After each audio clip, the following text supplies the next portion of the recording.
one, go. Good evening. We are starting the Dixon Unified School District Board of Trustees meeting for July 30th, 2020.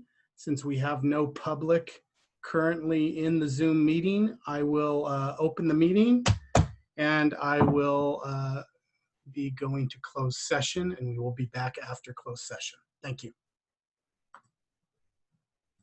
I don't know, we'll start here, but that is everyone I know showing up right now. And so we are back from closed session and we have no announcements from closed session. Please stand for the Pledge of Allegiance.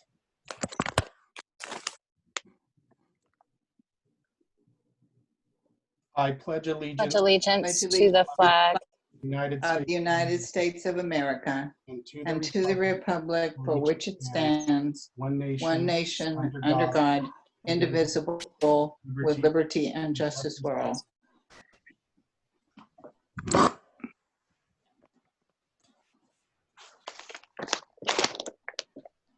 Okay,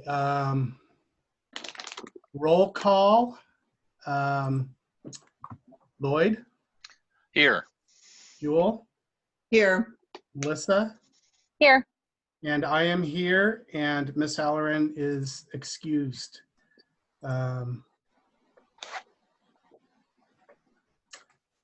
Okay. Notice to public.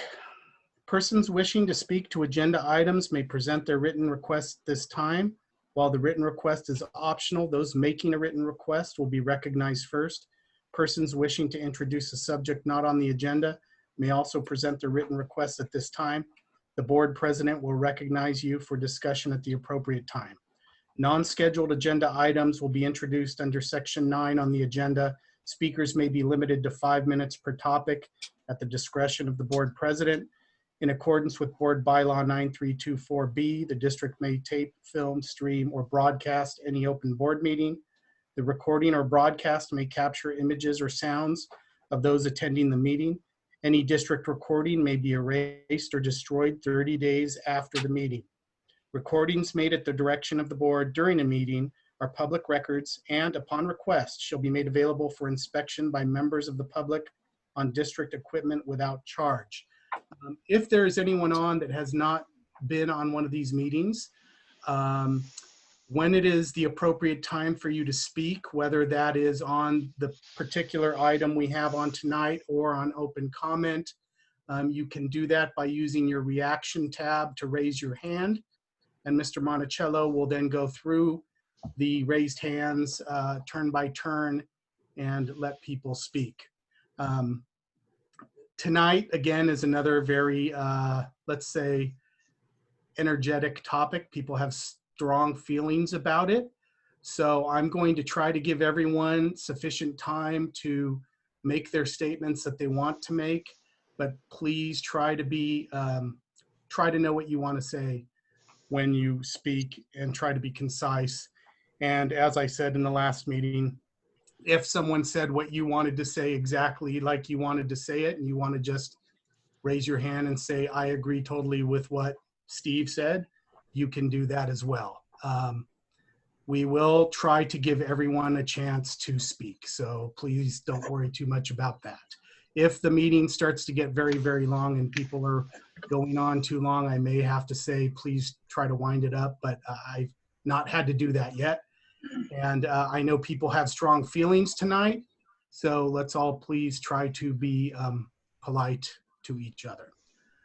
Okay, that having been said, Brian, do you have any comments before we continue? Yeah, thanks, Luke. Just want to thank everybody again for attending the meeting. We're up over 150 right now, so we appreciate that. I do think compliments should be offered out there for how the dialogue has unfolded through all of our previous meetings. I think everybody's had ample opportunity to provide some input or ask some questions, and it's all been done, I think, in a constructive and collaborative approach. So, as you were suggesting there, Luke, let's try to continue that tonight. We have no action item here this evening, and as this is a special meeting, related to reopening. That's all we'll be discussing tonight. And you're going to see some staff presentation here. Nick Germani, Assistant Super Ed Services, is going to talk about instructional program elements, schedules, some of the pieces around what instruction will look like, some of the training opportunities that we want to provide to staff, and so on. Kim Parrott, our Director of Special Education, is going to give us a little bit of an update on program implementation, the services for students with disabilities. And then Adrian Lauder, who's our Student Services Coordinator, is going to address issues around the mental health services, social emotional learning, and a couple of other areas of note that that she is leading our efforts on right now.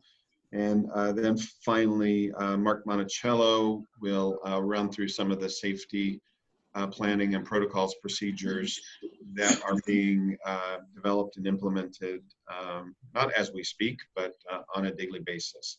So those four components will be our presentation this evening. Everyone will be happy to hear that I'm not going to say very much, just a couple more words here until answering questions, of course. I want to give you the sense of what's been going on since July 16th, when the governing board made its decision to go into the distance learning model. And of course, with Governor Newsom's action the following day, placing all the counties on the watch list into the distance learning requirement, our, what was it, a 5-hour and 20-minute meeting could have been much shorter if it had just been the day before. But as we had talked about, wanted a defensible process, and I think we had that in the end again. So since then, staff has been very active in planning, designing, trying to lay out the details around the components of the program. A very large component of that was the time that the district admin team spent negotiating with the Dixon Teachers Association. We have a change in working conditions because of the distance learning model, and it's our obligation with that to sit at the table and negotiate with them. And so we've been working on a memorandum of understanding. I had 7 consecutive days, and not every minute of all of those days spent negotiating, but an awful lot of time over the course of those 7 days. So we appreciate the work that we were able to do with the negotiations team, and we're not quite finished and wrapped up there. So there's some more work to do. There were a lot of things as we worked through all the issues that we did have some really relatively easy consensus. And as Nick talks about, instructional schedules modeled, the models here tonight in particular, some of the PD options as well. Those are things that I think that we all believe we want to see happen, and it's a matter of clarifying a few other issues tonight. I just will say in advance that we have an obligation not to negotiate publicly. That is one of the components of labor negotiations. And so on our side tonight, we're going to be extremely careful in what we have to say regarding items that are still subject to negotiation. So I'm responsible for our side of the equation. So that's what we will monitor from our end. I know there's many staff out there who have things they want to share, which is absolutely their right. And as anyone who's watched has seen, the board honors that right for that input. So it's been busy. It continues to be very busy. We're at a place right now where we've got 6 more working days before our school year starts. And we're going to continue to work as we have been, really diligently and as carefully as we can, to be ready for that first day of school on August 10th.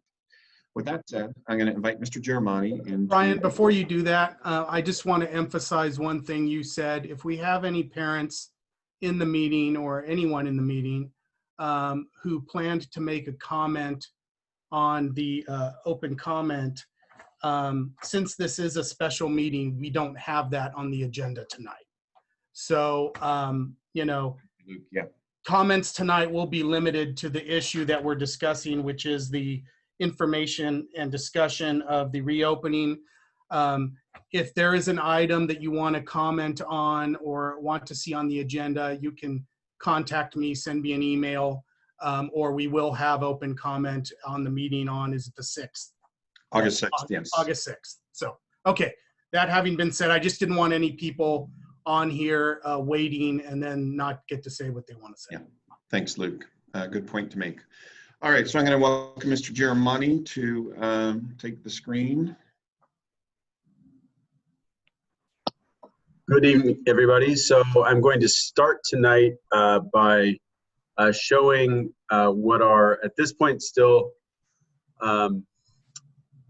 not fully finalized, but pretty darn close to schedules that we anticipate will be starting the school year with. So I'm going to go ahead and share those first.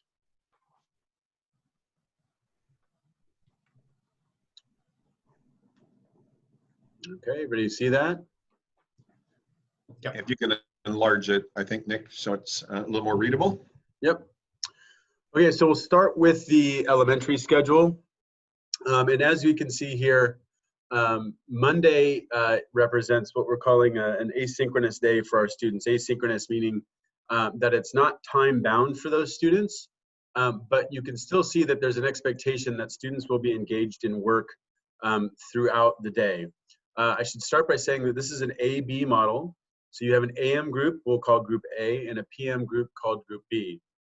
AM group students will be expected to do the lion's share of their work in the morning, and PM group will be expected to do most of their work, obviously, in the afternoons.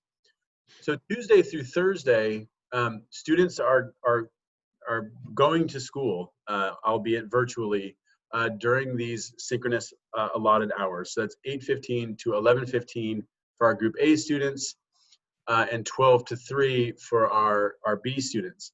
But in line with what SB 98 declares, which is that students minimally have to do 4 hours of schoolwork a day. It doesn't necessarily need to be all live or synchronous.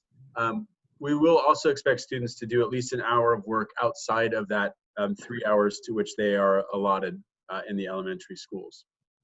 Obviously, teacher preps and things like that are built into these schedules. That's not reflected here on what is essentially the schedule for our students to be able to see. I want to point out quickly for Monday, we do kind of tease this out for teachers a little bit so they have an idea here, just what their days would look like. 8 to 9 is prep time, and they will have everything posted to Google Classroom by 9 o'clock those mornings.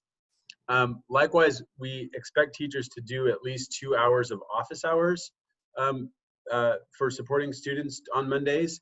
One of those hours needs to be between 9 and noon, and the other one we actually prescribe has to be between 1 and 2 for our B group kids, so that staff can be available for that common planning time in the afternoons. And that holds at every level, so I won't necessarily go into as much detail once I get to the other schedules. But again, the most important piece to remember here about our elementary schedule, 2 groups of kids. A group will attend for those 3 hours in the morning most days, Monday being the exception, and B group in the afternoons. We like this because we heard from a lot of parents and teachers on this that they like the idea of kids getting a touch every single day. There were models that we shared at the last meeting where kids would be on one day, off another. We felt like the spirit of Prop 98 was, or not Prop 98, SB 98, that was not in keeping with that. And also knowing with our youngest students, they probably need those daily touches from our teachers. It also allows us to feel like 3 hours is a little bit more of a digestible learning segment.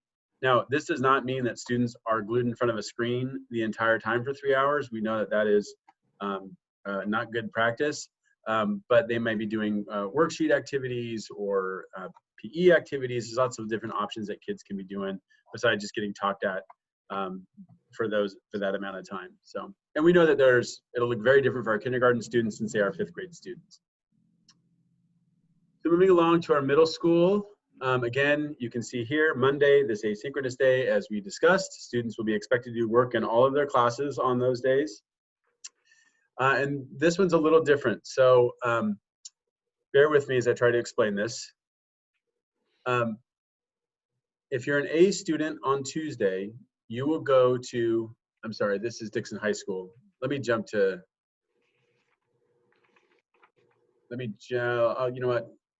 I'll just do Dixon High School because I'm here, sorry.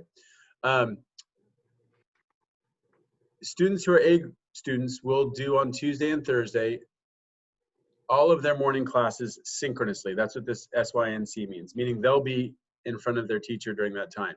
They have a lunch, and in the afternoon, they'll be working asynchronously without direct contact with their teacher. B kids on a Tuesday, Thursday, they do their asynchronous work on Tuesday in the morning, and then their synchronous work in the afternoon. So if we think about this from a teacher perspective, they're teaching synchronously all day long. It's just in the morning, it's their A kids. In the afternoon, it's their B kids. That flips on Wednesday, Friday. So if I'm an A kid on Wednesday, the day before I had my synchronous learning in the morning, now I have my asynchronous learning, and it flips. And likewise with our B kids. So a kid never goes more than a day without seeing their teacher. And likewise for our teachers, there's just a lot of consistency here in the sense that they're teaching their schedule every single day. It's, again, just to different groups of kids. I might have somebody thinking, why not just have all kids every day? Certainly that's a possibility. But our experience from last spring tells us that trying to Zoom teach or teach synchronously to groups of 30 plus students, the teenagers, just is not something that is really effective. So, and we think we can provide really good asynchronous learning activities for our students as well. We made the asynchronous piece here time bound as well, even though certainly in theory students could do their asynchronous work outside of this time. We're really discouraging that. We want kids to go to school when they're supposed to go to school and then be done with school when they're supposed to be done with school. We heard stories from a lot of our teachers that they were getting, they're going to sleep at night and getting that 11 p.m. email from a kid that's working on an assignment and wants some help, and the teacher would gamely respond. We want to avoid that. That's not really healthy for any of our members of our school community. So we're trying to really drive this to a more consistent schedule for all of our practicers. Jumping to CAJ JKMS, it's very, very similar to our middle school folks. We just have the lunches divided out a little bit differently because there's 6th, 7th grade lunch and an 8th grade lunch. Likewise, we have no zero period there, but it's the same idea. In the morning, kids go. If you're an A kid, you do Tuesday, Thursday in the morning, and Wednesday B kids have Tuesday, Thursday in the afternoon, and then that flips the following day. Again, for teachers, they're seeing that all the way through. And then finally, our Main Prairie High School students are really the outliers here as far as how we're going to manage this.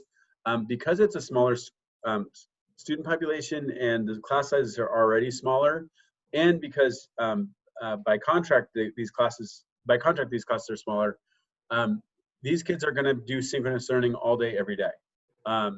That's manageable. They're older students, so having a few more kids than say the 15 that we average at our other secondary levels, we feel like they can manage that. So they will do synchronous learning all day long, every day, again, with Monday being the asynchronous day provided by students. So with that, what I'd like to jump into just briefly are some of the other things that we've been working on over in the Ed Services world. Obviously we have a lot to do as far as planning goes. I want to talk briefly on some professional development activities that we've been up to, but also have in the pipeline. So, in addition to the PD that we conducted, really throughout the spring, we had teachers getting PD touches from our TOSAs, from large group sessions, from one-on-one touches, et cetera. So we've had 48 teachers this summer attend the Avid Digital XP, which has been great. We have a few more going next week, actually. So I think technically it's been 40. We have 8 more going next week, if I have that number correct. We've offered Google certification training to any teacher who's interested in attending that. We've also had some teacher teams have the opportunity to collaborate, and that obviously will be getting ramped up here as the start of school quickly approaches. Yesterday, we were able to publish a website with a lot of resources for training for Google Classroom, Google Suite, Zoom, and apps that are on our approved apps list. So monitoring traffic on that, people are diving in there, which is great. Additionally, starting today, actually, we have 24 trainings scheduled between July 30th, today, and August 25th, already on the calendar that teachers are signing up for. I know today was like the first day, and today was kind of some basic user stuff. We had 18 teachers participate in our two sessions today on really kind of pretty short notice. And according to Jake Ritchell, who's monitoring that, we have a lot more signed up for the subsequent sessions. So looking forward to that.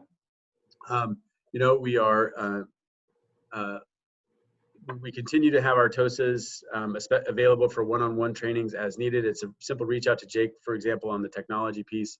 And we'll continue to use Scott Immel and Trevor Foster for math and ELD as we get going here. In line with sort of the work that we're doing and the conversations that we're having with DTA, we're looking to publish a handbook with really clear expectations and best practices about how we do distance learning, hoping to have a draft of that ready tomorrow. And that will really just kind of give guidance to our folks as far as like, how we do Zoom, for example. What are some good things that we need to have in place so that's a successful piece. We are, of course, looking to add some additional time for staff next week. I can't really comment on that much more, but we anticipate that happening or hope that happens. I also want to point out, just harkening back to the schedules that we have, those Monday days really allow for a lot of more additional time for our staff to get together with each other and collaborate, and for us to do appropriate professional development during those days as needed. So there's 120 minutes additional on Mondays, in addition to CPT, where we really envision that being time for teacher teams to collaborate around best practices and get better or more effective at what we're doing for our distance learning. We heard from our community loud and clear, and also from our teachers, that parents need some training on how to best navigate the Google Classroom suite and Zoom and helping monitor their kids, etc. So we're in early stages, but I've identified that we absolutely need to have some trainings together for parents. We're thinking about really a tiered approach to this, where what we push out initially are some videos. Actually Google has some good stuff already for parents. We'd like to personalize that a little bit and make it age appropriate. Push some videos out first for parents to just to get their feet wet, but then follow that up with some live sessions during the day and during the evening for parents to be able to tap into our folks if they have any questions. And then beyond that, as we move into the school year, families are really struggling with, supporting their students, even doing some one-on-one tutoring with our expert practitioners. A big key to that too is to make sure that our classified staff is real coached up on this and using them to help do some outreach with parents as well. And they are going to be eager partners with us on that, so we appreciate that. Substitutes. So we know that being a substitute teacher already is a really fun job, but can be very challenging to walk into another person's classroom and figure out what's going on and do your best to make that happen. And distance learning presents even more challenges with that. So Cindy and her team are looking to identify sort of a cohort of our most stalwart subs, our most consistent subs, and we bring them in as well to do some training around Google Classroom, Zoom, etc., so that the experience for kids is really seamless if their teacher's not available that particular day. So working on that.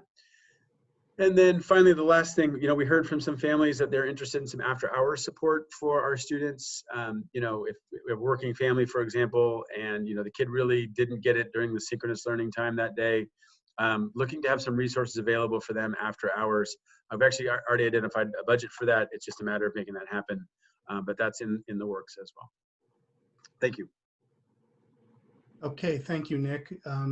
I think what we'll do is we'll go ahead and take board questions if there are any for Nick, and then we'll have all the public questions and comments at the end of the presentation. So do any of the board members have questions for Nick? No, well, just a comment, Nick. Can we make sure that those schedules get sent out at the appropriate time for parents so they know when their kids are supposed to be on? And the other question is, are we going to put kids from the same family? Will they be on the same A or B track? Yes, so we've got Adrian and Keith Snyder, Adrian Lauder and Keith Snyder already working on that. We've actually heard from, and we're going to have a process by which families can make some requests around that as needed as well. We've actually heard from some families that they prefer their kids not be on the same track, which is kind of an interesting thought there as well. But yeah, our idea here is to be as flexible as we can be, understanding that at some point we're probably gonna have to put some kids into certain pockets and keep them there for the time being until the dust settles. So as far as the schedules getting pushed out, absolutely, we are very eager to get these out, obviously. And then as far as when the kids will be with what group will be pushed out at school sites. And I have one more question, and I don't know if you can answer this or not, but I think, every year there are some schedule changes at the secondary that needs to happen. How is that going to work with our distance learning? You're right. I don't have an answer for that. That's typically a site managed process. What I can tell you is that there'll be a process for that. I just don't know what that looks like right now. Melissa, I would foresee that not being very much different than what past practice has been. Obviously, the request, the request would come electronically rather than, a student dropping a form in the office. Typically, parents are consulted before those changes are made, unless it's just, an issue of the period is wrong for this class or that class, and you're going to swap something like that. But if a student is asking to get out of a class that they're enrolled in, then typically that's a check with a parent on that. So it would be a lot of email and phone call activity as opposed to the in-person that we're used to. And hopefully that'll be really limited because, that's the general approach every year is to try to limit that to the greatest degree as possible, while recognizing that some changes really aren't necessary. Okay, thank you. Lloyd or Jewel, any questions? I have none. Okay. Nick, you largely answered. I had one about the after hours thing, which you answered, and you largely answered the one about kids. But I'm just curious. So if a student does not have a sibling in a certain group, or the parents don't request a certain group of A versus B, is it just going to be random, or do we have some way that will be decided? Nick, do you want me to jump in here a bit? Sure. So Thanks, we Adrian. already started the process of looking at our elementary students right now. And so when we are separating the groups, we're looking first at siblings. And I don't want to say just siblings, because we have step siblings.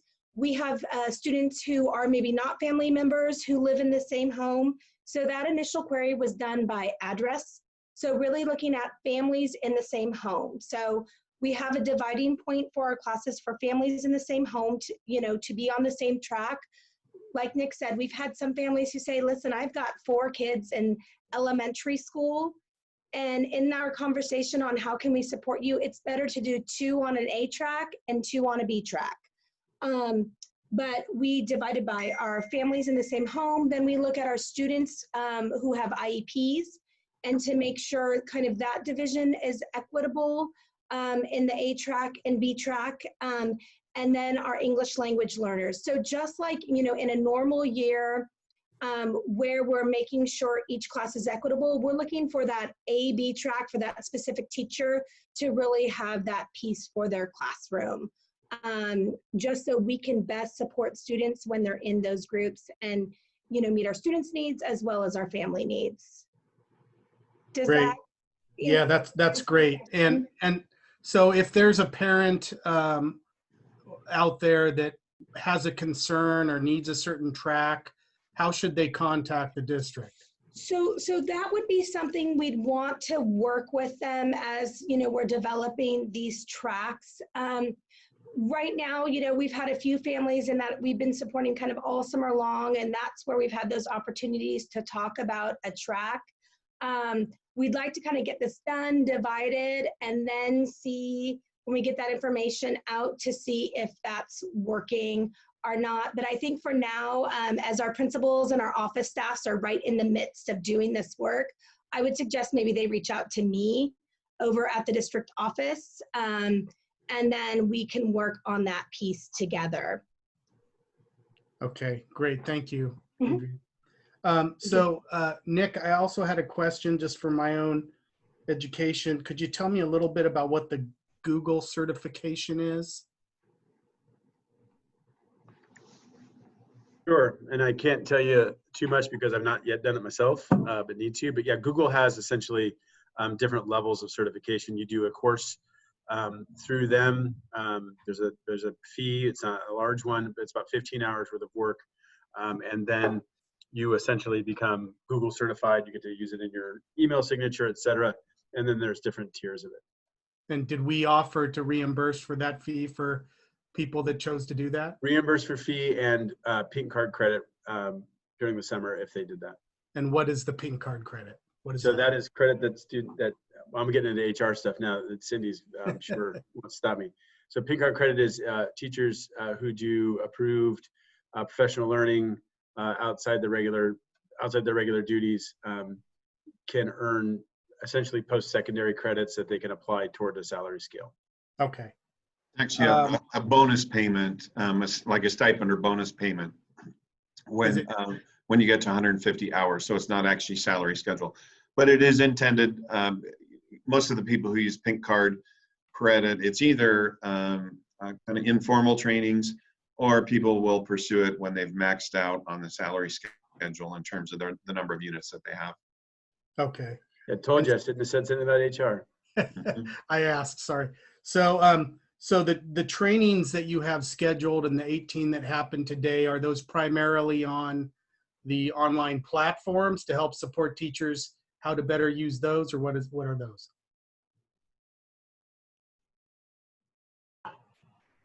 Yes, any number of different topics that are available actually on the website that folks could look at.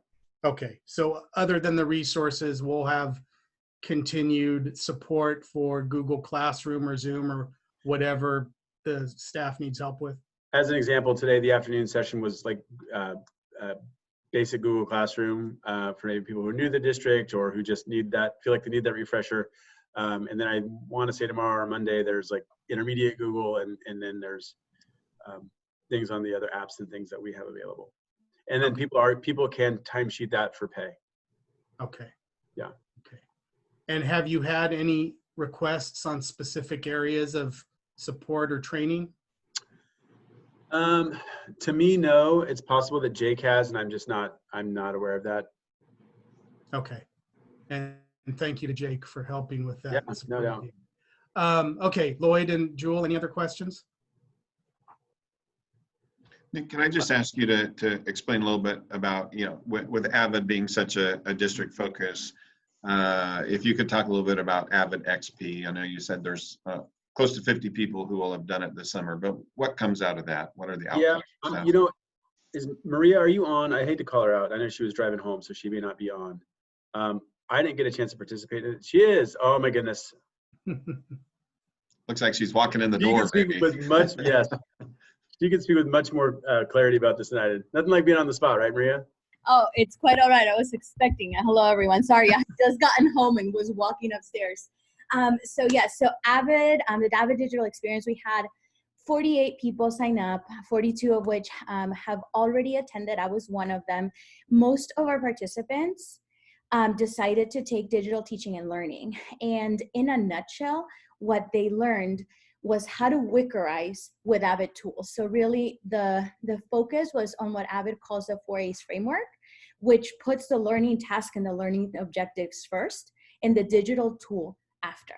So really it's about getting a sense of what do I want my student to learn? How do I use these digital tools to get them there? And how do I use these strategies, Avid strategies, to get them there? The learning doesn't end there. What I love about Avid Digital Experience is that unlike Summer Institute, we will have ongoing communities of practice. So once a month, starting in September, teachers, well, not just teachers, we had several principals attend as well. Participants will have the opportunity to meet up virtually with the community of practice with job alikes from the region. And they'll continue their development. In addition to that, I will be offering PD sessions to continue to deepen that implementation of Avid skills. And I'm working with Jake to Wickerize some of our apps. So for instance, how do you implement collaborative structures in a classroom in this type of format. One common way of doing it is, without getting too deep into it, is Flipgrid. And we're really going to focus on our 3 goals that we've had since last year at the elementary level, and at the secondary level also keeping the same goals, because it's not advisable by Avid to really add anything this year. What they're telling us to do is focus on what you had prior to our current situation and figure out how to do it digitally. So we'll continue to offer PD, and that'll start in the coming weeks. Our first order of business will be to have a site team conference where we'll have the opportunity to plan together as a district what our goals will look like for the year. So for those of you that have attended Avid Summer Institute and were, even last year with me in that big old conference room in downtown Sacramento, it's a similar experience to that. We're just going to be doing it digitally.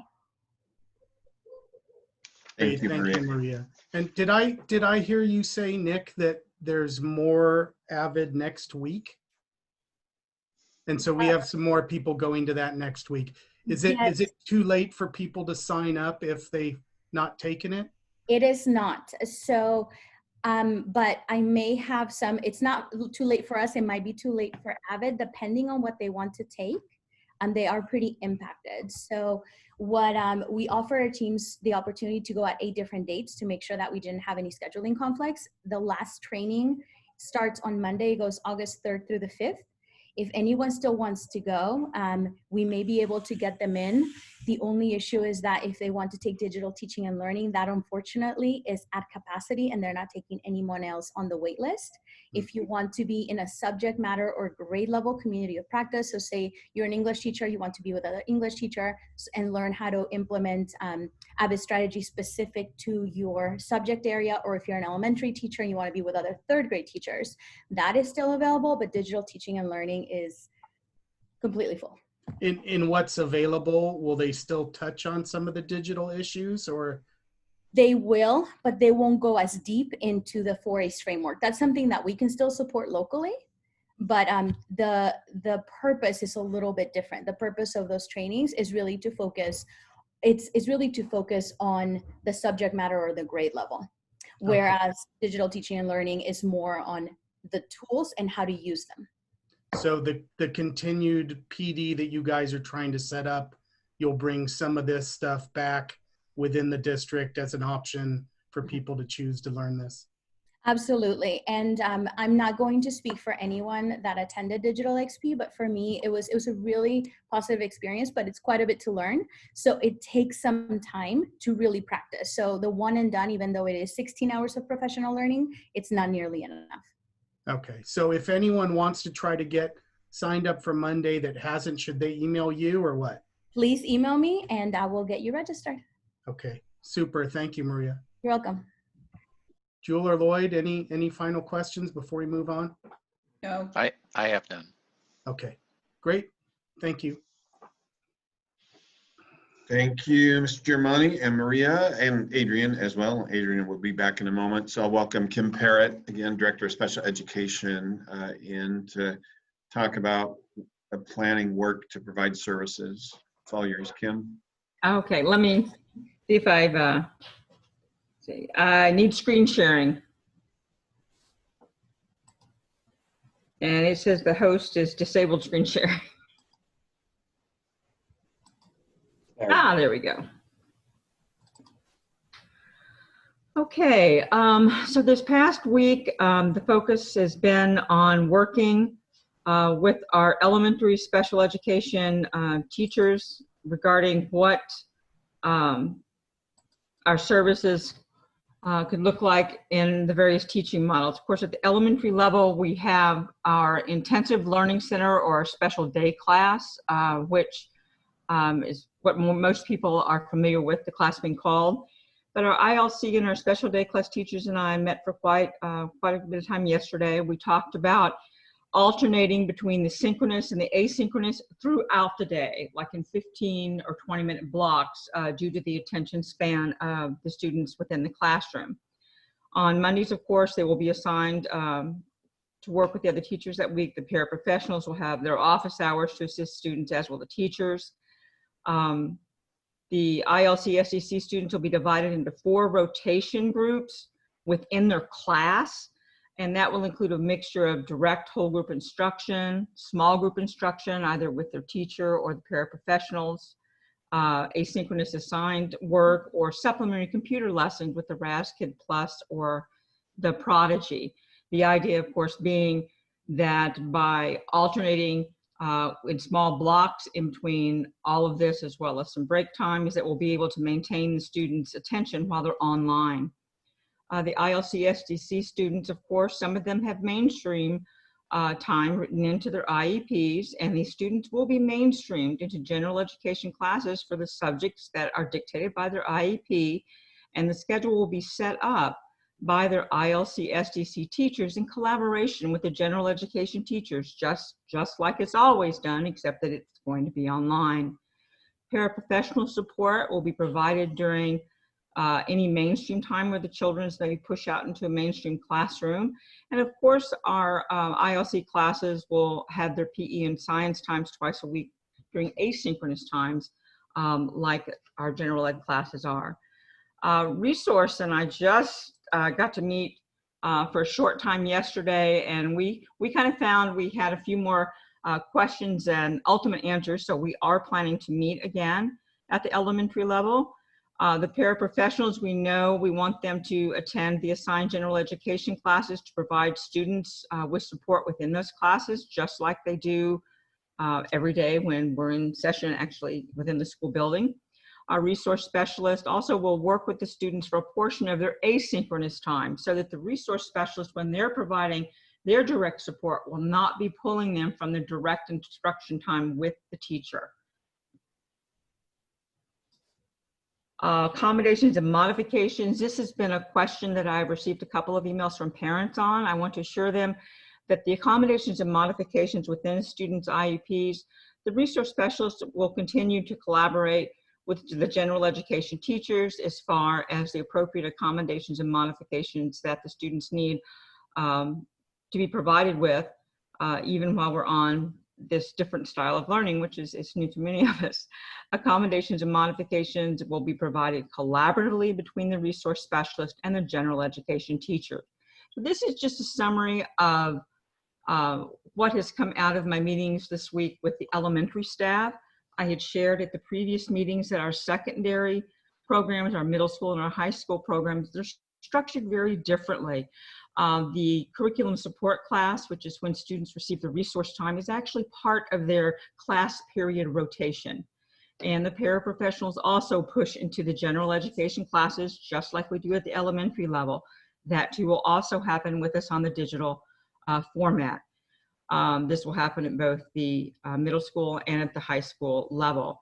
And as I shared the last time, as far as our speech services, occupational therapy services, or what we call our designated instructional services, those will also occur during the asynchronous times, again, so that we are maximizing the amount of time that our students have with their general education teachers. And so we will continue working together. I have a great staff, great team. They're very, very creative. Have another meeting tomorrow with our department chair at the high school. She and I are going to be touching bases on some things to do with caseload. So I just have no doubt that the team is going to be ready to go and make the adjustments that we need to make along the way to make sure that our students with special needs receive the supports that they need in order to be successful within this format.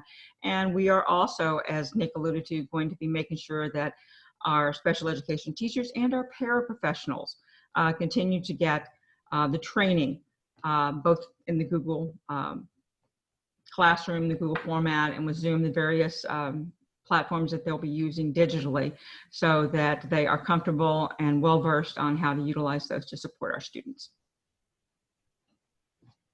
Okay, great. Thank you, Kim. Any board questions? No. Okay, seeing none. Thank you, Kim. Thanks, Kim. Okay, now welcome Adrienne Lauder back in, this time to focus specifically on some of the support programs coming out of her office. Thank you, Adrienne. All right. If Mark, do you mind enabling share screen for me? Oh. And so while we're getting that set up, essentially I'm going to take us into a deeper dive from our presentation last week. So here we go, and you're probably going to see my Zoom screen right now. All right, perfect. I'm going to take us in a deeper dive and really kind of delve into what social emotional supports will look like at just at each level when we think of asynchronous and synchronous learning time. So today I'm going to talk about social emotional learning, mental health, and family supports. So last week, and I'm not going to really get into this slide, but we looked at our support from the lens of all, some, few, and then for our families and our community. So I'm going to talk about what each of those supports will look like during asynchronous learning time and during synchronous learning time. So all was one of the pieces was all. So all of our students, K-5, will have access to those weekly asynchronous social emotional learning lessons. I think all of us really learned something from distance learning in the spring, and we learned what worked and what did not. We had created Google Classrooms for all of our teachers, K-5, and then for specific staff at the middle school and secondary level. It really was kind of challenging to access because you can't give, there's a limit on the number of staff who can have a specific level of access. So we had to create numerous Google Classrooms. It was really cumbersome. So what we're going to do each week is email for that asynchronous learning time at 9 o'clock every Monday morning, a lesson in kindergarten through 5th grade. This will go out to grade level pods. Then those grade level teachers will be able to put those lessons out on there, whether they're using Classroom Dojo or Google Classroom. So this is an example of one of the ones we used last year. You could see teachers post. It tells students that they need to watch the lesson. It's for second step grade 4. It has videos, it has handouts, it has an actual teaching component that's pre-recorded. It has the handouts in English and Spanish that students need to use for that lesson, and also a YouTube video and the pieces. So if you'd like to see, I have a sample from one that we did, one that we posted during the spring. I can share just like a piece with you if you'd like that. I'll go ahead. I won't show the whole thing. That's Sure, go ahead. That'd be great. okay. Let me, sorry, I'm going to have to exit out of this. So this is one that our clinician, Courtney Doyle, did for our second graders. And she used her own children as students in this lesson. Mhm.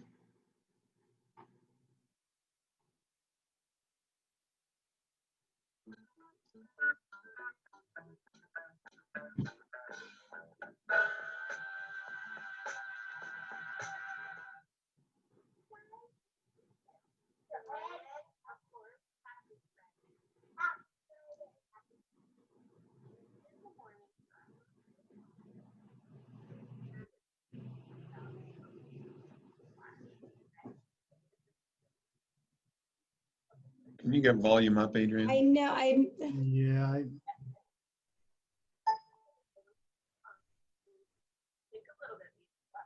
that's as loud as I can get it to go.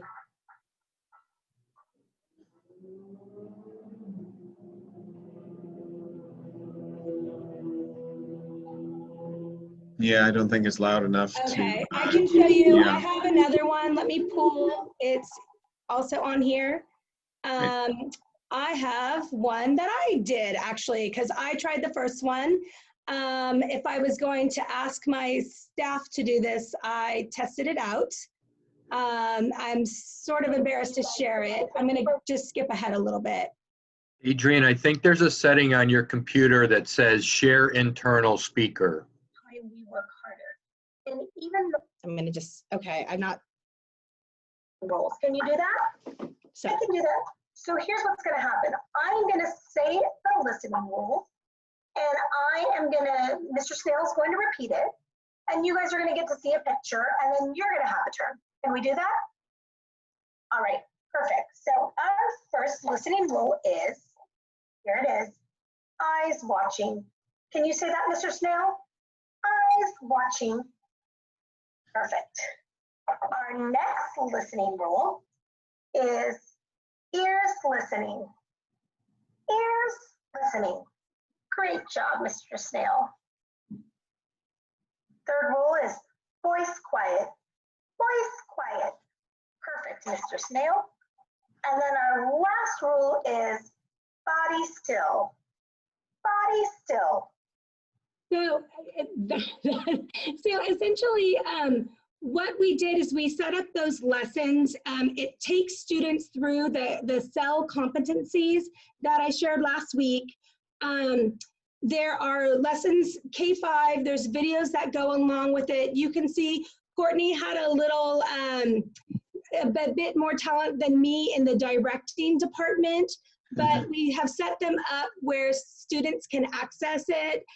They can see it, they can access the handouts each week. They can do that at any time.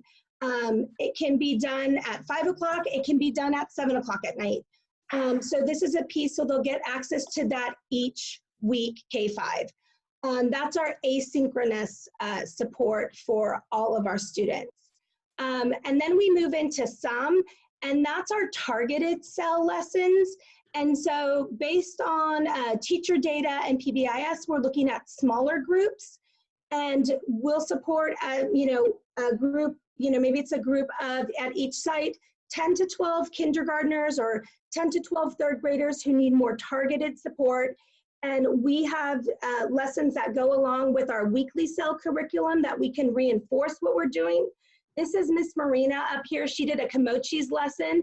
This was not a live lesson, but we would use Komochi's live with a small group of students. So that's our synchronous support. It's going to be aligned with what we are doing to support all our students, but targeted into a small group, and all those lessons will be done live. And then at our secondary level, at John Knight Middle School, we're looking at exploring a CEL, exploring a CEL curriculum to work with targeted groups there. And then at the high school level, we worked with our ILC classrooms and pushed into those classrooms. Our ILC classrooms at all of our sites, staff pushed in directly to their synchronous learning time, and that's a support for those students who have IEPs.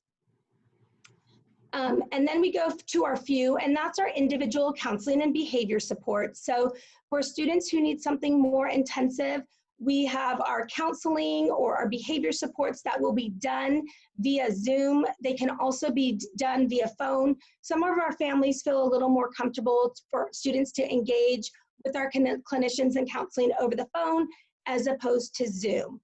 So those will include our weekly counseling online over the phone, and then our consultation with staff and families. So your clinician or your behaviorist may be working with families to support them in setting up learning systems at home, to support them with distance learning to make sure that it's going smoother.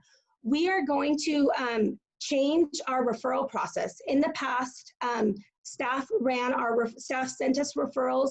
We are going to put a link online where parents can refer online. It goes directly to us because we're really going to have to rely on our families. If a teacher is seeing a student, for a few hours via Zoom, they're reaching out, but we also want our families to be able to serve as a direct line to us if they feel their child needs more intensive supports. And then the last piece of that,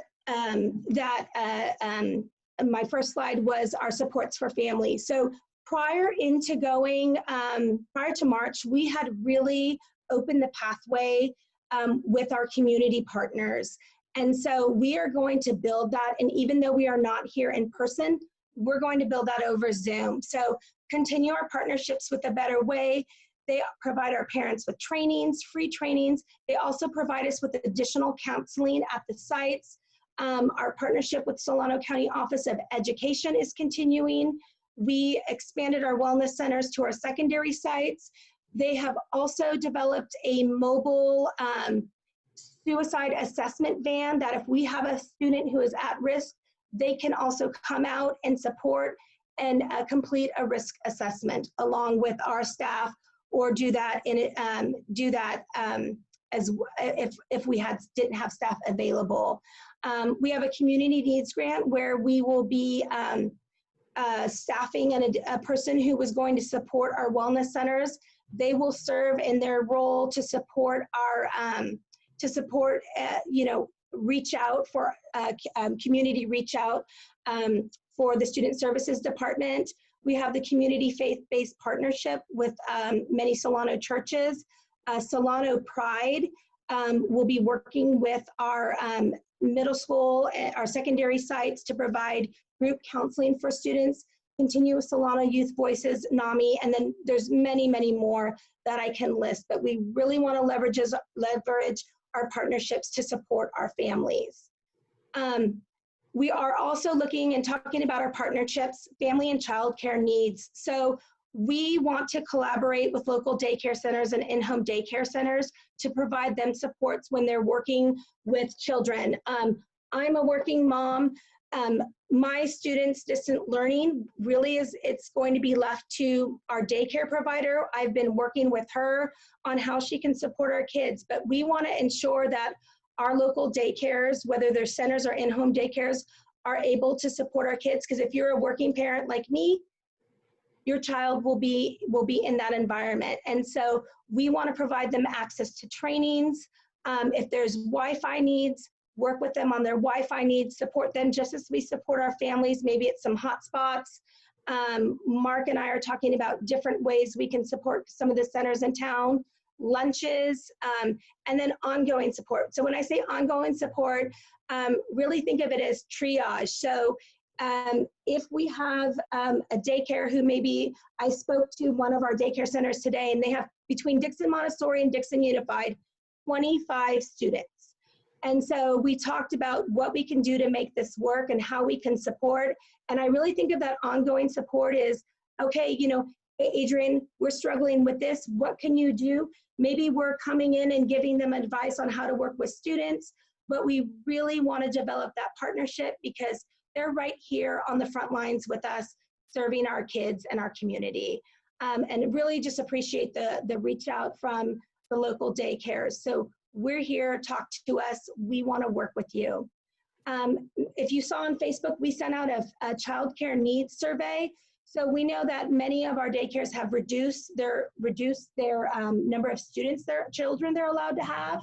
So sending out a survey, exploring the possibility of providing some small on-site daycare at our sites where we have CDC centers, and expanding. So right now, our CDC centers are allowed to have a pod of 15 students or 15 children with one teacher. They stay together as a cohort, but if there is a need in the community to expand this, we can look at potentially going to 45 or 50 students at a site, staying in a pod of no more than 15. They're willing to work with our students in regards to distance learning. Our families who are on free and reduced lunch can access those services at a reduced rate or a subsidized rate. And then also looking at exploring staff needs. So there's that ability to be able to provide that support for our staff as well. Even for, looking at our DUSD students is a priority, but if you're a staff member who has needs and there's space and your child is in a different district, we may be able to support you as well too. So just really, we know many daycares are full. We don't want to compete with daycares. We want to be able to work and provide supports for our families. And then the last piece is materials and manipulatives. We are in the process of ordering materials for families, and math manipulatives. So when we are meeting and passing out curriculum, we can give that to students and they have it, and that's a piece families do not need to worry about. They have the materials they need to implement successful distance learning at home. So any questions? Great, thank you. Board questions? All right, thank you. Jewel, anything? No, I don't have any. So the 25 students you were talking about, those were students, what, are you talking students of employees? Oh, Students? 25, no. With the daycare. So currently CDC at Tremont, Anderson, and Gretchen Higgins, they're all operating at a very small capacity, 15 students right now. That's the max that one cohort can go. But our thought is if there is a need in the community to expand, and we could operate, you know, as many as 3 cohorts or 4 cohorts. So it's, you know, and some people might say, well, Adrienne, if you can operate a daycare at a site, at a CDC center, why can't you go into the hybrid model? But we're talking 45 students in 3 cohorts as opposed to 200 students. You know, it's a lot safer to manage at this time. And if there's that need, you know, our priority would be our DUSD families, just our enrolled students, but also expanding to staff if there's a need with staff as well. So really kind of my first step is just seeing, is this something parents want? Would this be something, we're working on a staff survey, would this be something staff members would be interested in? And then look at how many sites we can accommodate safely. And the pieces too, it transitions as this isn't a year-long or 2-year-long contract. It's a month-to-month MOU. So as we transition into a hybrid, they will accommodate a hybrid model, just like our local daycares will. And then once there isn't a need, you know, as families don't have a need for it, we can reduce those, their capacity. It's really based on a need right now.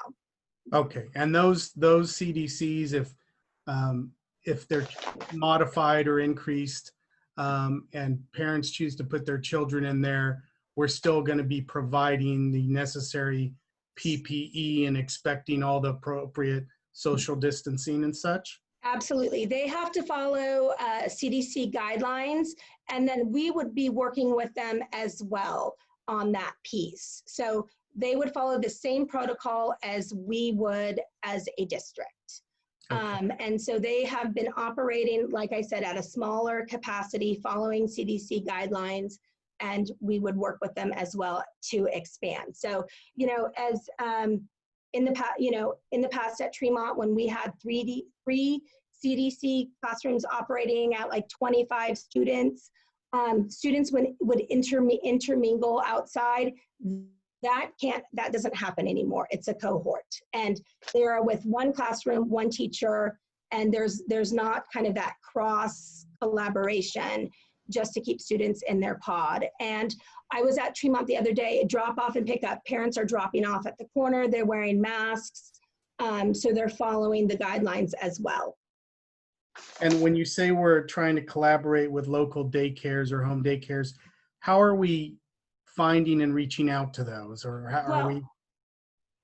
So in the survey I sent out, we actually had a daycare reach out to us today. I was very thankful, and it opened up that conversation.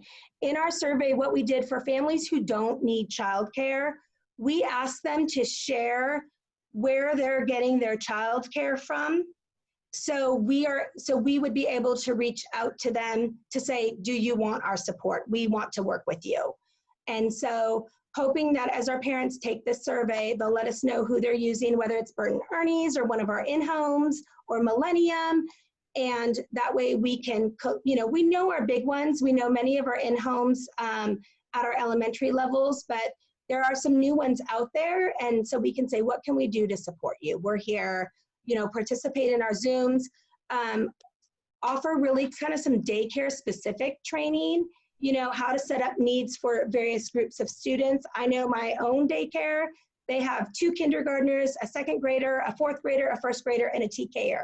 So here's how you can work within our learning time, and kind of what you can do as a facilitator. But really, the teacher is doing the teaching, and they're there to support, but support them and being a good support. And what can be done here at daycare, what can maybe be done at home? That's a question that a lot of parents have express to our daycare providers. So, you know, we want to work with them as we start to do this, but also be that ongoing resource, you know, as, hey, Adrian, this is not working, or this has been challenging for this particular grade level.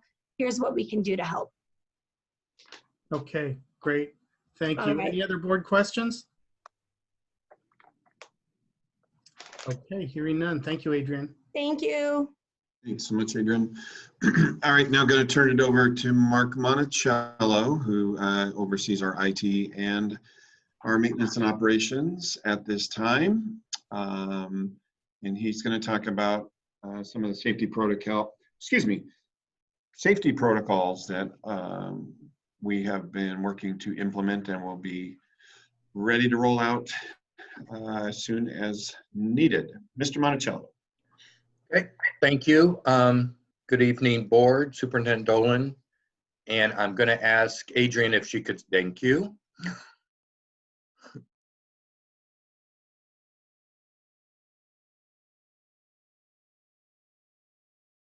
Sorry, let me just finish setting this up.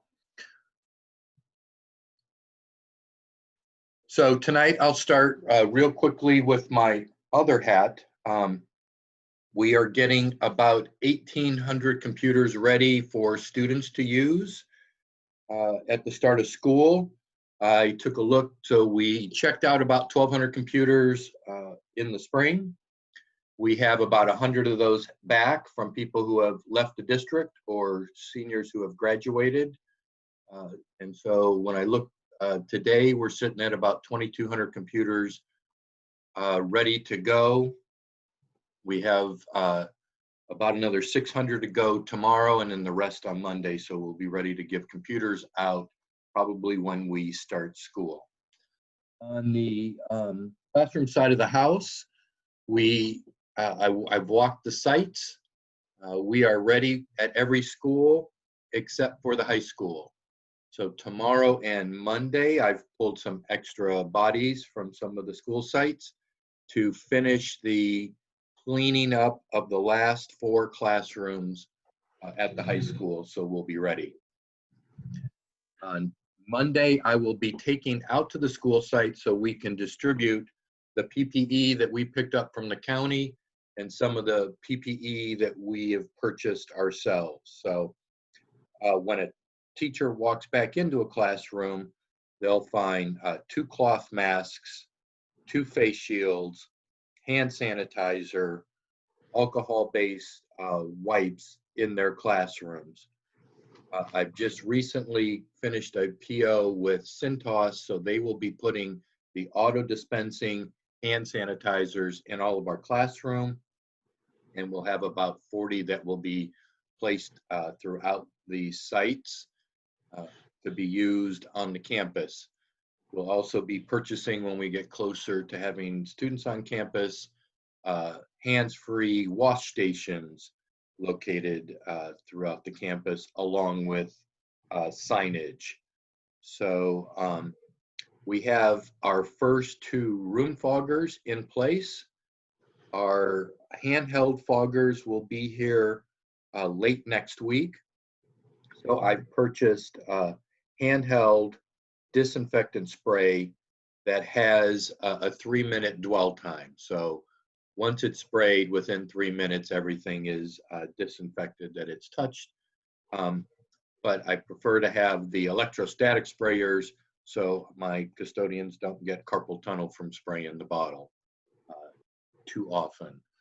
I will be working with the custodial staff as to how hours look in the next week or so that we can make sure we are cleaning classrooms and restrooms efficiently, but not interfering with anybody in a classroom. So right now it looks like from my vendors that disinfectant, wipes, and hand sanitizer is all readily available from all of those vendors. Matter of fact, we picked up the alcohol-based wipes. We just got in today about 40 cases of those. Each case has 24 packages with 60 apiece that will be put out in the classrooms and in the rooms that our educators are using, our student teachers, and our special ed support staff and psychologists. So that is where we are at with PPE, getting ready to be in the classroom starting Monday and Tuesday. Okay, board questions.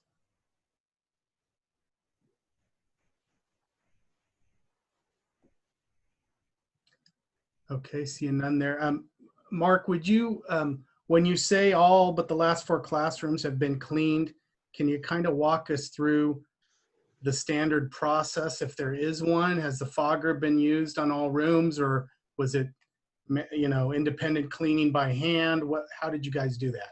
So when we do deep cleaning in the summer, that is all deep cleaning by hand. So that is scrubbing the top and bottom of all desks and chairs, and then the wiping of all counters and walls, and then the scrubbing of the floor where we move the desks and chairs to one side of the room, scrub the floor, wax it, then move the stuff over to the other side.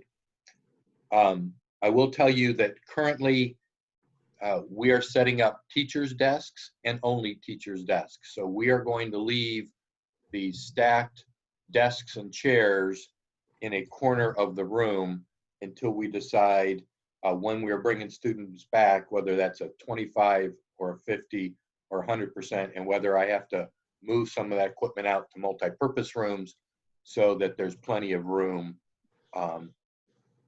in the classroom. So right now, a teacher, if they were to walk in, would see their teacher desk up and running and in its place, but the students' desks over on a corner of the classroom.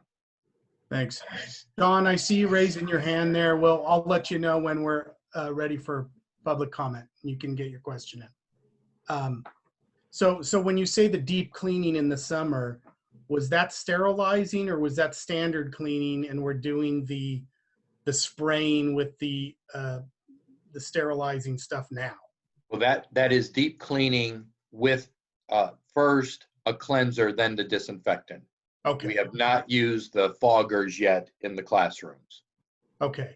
So, but all but 4 rooms have been deep cleaned with sanitizing agents that are supposedly kill COVID-19? Correct, that are on the EPA, FDA list of approved and COVID-19 items. Okay. And the items that you said would be in each classroom included alcohol wipes that could be used in common areas like the copier or the bathroom? Correct. And the masks, the 2 masks that you said would be in the room, are we going to be washing those for the employees, or how is that going to work? So the 2 masks that are in the room are part of the state PPE equipment. When we know we're going to get our students back, Cintas is the company that will give us the masks that we will use for students and staff. It is those masks that will be washed. Okay, The 2 masks that we have right now are not part of that system. So those 2 masks that we are putting in the room now, I'm sorry if you said, are they cloth or are they like the blue surgical masks, or what are they? They are cloth masks. So the teachers can, or the employee can take those home and wash those themselves if they want to. Correct, along with their face shield. Okay. And in terms of the room foggers, how often will we use those, and the sprayers? How will you decide when we hit which rooms with those? Are we going to have a set up schedule to go around through each room, or what? So the room foggers will be in a room where we have a positive identification of a COVID patient. So they'll only be used in that circumstance? Only the room foggers. The handheld ones will be used daily. Okay. So the handheld ones, we will walk and spray all the surfaces with the electrostatic charge so that it wraps. But the room fogger is an $8,000 device that we will put in the room, turn it on, and walk out and come back in 2 hours, and it's completely filled that room and disinfected it. Okay. All righty. Any other board questions? I just have one. As I've learned about sanitizing my house with someone who's not well, so I had bought a ton of bottles of Lysol, but then I learned that Lysol, though it's effective eventually, it takes a little while. So I was just wondering, Mark, I've since got a chemical that they use in hospitals, and it ends with oxide. I don't know at the beginning. So I was just wondering how quick our sanitation chemicals work, because some work within a minute. Correct. We don't have any that work within a minute. Ours are 3-minute dwell times. Okay, but it's not like 30 minutes. It's quick. Correct. Okay. I had to get something that if we needed to spray between students in classroom changes, that I wasn't going to have them wait 15 minutes. Okay, thank you very much. You're welcome. Okay. Anything else, board? Okay. No. Thank you, Mark. So that concludes presentations that we wanted to make this evening. And so Luke, I think time for you to get the public comments going as you wish to do so. Okay. Great. And I think- So I know Sean McGreevy had his hand up there, Mark, if you want to take him first. Actually, Catherine Michaels at the start of the meeting. So is that okay? Kathy, there we go. Well, I want to thank all of you who have been working so hard on getting things organized. It sounds like it's been a huge amount of work. I know there's no teacher report right now, DTA report right now, but we're going to do a quick one anyway, just so the community knows what we're doing and where we're at. We are also very much focused on getting students back into their academic learning and back into being successful learners and so on and so forth, but that's going to depend a great deal on our teachers' safety and their health and their comfort level in the classroom. So we have a group of teachers who are in conjunction with Jake working on best practices for distance learning. They are meeting once or twice a week already, that they've been putting together things, not only how an app works, but how it can be applied to different subjects. So I'm sure there'll be further communication between Jake and them, and it will get back to the district office eventually. And we also wanted the community to know that we did send the MOU that we had come to, the tentative MOU for verification for our members, and it was not verified. So we are looking forward to further negotiations. Our membership voted no 64% to 33%, so it was quite a obvious no. But we are looking forward to further negotiations so that we can get teachers back to teaching and students back to learning. Thank you. Thanks, Kathy. Thank you, Kathy. I have Chloe Bear up next. Good evening, everyone. Thank you to the community members who support teachers and students in this district, and to everyone who is listening from home tonight. I'd like to begin my public comment by introducing myself to the community. My name is Chloe Bear, formerly Chloe Newman. I'm a fourth-year English teacher at C.A. Jacobs, and I did my student teaching at DHS before that. I have a bachelor's degree, teaching credential, and a master's degree from UC Davis. I am 26 years old. I live in Dixon. My family lives in Dixon. My nieces attend Dixon schools. I am a dedicated and trusted member of this community. I've taught 5 subjects in 3 years at CAJ. I designed and created all of the curriculum for 4 of those subjects completely on my own. My first year at CAJ, I taught 3 subjects, English 8 and 2 electives. As a second-year teacher, I volunteered to move down and teach 6th grade and created all of the English 6 curriculum from scratch. I have spent thousands of dollars out of pocket to provide my students with adequate supplies. Since 2016, I have proven time and time again that I am willing to do everything in my power to provide students in this district with the education they deserve. Every decision I have ever made in my career has been driven by wanting to do what is best for the kids in this community, because I want to honor the trust the folks in this community have placed in me.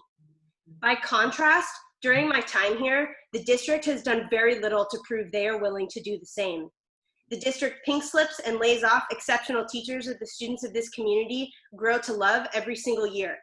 The district did nothing to help our students in school when CAJ teachers came to them begging for help at board meetings. The district has repeatedly mismanaged and lost funds, and now they have done absolutely nothing to help the teachers prepare to educate your students during distance learning. But the district has spent the past week prioritizing ensuring teachers cannot choose the safest location for them to teach. This spring, we received no guidance from the district or CAJ administration for 3 weeks, other than to not assign any work at that time. We were then told we could not assign more than 20 minutes of work a day, and we couldn't run synchronous virtual learning because the district didn't have the technological infrastructure to support it, and our community didn't have equitable access to technology. So we did what we always do. We worked hours and hours of overtime, collaborated, did our best while struggling with the same issues all of you were dealing with, and we constantly reflected on successes and failures to prepare to better serve our students this fall. This fall, who do you think has been leading efforts to better instruction and curriculum? Every single effort that has been made to plan, prepare, collaborate, and innovate to date has been led by teachers.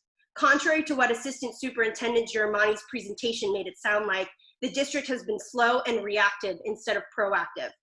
Even the optional technology training being offered by the district next week was created and will be run by a teacher. While the CAJ English and History departments requested paid time to build a digital literacy unit and finished it, and 30 accompanying resources in 3 days, the district was doing absolutely nothing to help teachers help students. Do you know what other districts did? Elk Grove Unified paid their teachers to design a 50-page distance learning plan this summer. What has Dixon Unified done? Well, instead of working with the teachers they hired, the district wasted an entire week of precious prep time in negotiations with DTA. Why? Because they insisted on mandating we conduct distance learning from our school sites during a global pandemic. Why? Because they do not trust Dixon teachers. DUSD's distrust of teachers is greater than their desire to keep their staff alive and well enough to teach your kids.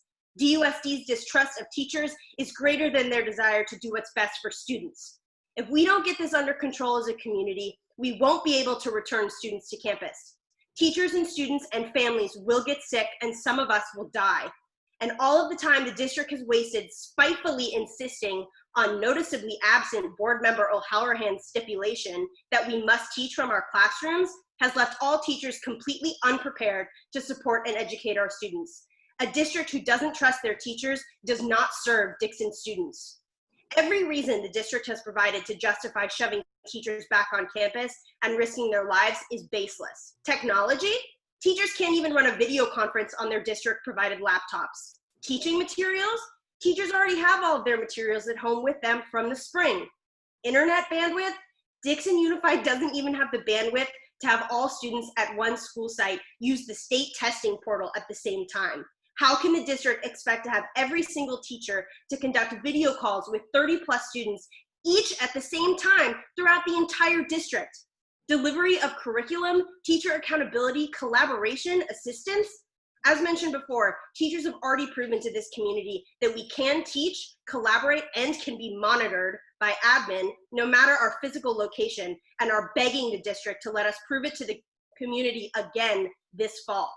Despite all of the evidence provided to the district that giving teachers the choice of where to teach is what's best for public health, for staff, and for students, and despite everything the district has not done, DUSD has the audacity to distrust teachers. I want the district to admit to everyone listening that they don't trust Dixon teachers to do their jobs no matter where we are, after everything we have done, are currently doing, and will continue to do for the students of this community. Hearing DUSD admit they don't trust us is the least they can do for the educators they have utterly disrespected and demoralized. It's the least the district can do for the community of students whose education they have jeopardized. Year after year, and now again during a pandemic, Dixon Unified gives nothing to their staff, expects us to accomplish everything with nothing, and then blames us for failing while simultaneously asking us to do more. We love your students and work tirelessly to do what is best for them during school hours and on our own unpaid time. Teachers deserve to be treated like the dedicated professionals they are. Dixon students need us, and we deserve to be valued members of this community. Hear us, support us, work with us, trust us. Thank you for your time. All right, thank you. Next. I have Valerie Miner up next.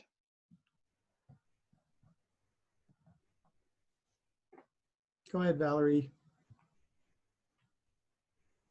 Wow. I'm really sad to hear such an angry teacher and to hear the way she's talking about the district. And I'm just going to say that right now. As a parent, I'm very concerned that our teachers are that unhappy, and I don't think all of them are, because I talk to a lot of educators in Dixon. They're wonderful teachers, and I respect all of you for what you do. I'm a teacher in a different district. But to hear the way, the tone and the anger, and there's no way we're going to work together. You guys are going to work together if you've got that kind of anger. I called my principal to see if I could work in my classroom. Why is that unsafe? Why is that unsafe? You're in a sanitized classroom. You're there all by yourself. In my opinion, the only reason a teacher shouldn't, and I hope I don't make enemies, but you know I care about these the teachers here, but the only reason you should not be teaching from your classroom, in my opinion, and it makes sense, is if you have some sort of reason, like maybe you have a special needs child at home, or maybe there's something else. But I can teach from my classroom, and I want to teach from my classrooms. I want my students to see me teaching from my classroom. I don't understand. We're not going to school. Kids are not going in the classroom. We're on online distant learning. That's what I've heard all the teachers wanted. We're online learning. Now, I know that Dixon is not the only district that is trying to come up with something for the online learning, maybe a little bit later than they should have, because I think they were hoping for the hybrid model. But if you saw Nick's presentation a couple of meetings ago, I mean, there's so much thought put into it. Adrienne Lauder, I mean, all of you guys, you've put so much thought into it. And teachers, I know you're already planning. So teachers, if there's anyone there that does not agree with that previous teacher, you need to speak up, please. I'm going out on a limb here because a lot of you are my friends, but I am very, very, very disappointed. And now I don't know the ins and outs anymore. I work in a different district, but the Eagle has a left wing and a right wing. Admin, teachers. The Eagle will not fly. The truth is in the middle. So like I said, I acknowledge I don't know all the ins and outs. I just know as a parent, what I just heard, unsafe, risking your life by teaching in your classroom, I don't understand that. I do not understand that. So I gotta tell you, you guys start in a week, and this is very, very sad to hear a teacher talk like that. And Mrs. Bear, I hope that you are happier and that you enjoy your job, because if you're not happy in your job, the kids can tell. So I hope that you find a way to be happy, and I hope that the negotiations go well. But I'm telling you, this is not a time for dissension, guys. I almost had a little breakdown in Safeway because I couldn't use coins, okay? That's just ridiculous. I had to step back and go, Valerie, what's going on with you? My phone is ringing, texting, and I'm gonna look at it. I had to step back.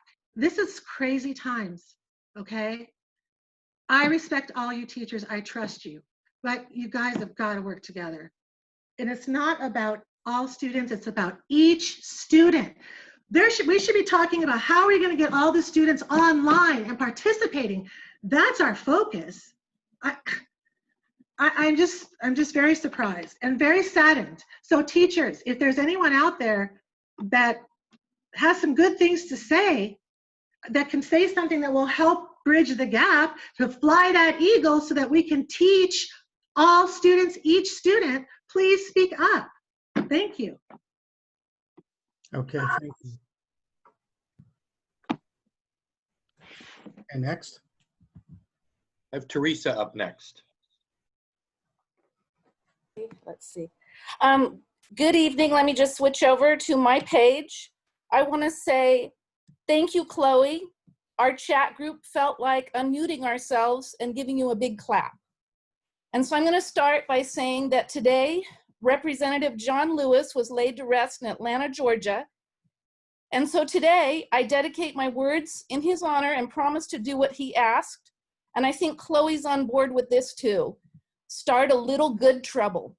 And I take this to mean I must rise to the occasion to speak my mind, even when it's uncomfortable to do so, especially when the lives of teachers are placed in harm's way. I respectfully address our school board, our superintendent, our Dixon students and families, and my fellow teachers, preschool through 12th grade and beyond in the transition program. I want to assure you that Dixon students and their families are the center of our world.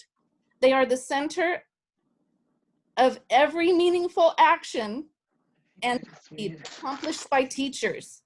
There is nothing so important as the health, well-being, and growth of Dixon children. Teachers' health, well-being, and growth must be held on par in equal esteem as our students. At the last board meeting, I thank you for recognizing our most sacred gift, the gift of life, and choosing distance learning for Dixon students. I must mention that decision has fallen short for teachers because teachers are required to meet in person at all campuses, some required to share classrooms, all sharing common areas such as workrooms and bathrooms during a pandemic. Teachers have voiced their desire to be given the choice of working safely from home or working from their classrooms. Any exposure to others on campus, 50 plus on many campuses and 100 plus at the high school, equals risk. Our letter writing campaign to the school board and administration requesting safety for teachers allowing a choice to work from home or school has been denied. Our teacher representatives on the negotiations team put forth our most compelling reasons for choice. Those included keeping teachers with underlying health conditions safe, keeping teachers' family members safe who have chronic health issues, which include heart disease, organ transplants, diabetes, to name a few. Keeping teachers' elderly family members in their care safe from work to home, safe from work to home transmission of the virus. Members of our teacher team mentioned how their concerns fell on deaf ears, minds already made up. We had a district-wide teachers meeting last night and observed heart-wrenching moments and some tears as teachers described the frustration of seeing our needs being nullified. Teachers are feeling pushed to choose between their lives and their livelihoods. Such an unnecessary choice to make when we have a viable alternative, working safely from home. The memorandum of understanding we were asked to vote for felt like an empty compromise, allowing for safely working from home only 1 day a week. It felt like teachers were given two poor choices: work from school 4 days a week or work from school 5 days a week. The MOU showed two things. Teachers' lives are not esteemed equally as those of our students and families. It also shows a complete lack of trust that teachers will give their best efforts, whether from the safety of home or from school. Many teachers, one moment please, I've lost my page. Many teachers are feeling that we are being blamed for the shortcomings of Distance Learning 1.0. We feel certain that all teachers are being grouped with a teacher who may have fell short of their distance learning responsibilities. I asked our school board to move beyond an MOU that falls short of protecting teachers' lives. I ask you to take a leap of faith and trust the choice teachers are asking for and vote yes for teacher choice. Trust the professional language and processes that are built into our contract and isolate singular cases of irresponsibility by a staff member and use the disciplinary processes already in place. I ask you not place the lives of teachers above students and families, but on par with them. I ask you to consider our lives as equally sacred as the lives of the students entrusted in our care. If the virus takes our teachers and their family members by extended illness or death, who will be there for our students and families? Whom shall you send? Also, who will fill the gap in our own homes? Who will sustain our families when we are gone? The MOU we voted no to equals 20% of a promise to teachers. It is an empty promise and a lack of faith in Dixon teachers. We seek 100% promise to teacher safety. Paraphrasing the words spoken by Dr. Derek Bays in our last board meeting, a no vote to teacher choice is a reckless and heartless choice to give teachers. Vote yes and do as the signs you see here today. Respect teachers, trust your teachers. And thank you, Chloe, for your concise and insightful words. And thank you, board. Okay, thank you. Monica up next. Hi, thank you so much for the time that everybody's taking out of their day today. There's a few things that I would like clarity from the board as a parent, as well as just a concerned citizen for our community, especially because cases in our community do continue to rise. Hospitalizations within our community are currently on the rise, which causes concern for everyone. So is there a plan in place or development of a plan in place to address if there is a COVID positive test in staff or student? And if there is, what precautions, like Chloe was saying and like Teresa was saying, what precautions can we take, such as allowing teachers to work from home in order not to take that risk, which is very vital to our community's overall health right now, can we do to do that? If working from home is an option, I don't see, for millions of people in America, I don't see why we can't allow that same option for our teachers, especially with the concerns of things like bandwidth capacity. If the internet bandwidth of the district is not able to handle teachers teaching remotely and teachers putting videos out there, that means that our students' education, our children's education is going to fall short. We have to think that this is not just an individual child. This is not just an individual community. This is a nationwide issue. If we fail our children now, we are failing our country later and ourselves later. Absolutely not okay. We cannot allow things such as a global pandemic to mean that our children have to fall short simply because the district doesn't have trust in their teachers, which is absolutely ridiculous. You shouldn't hire them if you don't have trust. And we say, oh, you have to come into the classroom when they probably have better internet service at home than you do in the schools. Secondary, if there is going to be fully distance learning, I did hear at the beginning of the meeting that we're going to have more computers available for students. Those of us who didn't obtain a school computer in the spring and want to obtain one now, you're stating that computers are not going to be available till the beginning of the year. What does that mean for those parents, those students who don't get a computer until the beginning of the year? Well, if you're saying that we can't pick them up until then, that means that our children, that those students fall behind the rest of them. Saying that they're not going to be available till the beginning of the year is failing those students. You guys have an obligation, the board has an obligation to do better. We've known that we're going to be going most likely distance learning since the beginning of March for this fall. We have an obligation to do better and we must do better. Thirdly, I have a child at C.A. Jacobs. His special education plan meeting was put on hold in the spring until it could be done in person. I have yet to hear from anybody, district, local site, anyone, with any care or concern that his plan was not upheld during the spring, nor if it will be renewed at all, because now it has lapsed in time. At what point are we going to say enough is enough? And at what point will the board or the site say, okay, we can do this meeting via Zoom, we can do this meeting via phone, it could have been done in the spring. We cannot allow our children who have special education needs fall behind by the wayside simply because it's difficult. simply because having those meetings is hard right now. That is not an excuse, and I expect better.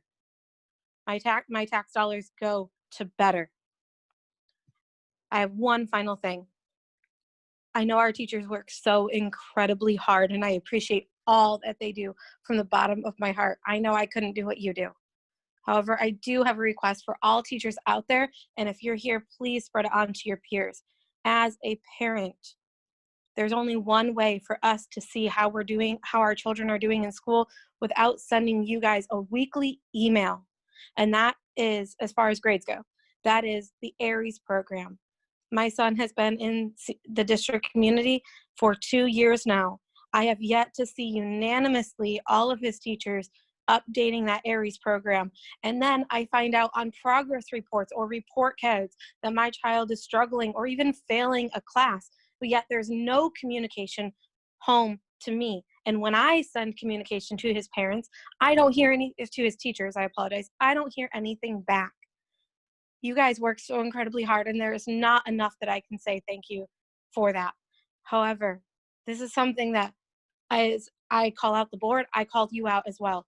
We all have to do one thing, and that is make sure that our children, our students, are most supported. So I request, if we are going to continue to work together and be supportive of each other, please make sure that not only our students know where they stand, but their parents, so that our parents and teachers can work together in order to support our children and our students. Okay, thank you. I have Erica Petty up next.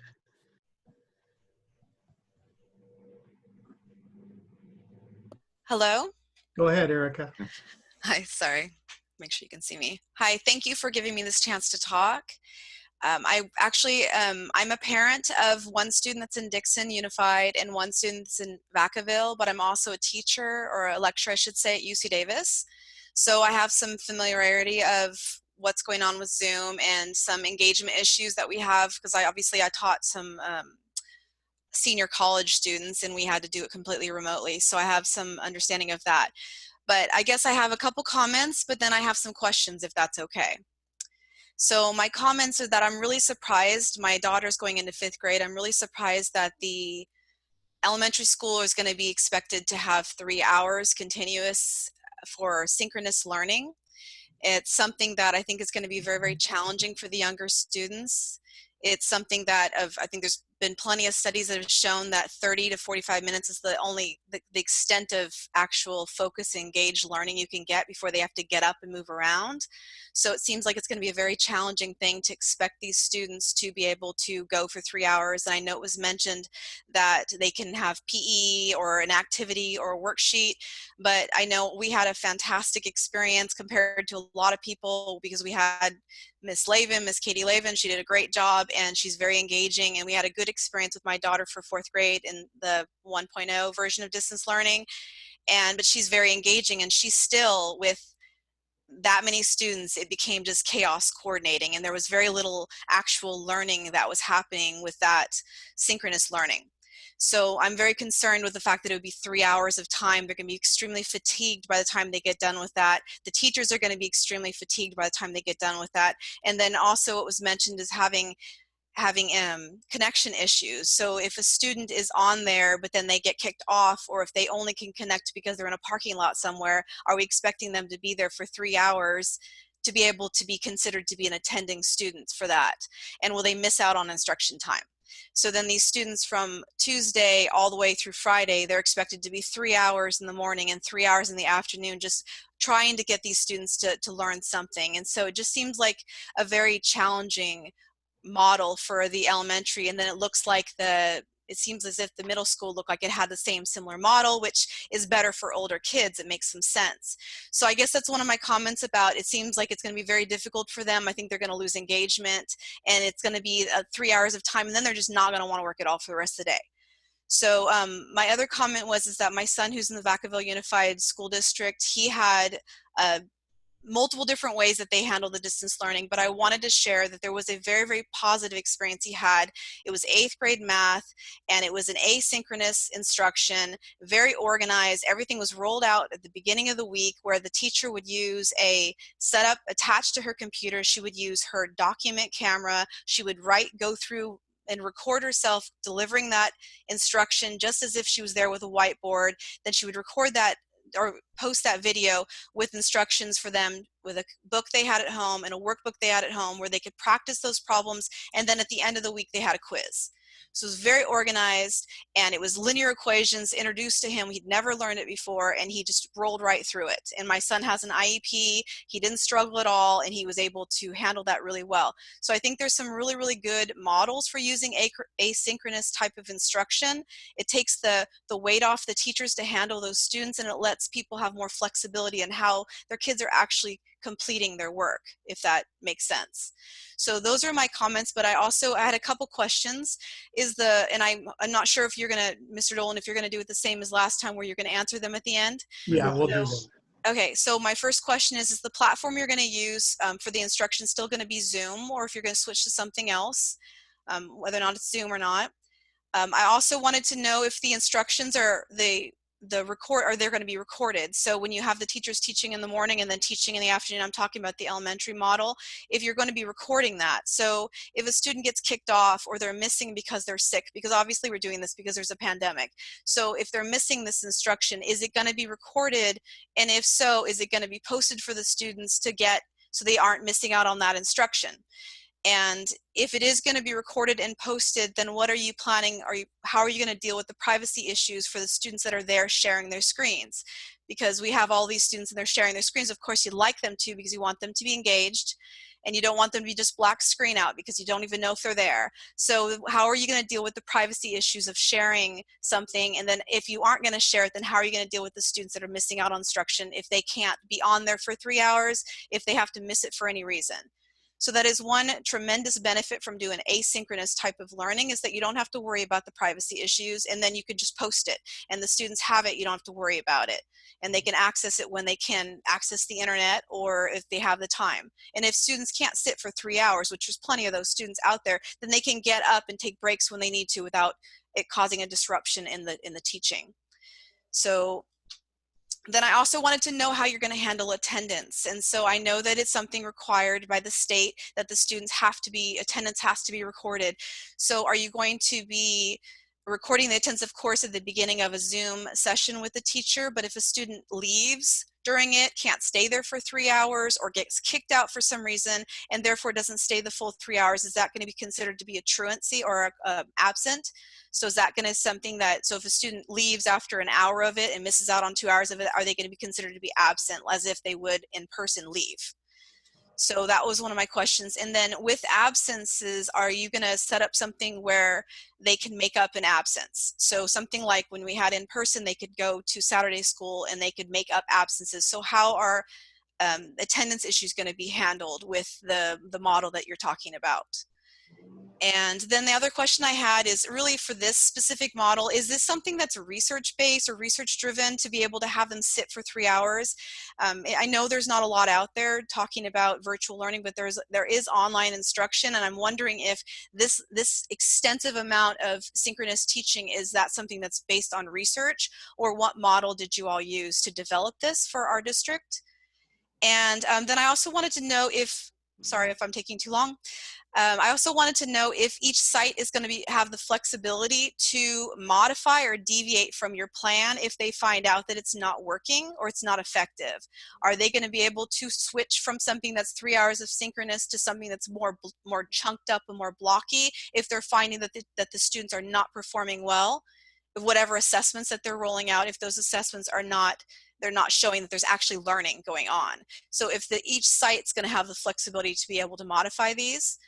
And I also wanted to know if the teachers, I know you talked about there being materials for the students, and that's, I think, a great idea, is to have them do some some learning, but then have them actually physically handle something and do worksheets, because I know my daughter has already told me she doesn't want to sit on the computer. So I was wondering if those materials that you're going to be providing, if they're going to be, if the teachers are going to be giving them in person to the kids, or how you're planning on getting those materials to the families, like how you're going to roll that out, and if those materials are going to be available before school starts, the first day, the first week, like what's the plan for that? And I think that's it. I basically, I understand the idea of needing to have a daily touch, which I think was mentioned. You want to touch, check in with them every single day. But I really believe asynchronous teaching would be a better model, because that way the students and everybody can have more flexibility. And then yet the teachers can still check in. They can still take attendance. They can still do things, but a little bit more flexibility seems like a good idea. Thank you for your time. Okay, thank you. I have Erica Ramirez next. Hi, the other Erica touched on a few of my concerns. I have two kids within the Dixon School District, one in high school and one in elementary school. And I'm extremely concerned with your model of the 3 hours as well with the live stream. I can't tell you how many times during these Zoom meetings of less than 200 people at the same time, a little thing pops up on my screen that says unstable internet connection. I think you have intent, but I am concerned with the delivery of your education through this model. I think our kids are going to suffer. And honestly, the last few days, I've been looking up laws. I've been looking up how to homeschool kids, curriculums, and I don't want to go that route. I really don't. I hope that you guys can come up with an effective delivery of education to our kids here within the district. I don't want our kids to be online and having their education being cut out in the middle of crucial information. I think that Erica, the other Erica, had also discussed posting a video that you can rewind and replay.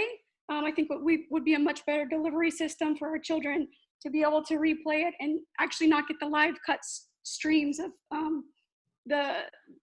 during class. So, and then again, she also touched on my concern was for my younger one, I really would like her to have some real materials to write in. I don't want her to be on the computer all day. She's 8. I don't think that's a good method of learning either. So if you guys could hopefully address those issues and come up with a hopefully better plan and delivery for the education. That's my only concern. Okay, thank you. Thank you. I have Holly up next.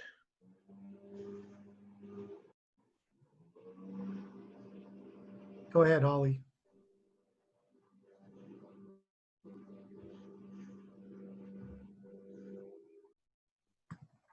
Holly, are you there? Can you hear me? Yeah, now we can. Go ahead. Okay, thank you. I am a parent of 2 children in the district. I have a junior high student and a high school student. I want to thank everybody there for all the time and effort that they put into everything going on. However, I really don't feel confident with anything that's been discussed tonight. I feel that it's a week and a half before school starts and we still have no plan set in stone for our kids or our teachers. It seems from some people we have heard that the teachers aren't feeling supported right now. With that said, are we ever considering pushing the start date back so those teachers can have more training? Winters did just vote tonight to move their start date back to August 26th. I know several other districts have done the same thing. Making training available starting today is a little bit too late, I feel, when school's starting, just in a week and a half. We're here for the business of education for our children, and that needs to be our #1 focus. If there's no kids in the district, there are going to be no jobs for teachers and nothing going on here. I feel like we're just starting behind the wheel. This is just one aspect of it, but considering I have a high school student who's in 11th grade, 11th grade seems to be a pretty important year as far as grades and colleges and things like that. With AP classes, my child was set to take. We've been given no summer homework, which every other past year, all the classes were given, not all, but a lot of the AP classes were given summer homework. So I feel that we're already starting behind the wheel on that. So that's all I have to say. I want to thank everyone for their time and thank you for continuing these meetings, and hopefully this all works out for everybody. Thank you. Holly. I have Terry up next. Hi, can you hear me? Yeah, go ahead. Okay, I have a few concerns. My daughter is going into C.A. Jacobs or John Knight Middle School. I'm not sure which we're calling it right at this moment. So one of the first questions I have is, we've got nothing from anything. I stayed for the whole board meeting a couple weeks ago when you decided that we were doing distance learning, and I'm fine with that. I'm on board with that. But I don't know, I was getting emails earlier in the summer and the Friday updates and stuff like that, but I was told tonight that there was something that went out like this week and I did not receive it. I'm concerned that if we can't get emails out to people, how we're going to do distance learning. So that I just want to make sure that what is being given out is people are getting it. The next thing is my daughter, I work full time. I'm an essential worker. I've been working this whole time, so she's in daycare. So she will need to be dealing with, I don't know how many kids are out there, and now have 20 other kids probably getting online at the exact same time to do studying. And I'm concerned that, like many other people, that what happens if they get kicked off? What happens if they can't get on? What happens if they can't hear, or whatever the case is? I mean, I have pretty good internet at home, but like one lady said, every once in a while it pops up on my screen, your internet's not working correctly, or it's not syncing well, or something like that. And so I worry. I mean, the internet's the internet. It's not perfect. And I'm concerned how that's going to be and how we're going to deal with that. The next thing I had was teachers having to be in the classroom. I don't understand why they need to be in a certain room. My sister is a teacher, and she did amazing during the spring, teaching out of a room in her own house, and able to, her kids were engaged, the parents were happy, were learning. I don't think someone being in a classroom is what's teaching the kids. I think it's the great teachers that we have and the teachers that give their all. It doesn't matter to me if my daughter has a great teacher and they wanted to teach while their feet are in the pool. I don't care, as long as my daughter's learning. It doesn't matter to me where they're at. My sister lives and helps take care of my parents. My dad has had lung cancer, and so he is one of those people that can't get COVID-19 because he would die. I know there are other teachers in this district that have that same thing going on, be it a child that may have a lung disease, or a parent that they are taking care of that is ill. I think that we need to be flexible with teachers that have these kind of scenarios to be able to work from home. I think it's up to their bosses, the principals, or you guys as the board, Mr. Dolan, whoever the case may be, making sure that they're doing an adequate job and that they are teaching. But I think that they can do it from home. I don't think a school classroom is what's going to make the difference of them being a good teacher and not being a good teacher. I think the safety of them is more important. Yes, there won't be a whole lot of people on campus, but yes, they still will be sharing those bathrooms, and they still will be sharing common spaces. And when you have somebody who's high risk at home, that's something you need to be concerned about. And I know we talked about having the rooms cleaned all the time if the kids are there, but if it's just the teachers, are we going to be as diligent in the cleaning? And that's something they need to be aware of. And I care about our teachers, and I want them all to be healthy, and I want my daughter to get a good education. The next question I have is, as my daughter is going into junior high, it's a very big difference going from an elementary school where she's had one teacher the whole day to 6 different teachers. Are we having some sort of get to know your teachers, understand how you're going to be going from one class to the next and learning? I mean, normally I guess you would have the week before, you have a day where you go on campus and see your locker and maybe meet your teachers and stuff. Obviously with this, we're in a weird situation, but is there something that we're going to do so that they can see what it's going to be, meet the teachers, know who they're going to be talking to, who's their English teacher, who's their math teacher, who's PE, and what's going to be their responsibility. So I just want to know, and again, maybe that was sent out in an email or something, but I haven't received anything. And so it's a week out, and I also am working, and I need to make plans and organize our life. And so I kind of need to know what's going on. So those are just my questions, and thank you for your time. Thank you, Terry. I have Lily up next. Good evening, and thank you, board members and community.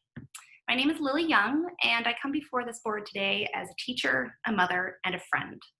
I've taught in Dixon for 8 years, and on the Zoom, I see many families of students who I've taught and loved. I love this community, and I've been amazed time and again how this community and this town has come together. But the community of Dixon has had more than its fair share of loss in recent years. Students, parents, and teachers from this small town have died too soon. And each of these deaths has left us heartbroken and lost. Parents are mourning the deaths of 3 children who should have graduated from Dixon High School this year. Families are mourning teachers who should have been enjoying their retirement. And children are mourning parents who should have been able to watch them grow up. If even one of these deaths was preventable, if even one of these people could have been saved, what would we have done to prevent that death? As in so many situations in recent years, my thoughts go to, what would Aziza have done? Aziza Tamimi was a teacher at C.A. Jacobs. She loved her students fiercely. She taught with her heart, and she was a confidant to so many. And she came to school during chemo treatment for breast cancer, up until 2 weeks before she died. In pain, her body betraying her, she showed up at C.A. Jacobs with a smile, a hug, and a lesson of compassion. Stickers with her name and her teaching mantra, "Practice kindness," are plastered all over the town of Dixon on water bottles and laptops. And here's my daughter's. She embodied kindness, and she fought fiercely for her students while fighting fiercely for her life. But if she had been asked to come into work during COVID, or if she had felt pressured to teach remotely from her classroom when her teachers had been asked to do the same, she might have had to go in, had to put herself at risk at a higher chance of contracting COVID due to her ongoing illness. She would have risked dying earlier than her already numbered days. Why put Aziza through that? Why put anyone through that? Is this community prepared to look at every teacher in the face and tell them there's no chance you will contract COVID at school? There's no chance you'll die from a virus that you picked up in your classroom or in the bathroom or in an administrative building. We can't guarantee everyone's safety. Car accidents and cancer and terrible things happen. But the philosophy behind public education, behind studying history, is to learn from our environment and from our past, to learn from the facts available to us and make better choices. California has the most COVID cases in the nation. Our rate of hospitalizations hit an all-time high this week. We know that every time we leave the house, we raise our likelihood of catching this virus. We raise the chance of passing it to people we live with and putting their lives at risk. Our Dixon community needs more high school graduates. We need college graduates. We need more business. You know what we don't need? We don't need more funerals. We don't need to tell teachers, we had a chance to keep you safer, but we couldn't figure it out in time. We had politics to deal with. Well, that isn't good enough when our lives are on the line. The solution that is safest for our community is to give teachers the choice to teach remotely from home. There's a safer path forward. It's where most of us are right now.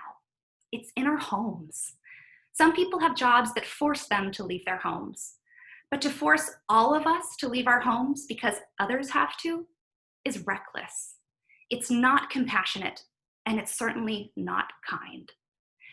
And if this decision causes one more person in this community to die without having to, if we choose remote funerals over fully remote learning, we'll have to live with that for the rest of our lives. Please give teachers the choice to teach remotely from our home. If I'm not healthy, I can't teach. Thank you. Thank you. I have Kathleen up next. Good evening. This summer, the rallying cry in America has been, reopen schools. Well, you can't reopen schools without teachers. The new campaign is, distance learning has to be better. Distance learning will only be better if districts, including Dixon Unified, fully support the teachers who provide distance learning. Tonight, I am speaking to let the parents, guardians, and the community of Dixon know that our school district does not value the health and safety of its teachers and is not adequately preparing its teachers to fulfill its promise to you that Distance Learning 2.0 will be better than distance learning in the spring. Dixon teachers, just like thousands of teachers across California, want the choice to complete distance learning at home in order to slow the spread of COVID-19 and keep themselves healthy enough to teach your children. Our school board is absolutely against this choice. And last night, over 100 Dixon teachers were told by a fellow colleague who has negotiated distance learning requirements with the district, quote, the school board doesn't trust Dixon teachers. It's important that the parents, guardians, and community members know that the people who vote on your children's education clearly don't respect the teachers who teach your children. Furthermore, it's important to inform the public how the district's distance learning proposal for teachers was inadequate and untenable. To begin, the district did not plan on providing mandatory whole staff trainings on distance learning. All distance learning trainings were and still are optional before the school year begins on August 10th. How can the district promise that your children will receive distance learning that's better if teachers aren't required to attend the very trainings necessary to guarantee distance learning improvements?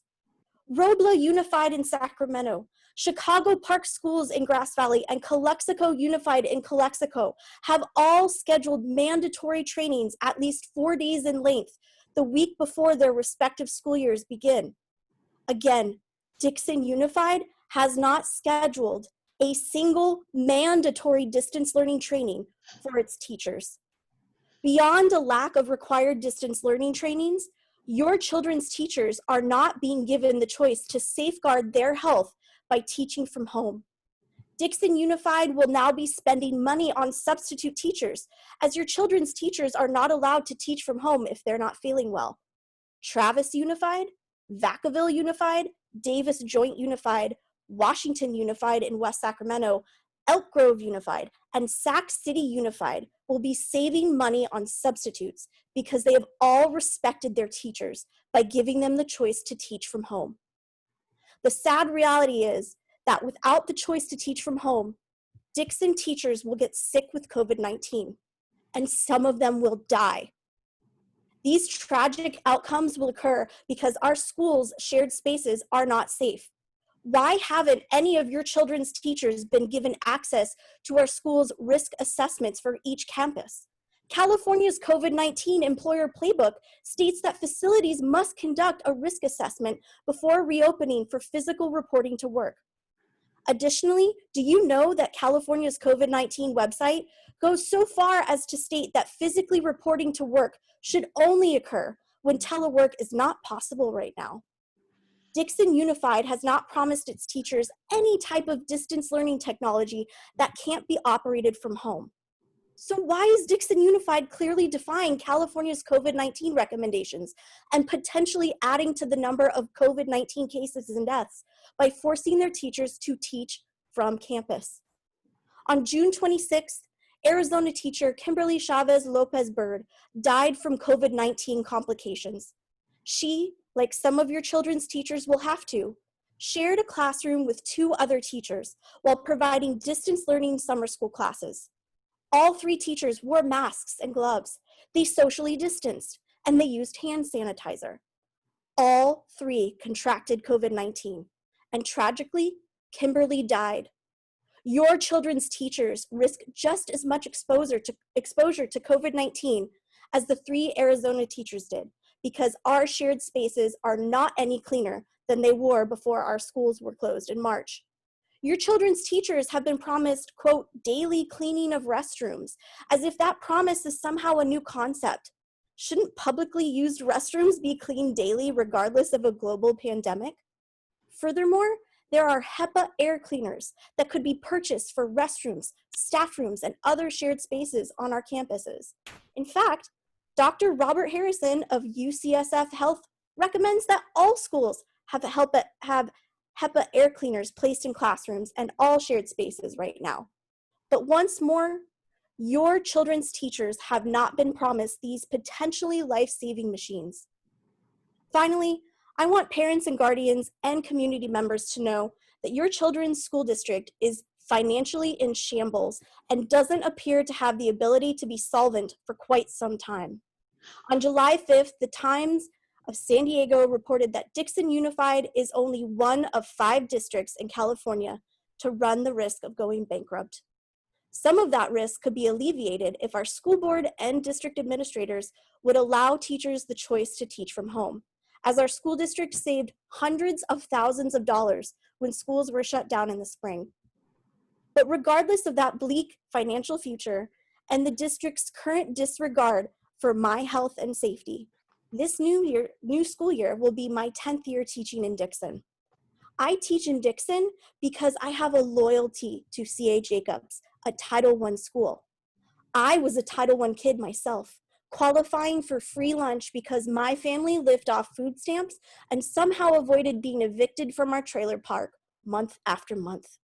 I teach at C.A. Jacobs because I want all of my students, especially the ones who have backgrounds like mine, to not only succeed in my language arts or AVID classes, but more importantly, to receive an education that will give them the skills to live lives that are financially stable, emotionally fulfilling, and physically safe. So to all the parents, guardians, and community members watching and listening tonight, here's hoping that my colleagues and I are lucky enough to not get infected with COVID-19 at work. Here's hoping that my colleagues and I are fortunate enough to not get sick with the virus and suffer long-lasting, debilitating side effects. Because if I'm not healthy, I can't teach. Okay, thank you. I have Debbie up next. Hi, Go ahead, thank Debbie. you. I'm Debbie Thomas, and I teach over at the high school. I'm actually the teacher with the dog, the golden retriever, that probably a lot of your students have heard about. I've spoken several times here at these meetings, and I just want to start out by saying thank you for listening to me. I speak from the heart because it's just the only way I know how to be. I may not be the most posed or articulate person, especially when things are so passionate, and in my opinion, this is life or death. So like I said, I'm going to speak from the heart. I support what Chloe said, what Teresa said, what Lily said, what Kathleen just said, and what so many of our teachers are saying. I happen to be, I'm going to be really vulnerable, and I don't like doing this, but I don't know how else to reach the board members. I don't know how else to reach my superintendent and the people that have the power to decide whether I might get sick and might have to leave my children because I contracted COVID and maybe I died. I have an underlying health condition. I have submitted paperwork to HR for health reasons from my doctor. I haven't heard back yet. I'm still waiting. I'm trying to be patiently waiting. It's really difficult. I am a single parent and I love my job. I look forward to going to work every day. Even when I didn't feel so well, I would still go. But now, I can't even go leave my house to go get groceries.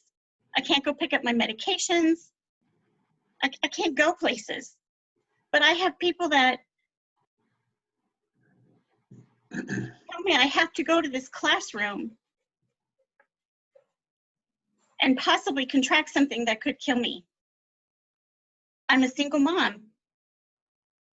And I love my boys so much. And I love my students almost as much as I love my kids. And I don't think there's anyone there that knows me that's watching or hearing this tonight that would even attempt to deny what I'm saying. I love my students. I love my job. But we're in a pandemic. And I feel like I'm begging, and I can't stand that I can feel my voice kind of quivering. But I'm laying it out here.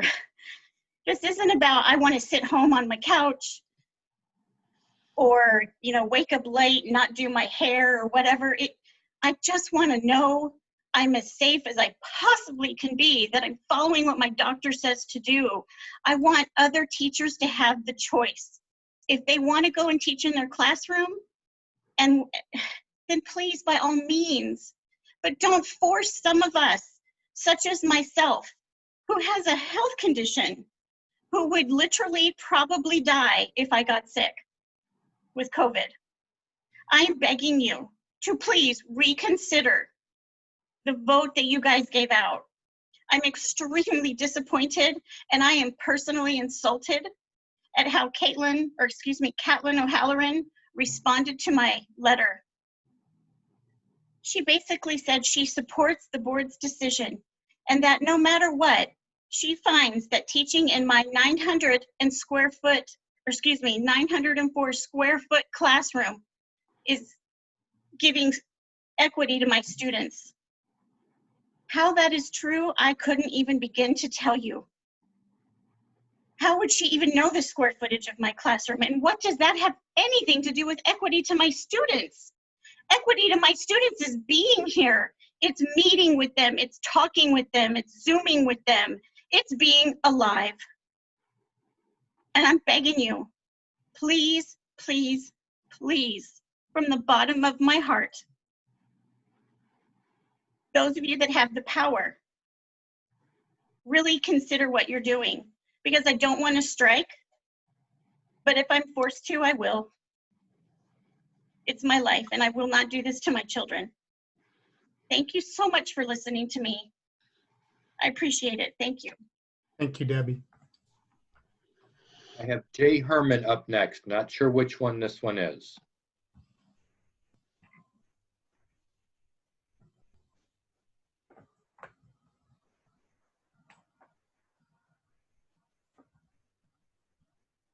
Is that Janine?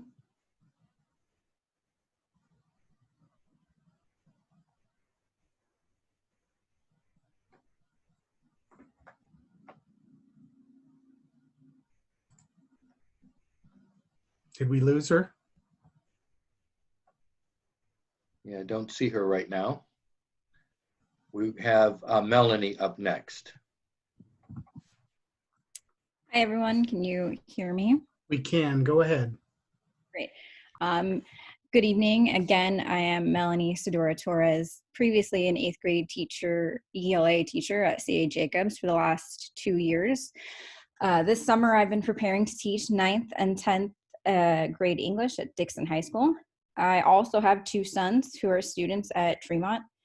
My family has lived in Dixon for 5 years now, and we've come to love this town and are on our way to establishing deep roots. However, the past week has shown me that these feelings of love and dedication are likely unrequited. Last week and most of this one, I've been consumed with anxiety about whether or not the district would grant teachers the simple request of being allowed the choice of teaching from their homes or their classrooms. I know this is a simple request because working from home is an option that is encouraged by the CDC and the state, as Kathleen pointed out.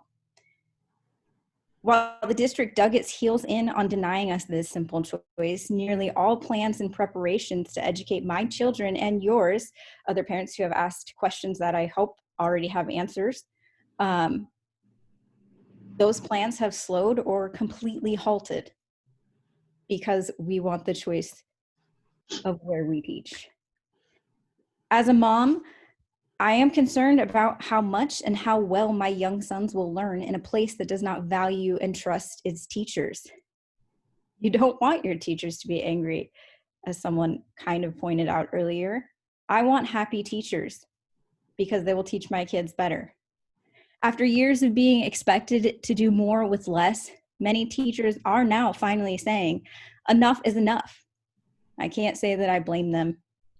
I won't blame teachers when I ask them to provide my child with extra help at lunch or after school, and they say no, because they're not actually obligated to do that.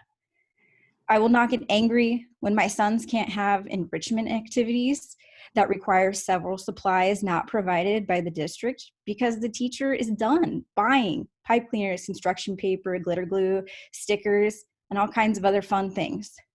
There are so many extra things that our teachers do that many of us do not realize are not actually required. I'm afraid that many of these extras provided by teachers and the teachers themselves will disappear because they're tired. They're tired literally and figuratively of holding this district together. Yes, they get a thank you every now and then, but talk is cheap. And when all of these things go away, who loses out? My kids do. And other parents that are here tonight, so do your kids. We can do better for our teachers. As a community member, I am confused as to why the city of Dixon was publicly scolded for not wearing masks consistently and specifically for going to Dawson's and Bud's. These things were named as part of the rationale for choosing distance learning. But teachers are now expected to leave their homes and go on to campuses where social distancing will not always be possible, as other people have pointed out. I think we need to be the examples for what we want to see. If the district wants to see people staying home to keep the community safe and to be able to reopen schools as soon as possible, then they need to let Dixon teachers stay home. Demanding that teachers work from their classrooms when it is entirely unnecessary is hypocritical of the board and counterproductive to the community's effort to be able to safely reopen schools sooner rather than later.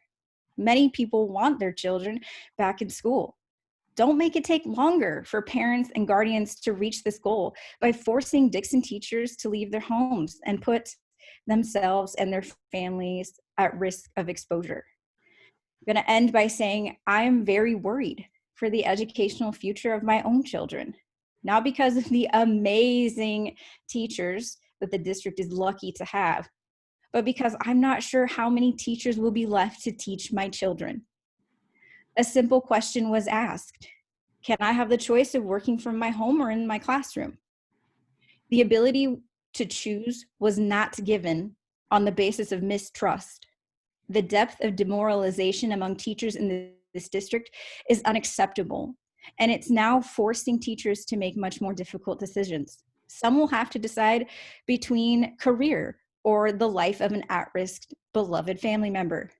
Others are trying to decide if being kicked while they are down is something they're willing to tolerate. If Dixon teachers leave, it hurts my children, and other parents, it will hurt yours. Don't let this happen. Show teachers enough compassion and respect by allowing them the choice of working from home. Our kids are depending on it. Thank you. Thank you. I have Jay Herman back in the list. Hi, can you hear me now? We can, go ahead. Okay, yay. Sorry, I was talking to myself on mute, so that's really embarrassing. I'm very nervous about speaking, so I apologize for that.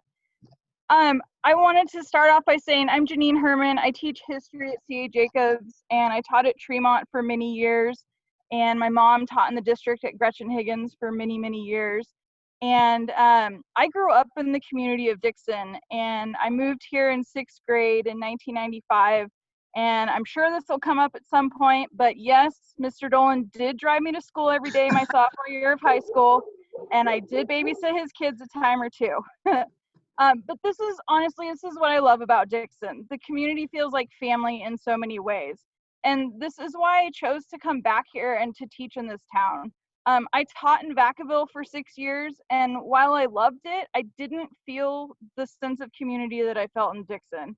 I wanted to make a difference like the educators that I had in Dixon that were my teachers and with my own schooling. And lucky for me, I work with 2 of the educators that were my PE and math teachers when I was a student in Dixon, and that's really cool. I have to admit, though, that the last month has been extremely stressful. Yes, we're all experiencing this pandemic, and we're all stressed out. I get that. I fully get that. But the teachers across this nation and in this community specifically have really suffered in the past couple of weeks. I've sat in on several unofficial meetings with union membership and different things with that.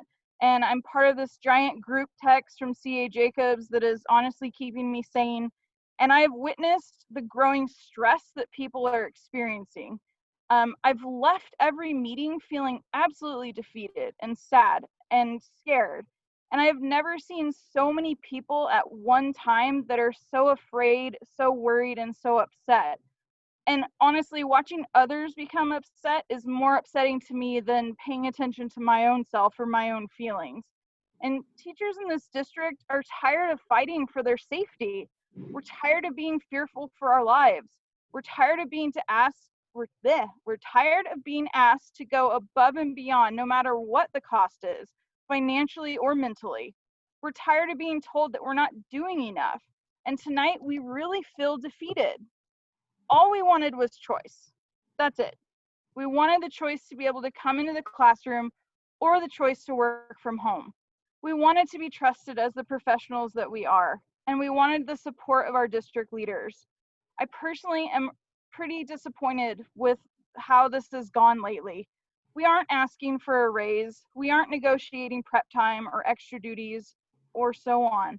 We're asking you to keep us at home and to take care of us collectively. We have a duty to keep kids home and safe while numbers continue to spike in our county. So why don't we have the same duty to keep the adults safe? Don't we need to be the ones that set that example? We are not essential workers. Our state is still in stage 2 of reopening, and our governor has made it clear that non-essential workers are supposed to telework whenever possible. If you care about your certificated and classified employees and truly support them and trust them, then why aren't you putting their safety first? Thank you. Thank you. I have Ryan up next. Hi, can you hear me? Yeah, go ahead. Okay. First, I want to say I 100% agree with Chloe, with Lily, with Teresa, with everyone who's spoken out against giving us the choice. Like Debbie, I feel vulnerable when I put myself out there and say I have to put in for an accommodation too, because I'm living with someone who is high risk. And I don't feel like shortening her life more than it's already been shortened by having to share bathrooms, by having to be in the vicinity of a classroom, by walking down a hallway where I might pass someone. I had to go to the district office today to bring my computer in to be fixed. My work computer that I never used in the spring because it didn't work on Zoom.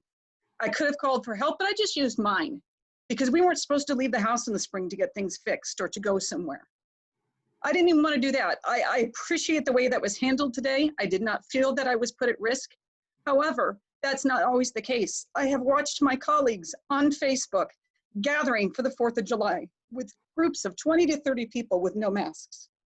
I've watched colleagues put pictures of them at beaches with hundreds of people with no masks on. I've watched students' families do that as well. I'm glad we decided on distance learning. I do not have the right to jeopardize the people in my family for my career. But I love teaching. When I came to Dixon, I was so excited to be there because it felt like the first time the teachers were appreciated as the professionals they were. I don't feel that way anymore. I was devastated to hear last night that the board feels we're not trustworthy to do our jobs. I have always done my job in this district. I have gone above and beyond, like every other teacher in this district, to take care of the vulnerable kids that are put in our classroom. I was at the doctor's office with my mother the other day. The doctor who wrote the note that says I should work from home. I didn't ask him for that. I asked him for a note that said I need to work online because I thought we were going to go back into the classroom. I was terrified of that and wanted to be an online teacher. So he wrote the note and he put that I should be working from home. And when I told him, oh, but we're working online, he said, you should not be in the building. The risk is too much to be around anyone. That is a doctor, okay? I trust him. I trust him with my life. I do not trust the district with my life. I love teaching. I love teaching in Dixon. I love my coworkers. I am so impressed by everyone here who has stood up to speak. I love the parents that are supporting us because we have been good teachers to the kids and we continue to be good teachers. But to hear our board say, and our district, they don't trust us, takes away everything that I gained by coming to this district. And it will make us teachers that are not enjoying our jobs, which will in turn affect our students. I will do my best job wherever I end up working. If you make me go into the classroom, I'm gonna have to suck that up. I am the sole income for my family. So I don't have a choice on that. But if I get quarantined, even because I'm exposed to it, I cannot stay in my home because I cannot jeopardize the life of my mother.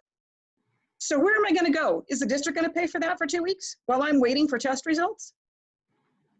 I want the answers to those questions. The other thing that really concerned me too was the way that this was brought up. For weeks, we've been listening to presentations about distance learning, hybrid learning, or going back to the classroom. Never once was it presented that teachers would work in the classroom. That was snuck in at the last minute with no recourse for us to say how we felt about it. That's not the way a district that respects its teachers works, or its parents, or its students. We deserve the choice for our lives. Thank you. I have Erin up next. Hello, how are you guys? Good, go ahead. I had something prepared that I was going to write, but I have some pretty amazing colleagues, and I just want to say that I support what Chloe said. I support what Teresa said. I support what Lily said. I support what Kathleen has said. I support what Debbie has said and Melanie has said. I support what Janine has said and what Ryan has said. I think it is unfair to force teachers to risk their lives in order to provide instruction to our students. When we can do that job from the safety of our own homes. That's all. All right, thank you, Erin. I have Tiffany up next. Hello, can you guys hear me? Yeah, go ahead. Okay. When we first learned that we would be teaching remotely back in April, I immediately took action to train myself in my new reality of remote teaching. I was on the computer researching best practices for distance learning and training myself on the tech skills I would need to work with students remotely. Once remote learning began, I started my day some days as early as 4:30 in the morning, creating lessons for students who were sent home abruptly without any books or any school supplies. I worked at nights collaborating with colleagues. I worked on the weekends creating video lessons on platforms that I had never used before. I promptly answered parent emails at all times of the day, from early in the morning until late at night. Just like from the time I started teaching 20 years ago, I worked well beyond my contracted day. Let me assure you, I do not want to work from home because I'm lazy or because I'm trying to get out of doing my job. I'm working from home or asking to work from home because this is where my voice is going to get shaky. I apologize. I usually do not talk about this in public. 3 years ago, I donated a kidney. It was an altruistic donation which means I donated my kidney to a stranger. In turn, this started a chain reaction, which allowed for 4 other people to get a kidney, one of those being a child. I did this out of the goodness of my heart. I got nothing in it for a return. The Living Transplant Center in Sacramento, where the surgery was performed, is recommending that I do everything reasonably possible to keep my 1 kidney healthy. Current studies show that COVID is just as damaging to the kidneys as it is to the lungs. Again, I want to make it really clear. I am not asking to work from home because I am lazy. I want to work from home because if I get COVID and it destroys my 1 kidney, I will die. And that's it. Thank you, Tiffany. Tammy up next. Okay, so first I am going to speak as a parent. I will say this, that I have 3 daughters in the district, 1 in the elementary, 1 at junior high, and 1 at high school. But during this last part of our, I'm not even going to call it distance learning, our crisis learning, because we can't really call it distance learning from what we had to do, but I had 4 children. 1 of them has since graduated. I'm going to speak as a parent and say that the experience that my children had with their teachers was the same in class as it was distance. My junior high student had Miss Bear. She had Miss Hurd. She had amazing teachers that did just as well distance, working from home, not in the class, as they did when she was on the site. My high school student, same thing. The teachers that she had issues with were the same teachers she had issues with when she was on campus, that I brought up to the high school several times, that she wasn't being taught, she wasn't being taught, she wasn't being taught. So she had the same problem in her distance learning with that same teacher. She still wasn't being taught, but it had nothing to do with distance learning and how it was done. So it really is disgusting to me that the board would say that they don't trust their teachers, because the ones that I know and that my students have had, I said, Mrs. Roop was flipping amazing with how she was able to teach first graders, 6-year-olds, and keep them all focused. And my daughter learned just as much as she did in distance learning at 6 years old as she did when she was in class. She had the same amount of work. She read to them. I mean, it was just amazing.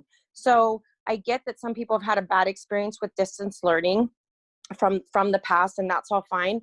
But the fact that the board and Catlin O'Halloran would say that she's for the distance learning, but only if the teachers work in their classroom, I think is disgusting to me, that she's able to be okay with putting all these teachers' lives in her hands, saying that she's okay.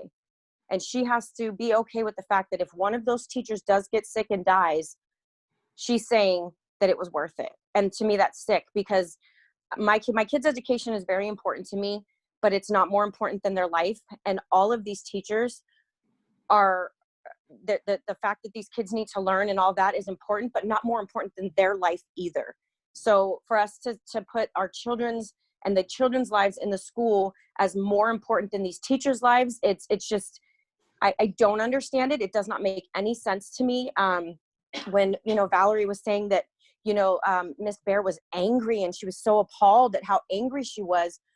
In my opinion, and I can only speak for myself, I think Valerie's not looking at it in the right way, that she's angry now. She's tried the nice way. She's tried to ask, hey, please give us the choice. Those that want to go, because I do know there are some teachers that do want to go and teach in class, just as well as there's some that want to teach at home because they're afraid or they're scared or they have underlying health conditions or they have family members that have underlying health conditions. And that's, they should have the choice. But I also, what she's not understanding is they deserve to have that choice to make. She's tried the nice way. And so for Miss Bear to be so angry, to me, I don't look at it as anger. I look at it as passion. Her life is important to her. Her family's life is important to her. So if she, seemed angry or upset, I think it should be understood. I don't think it should be judged. She tried the nice way. She asked, hey, can we please have the choice? They were turned down. So now what do you do next? You have to be assertive. You have to take a different approach to try to get the board members to understand, please give us a choice. Now, speaking as a employee of the school district, I have no clue what they're going to do with us school nurses. I don't understand. I have no clue. I don't know what our school year is going to look like for us. There's no students to nurse, so I don't know what we're going to do. There's some paperwork, but not enough to, you know, push through the school year. I will do whatever I can or help in any way possible. But speaking as an employee, you are saying that the janitors are going to clean these classrooms and that it's been a normal practice and they've been doing it all along. And as an employee, I will tell you, and I don't mean to throw anybody under the bus or whatever, but I'm just trying to be as transparent as possible. The rooms are not cleaned. I will tell you that I put in a request to have my office mopped several times and it never was. The same stains and things would be on my floor. So I just took actions into my own hands and I did it myself. So you're telling these teachers, and this is where I will say maybe to Valerie that maybe this is why they don't want to go and they don't feel safe there, is that they are not being cleaned. They were not. I don't know if they are now. I have not been back to the school, but I, as an employee, do not trust that this nighttime janitor who was supposed to clean my office every single day and did not, I don't trust her that she's going to clean my office for me. So when I go in, I will clean my own. I will do whatever I can to make sure that I am safe in my office as the nurse. But maybe that's their worry, is that, you know, I've watched all these teachers and I watch them every day clean their own classrooms, wipe them down themselves because they don't get wiped down the right way. The daytime janitor that we had at Tremont, she took it upon herself to clean my office for me every day, even though it was not her job to do so. It was the nighttime janitor's job to do so. So, but she did that. She went above and beyond and made sure that I felt like, okay, I'm in a clean office. So that is an issue. And so my question to whoever needs to answer it is, how are you going to make sure these rooms are really being cleaned and wiped down and disinfected? And I know Luke asked, you know, are you guys using the foggers? Well, they're not using them yet, or they're not doing this yet. But you're asking the teachers to go there and just wiping them down, or what you're trusting that some nighttime janitor has wiped it down. You're asking us to trust somebody that we don't know, and that from experience for me, I know has not in the past done what they were supposed to do. So I think it is disgusting that you guys would not give these teachers a choice. It's disturbing to me that anybody can live with themselves putting these teachers' lives or these staff members' lives at risk. It's disturbing on so many levels. And that's me speaking as a parent. My daughters got amazing instruction on the distance learning, and they were taught from home. The fact that you don't trust these teachers, I'll tell you one thing, you can trust Miss Bear. She gave my daughter the best experience ever. You can trust Miss Hurd, you can trust Miss Roop, you can trust Miss Connolly, you can trust any of the teachers that I know. Like, they are doing their job. The ones that aren't, they're not doing it at the school either. So the ones that you need to not trust are maybe these nighttime janitors that really aren't cleaning the school the way they're supposed to, or these teachers that there are some out there that are not doing their jobs right, but they're just as untrustworthy on site as they are in distance learning. So you making them go to the classroom, and I don't want to call out names to the people that did not teach my children a minute at a time. The teacher literally told my daughter, I'm leaving for a week. You guys are going to be on your own. It's the same kind of instruction she got when she was in class. There wasn't any. So whether they are in a physical classroom or at home, they're getting the same instruction from those specific teachers. It's not the teacher problem as a whole. It's individuals. And so maybe look at those individuals more closely. And I know that the school has gotten complaints about these teachers, because everyone I talk to, they're like, oh yeah, that one. Same issue I had.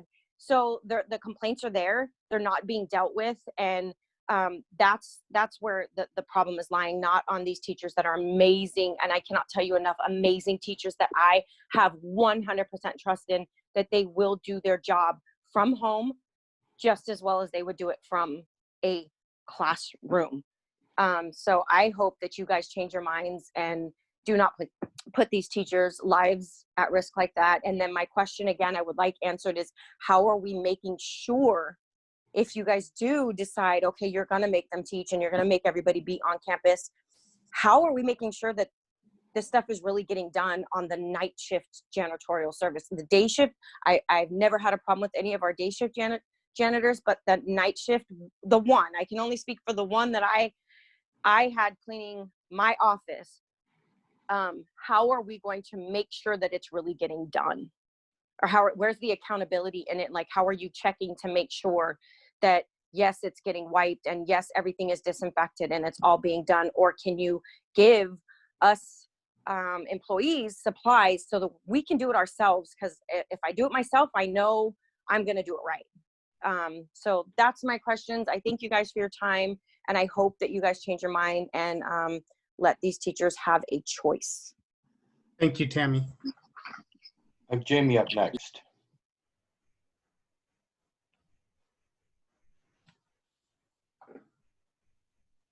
Does everybody hear me? Yeah, go ahead. Okay, thank you for hosting this. To all the teachers and community members and board and Mr. Dolan et al. We appreciate the time, energy that it takes to be here every night. I want to put that out there right away. I do have some questions first, and then I do have just a comment to wrap up. Hopefully what will take under 5 minutes, as there are so many wonderful people speaking right now. I don't feel right occupying this time for very long, so let's get to it. I have some questions for Mr. G, Mr. Germani. I have questions for Miss Lauder and Mr. Mark Moncello. Is this the appropriate time to ask them? Yeah, you can ask them now, and once everyone does their comment and questions, then we'll answer them. Okay. For Mr. G, so I heard you talking about a handbook, and my question to you is, when will this handbook be ready? And do you have an approximate size of this handbook? My question for Mr. G is, how are you hearing from the community as part of your work in general? And to follow up with Ms. Hurd's comment from the board meeting before, were teachers involved in the working of this current schedule that you have made? Were they consulted, or was there a teacher specifically in the making of the schedule? For Miss Lauder, how many respondents replied to your survey, the daycare survey? And do you know how many were parents who spoke only Spanish? And then for Mr. Mark Monticello, or the board, all of y'all, I'm not sure, my notes get a little confusing here, but what happens to folks, I've heard this before from some of the other speakers, what happens to folks, kids, students, who don't return to their computer on time? So I'd like to kind of follow up with that truancy remark that I've heard before. Mark, I heard on 411 parents who were wondering about Chromebooks for sale, as I believe Vacaville's doing this. And so they were wondering about whether we were gonna do that too.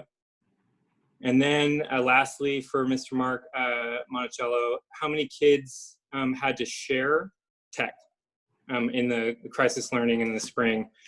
Families have reported having to share one computer. So I was wondering, are those alleviated in sort of your protections for this time around? That's it for you people. And then I have just a comment for the rest of us, we all people. And that is to say that we have heard from many, many brave and polite women here tonight. And I just want to say, you are our role models. You are the OG alma maters. And for many of us, you are our first teachers. So thank you so much for your input. It means a lot to our community. And this question is to the board and the rest of us, men. How many times do we got to hear from these wonderful and passionate people before we listen? Thank you. All right, thank you. Betsy up next. Go ahead, Betsy.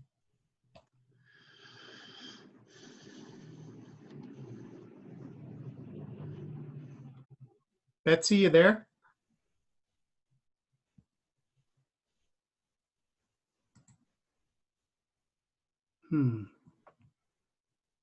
Did we lose her, Mark?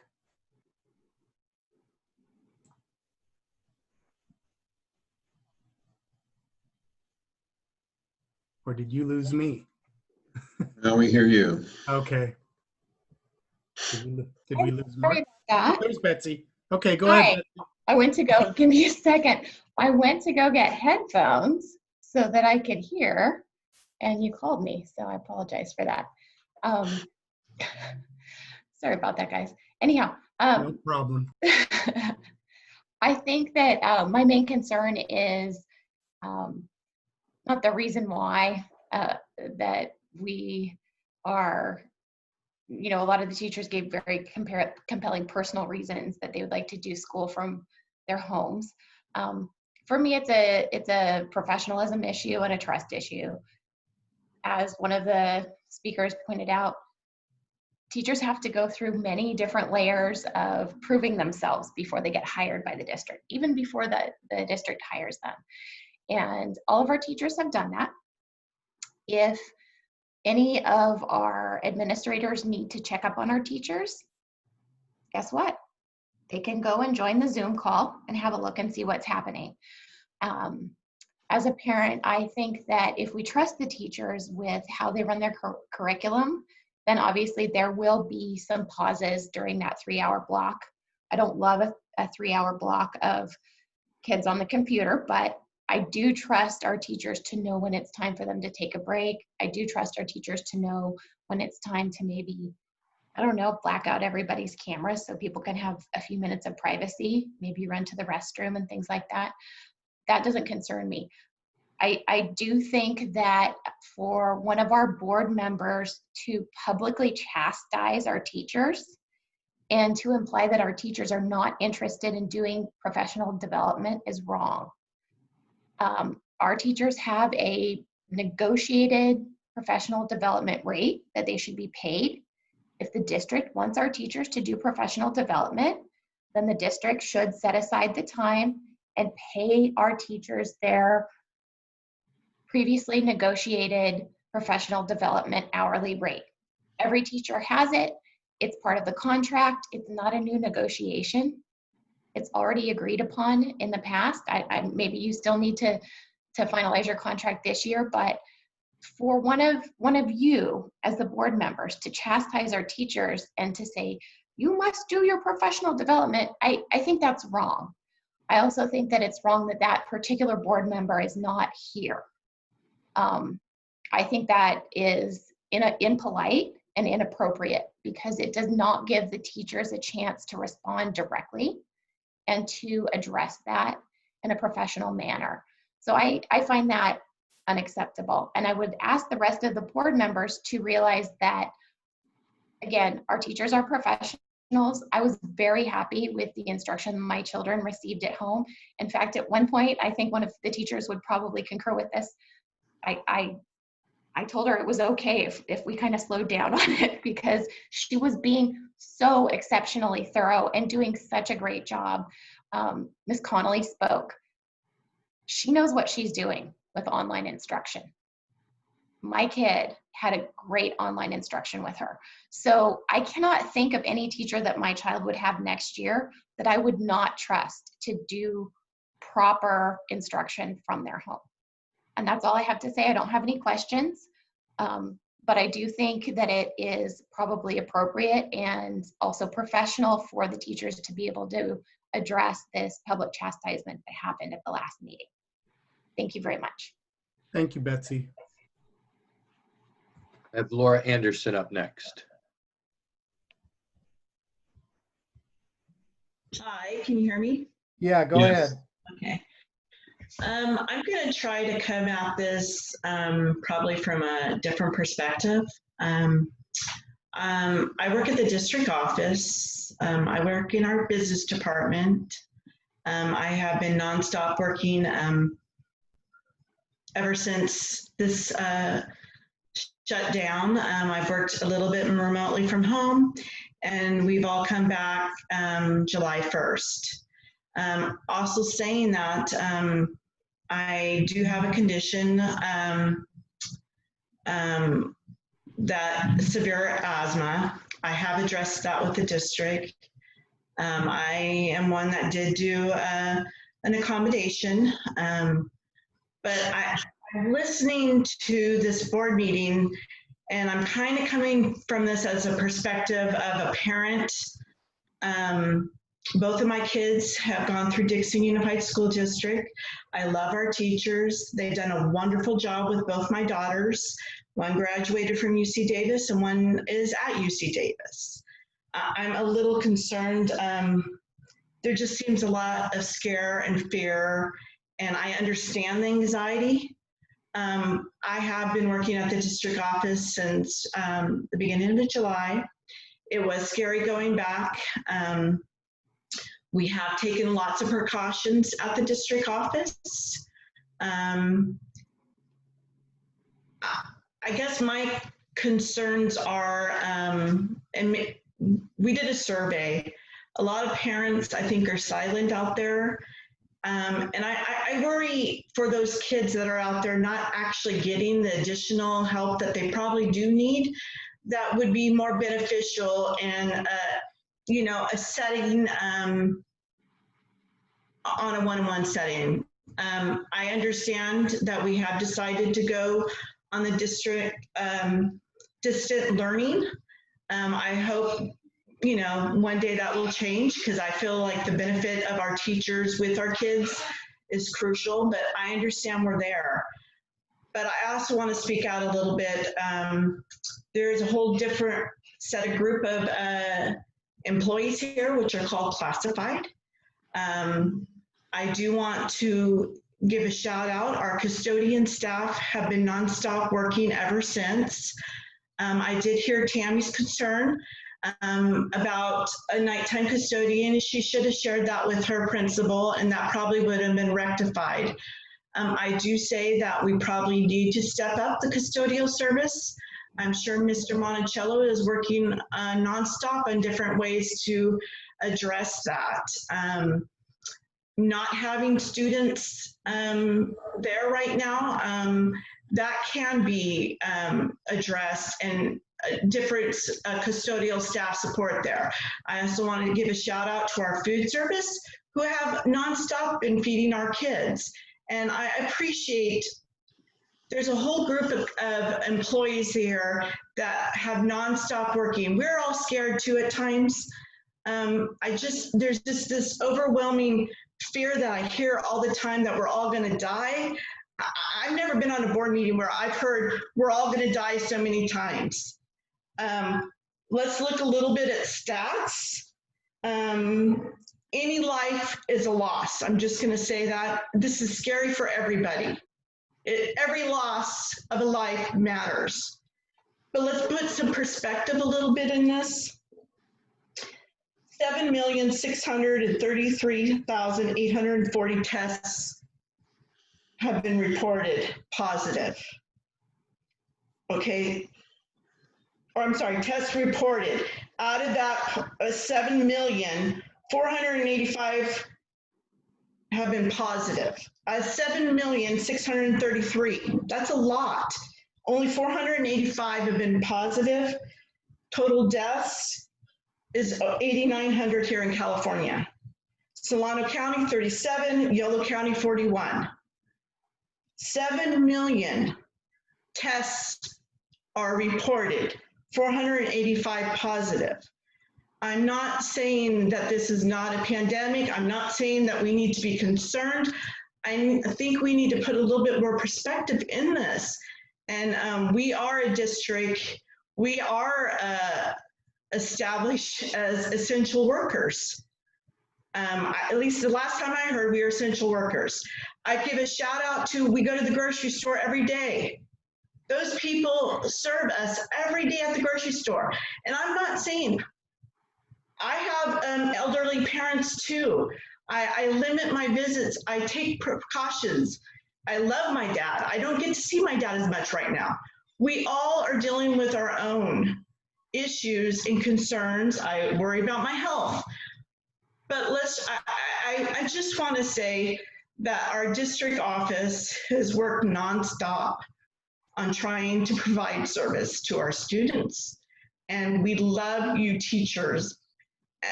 And I feel like there's some, if we need to address some of them with the health issues. I do believe that.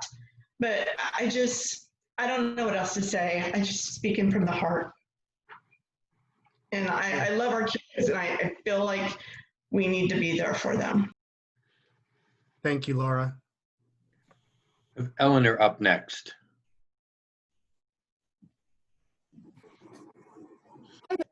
I want to thank you for calling on me. I want to say I'm a teacher at the high school. I've been in this district for 24 years, starting at the elementary school, and when we had some dramatic budget cuts many years ago, I got pushed to the high school.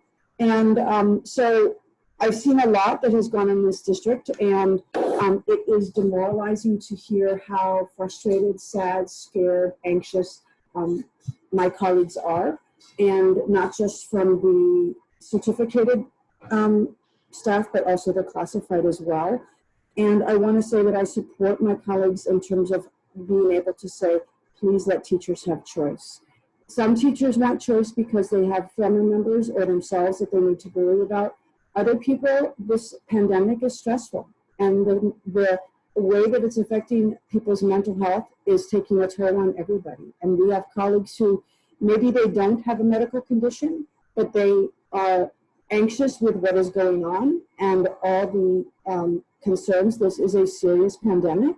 And so recognize that even though some people don't have medical conditions, the stress to have to put themselves at risk to be on a campus where they're surrounded by more people is stressful.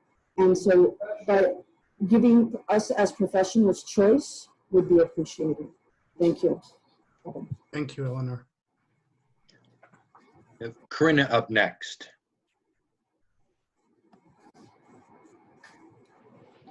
Go ahead, Karina. Can you hear me? Yeah. Sure can. Hi, everyone. My name's Karina. For those of you who don't know me, I also work at the district office, but I'm also a parent of two sons, one at the high school and one at CA. I want to say that through distance learning, both of their teachers did very well at, all the work that they gave them, and they were, every time I emailed them, they emailed me back. It was awesome. But I also want to say that I had a very hard time with them, keeping them engaged. My boys just don't learn in the way of distance learning. They learn from being in a classroom, being with the teacher, having the teacher show them what to do. They just don't learn from distance learning.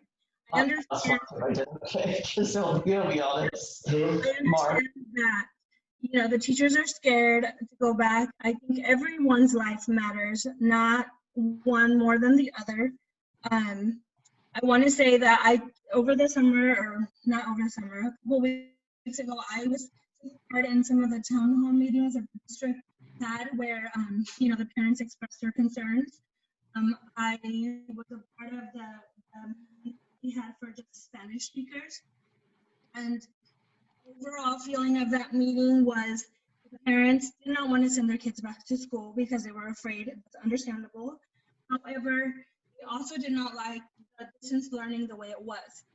And when we expressed or, we heard, we expressed to them and they kind of got the idea that maybe this time distance learning was going to be where the teachers might be in their classroom, their attitude completely changed. They were more excited about, their kids being in distance learning, and were very hopeful that it was going to be very different and they were going to be more engaged.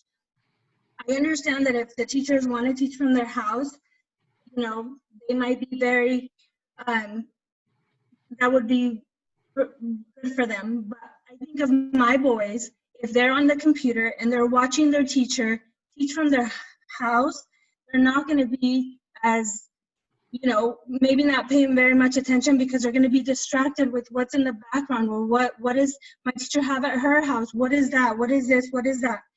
However, if they're in their classroom, I feel like they're going to be more engaged. They're going to pay more attention. That's just my opinion of, what I saw with my boys. I also want to say that I don't think it matters how many Spanish-speaking parents take a survey. I don't even think that should be a question. I think everybody's response matters, not just, how many Spanish-speaking parents answered a particular survey. That shouldn't even be a question. Thank you. Thank you, Karina. I see that people are getting on a second time who have already spoken, and I'm not going to cut anyone off at this point, but I would ask that you try to say everything you want to say in one speaking, because otherwise we've already been here now for 9.25 hours and we'll just keep going. So certainly we'll give you a chance to say what else you want to say, but please try to be concise and get everything out. And Luke, if I can just make a comment, just that we don't, we try to avoid engaging in, Luke said this and I want to respond to him. And then Luke says, well, Brian said that and I want to respond to him. One of our protocols is that comments are addressed to the president of the board in particular. So if we can try to keep that in mind as we share comments, please. Yeah, and especially, so please don't get up and say something about someone else who's been in the audience, because if we were in person, we don't allow that, and we should not allow it on Zoom either. So address your comments to the board, but let's not cast stones. Everyone has an opinion and everyone is entitled to their opinion. Okay, go ahead, next. I have Kenny up next.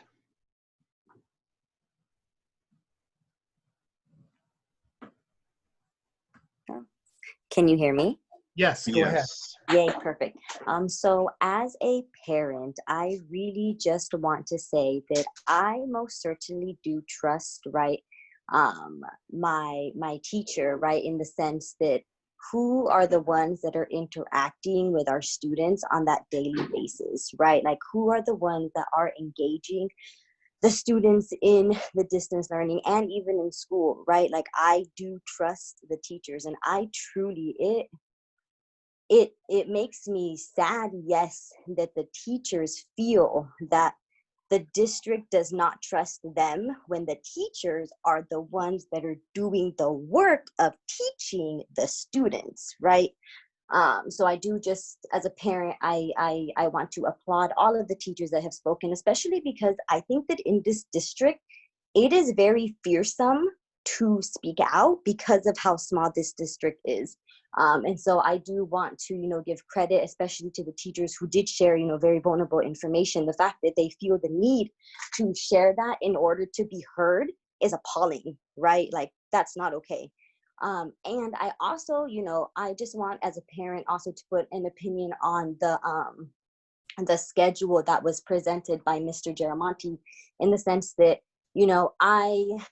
it makes me think of the whole equity and equality, right? Equality is saying that you want to give everybody the exact same thing, where equity is saying that you are paying attention to the details of what students and what people really in general need.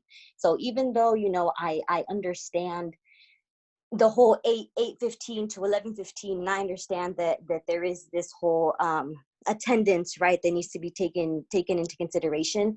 But I do just want to I don't know, to bring that point up, right, that we do have to look at what exactly that looks like, and maybe that needs to be a decision that a site makes. Because as I said, right, I trust the teachers at the school site where my son is. I trust the principal at the school site where my son is. I trust the office staff at the school site where my son is. I trust the custodians at the school site where my son is, because they are the ones that have been interacting with my son, right, prior to this, right? And in distance learning specifically, it is the teachers as well as, right, the principal that was involved in that. And I would also just like to, you know, comment on the fact that, you know, we do have a pretty large Spanish-speaking community. The district is made up of 60%, right, of Latinos. And so I'm curious as to when or how, you know, the Spanish community is going to be, I don't know, given access to this, right? Because I was thinking of that, like where are their voices? They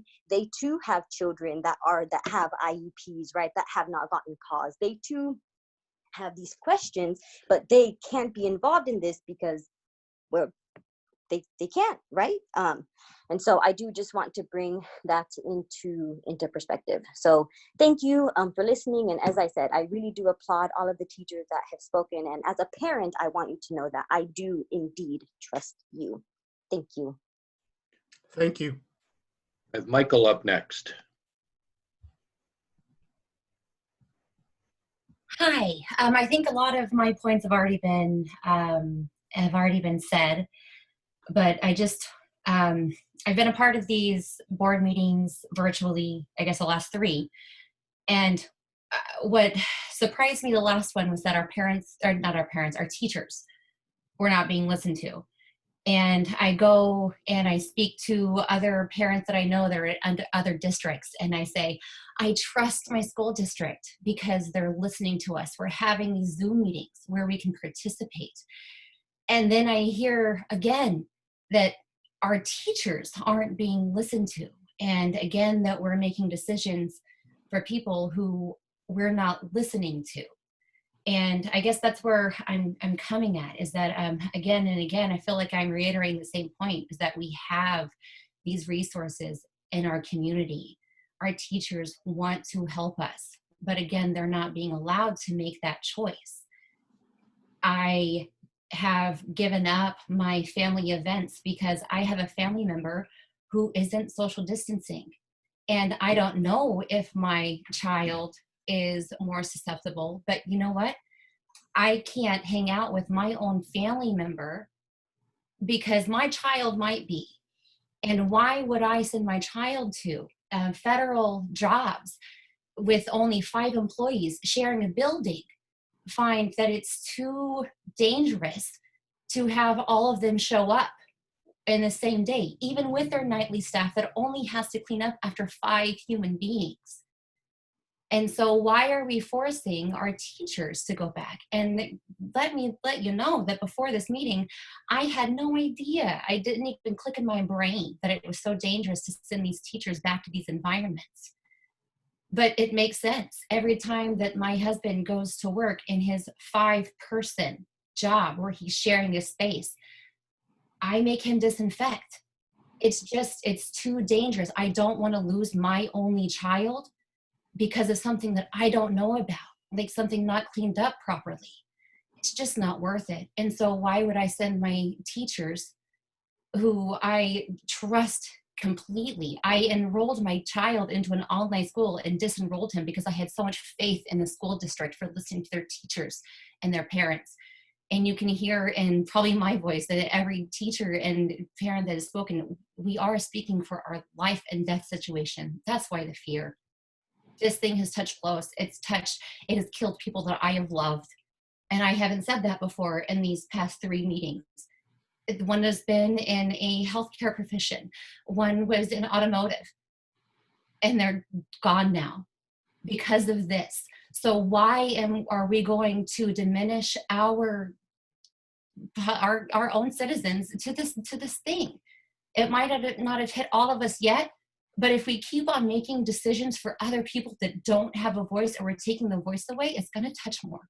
And I can't lose anyone else. Thank you. Thank you.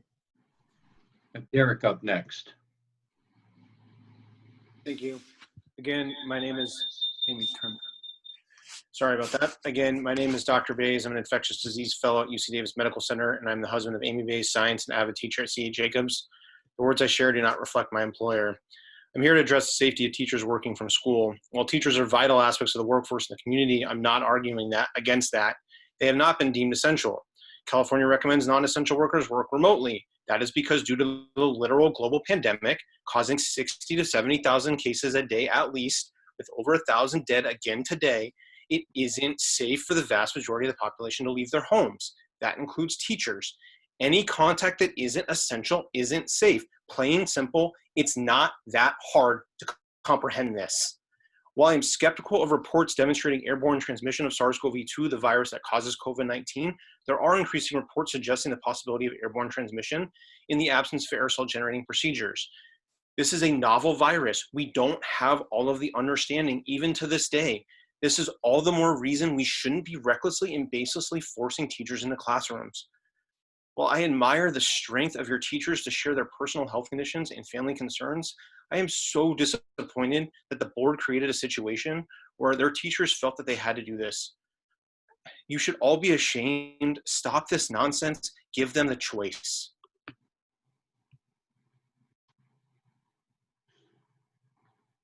I have Brenda up next.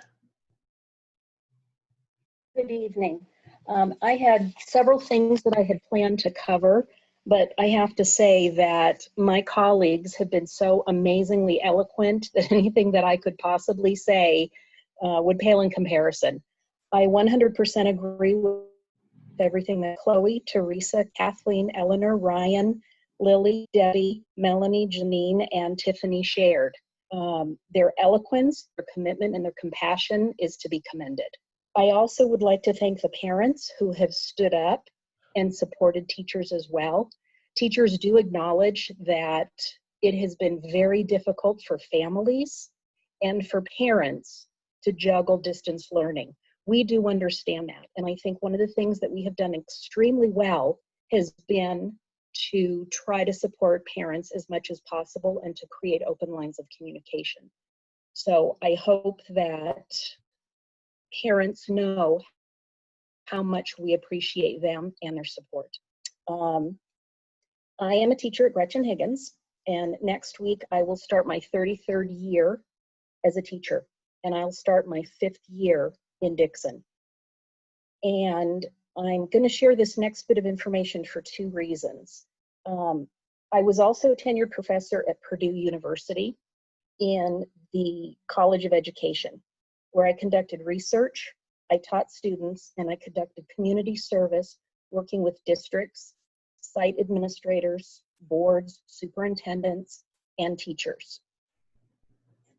And part of my job was to help implement best practices in classrooms for teachers. I'm going to backtrack for a minute. One of the reasons that I brought that up is to respond to Mrs. Petty's question about whether or not these 3-hour blocks of online learning for students is research-based, and if that's something we should be doing for students. Absolutely not. There is no research out there that supports students sitting in front of a computer for 3 hours. It's completely inappropriate, and it's not developmentally appropriate. The other reason I bring up my past as a professor is that during that time, I was able to develop a vast network of educators and administrators and board members. And I can honestly say that in my 32 years of teaching, I have never been treated with the level of disrespect and distrust as I have been with the district, with all administrators, and with the board. I find it to be completely condescending, rude, and disrespectful. The teachers in this district work so hard because we love our students, we love the community, We love our families. We love our colleagues. But part of the problem with that is the district and the board exploits that. You take our love for our job and our commitment and you use that against us. It doesn't matter how hard we work, you pile on more, and we never do a good enough job. We go into work earlier every year, we work through our lunches, we work after school, we take home work on weekends, during vacations, and we're never caught up. Ever. And it's absolutely insulting that you don't think we're doing our job and that we can't be trusted. Part of the problem is this top-down approach in this district. The district, the administration, and the board get together and make these decisions, and it is top-down. Okay, teachers, this is what you need to do next. There was not one teacher on the reopening committee that would decide what any of this would look like. There was absolutely no teacher input as far as what these AM, PM schedules would look like. We have been shut out of the entire process of what this reopening will look like. The one thing we asked for was that we be given the choice to either work in our classrooms or work from home. And we were told in a very condescending manner from a board member that that was not going to happen.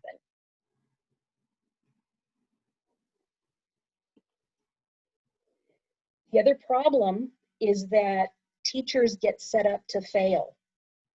You have been blasting all over the community that this is going to be bigger and better distance learning 2.0. We have yet to receive any new distance learning specific professional development. I have yet to hear anything from my site administrator. No communication whatsoever. I don't even know what I'm teaching next year yet. School starts in a week. So I ask you, what professional development do you suggest I take? How do you suggest I plan to do something that I don't even know what it is yet? And then you wonder why teachers are stressed and we feel demoralized and undervalued.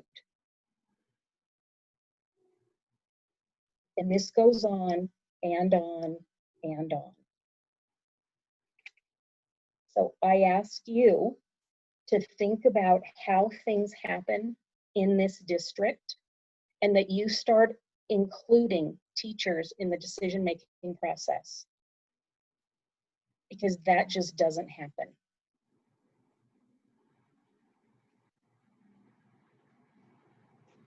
I'm just checking my list. As I said, so many of the teachers made absolutely eloquent points, but I do want to make sure that I touch on all of mine.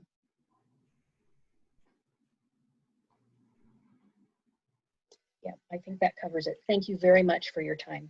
Thank you. I have Heidi up next.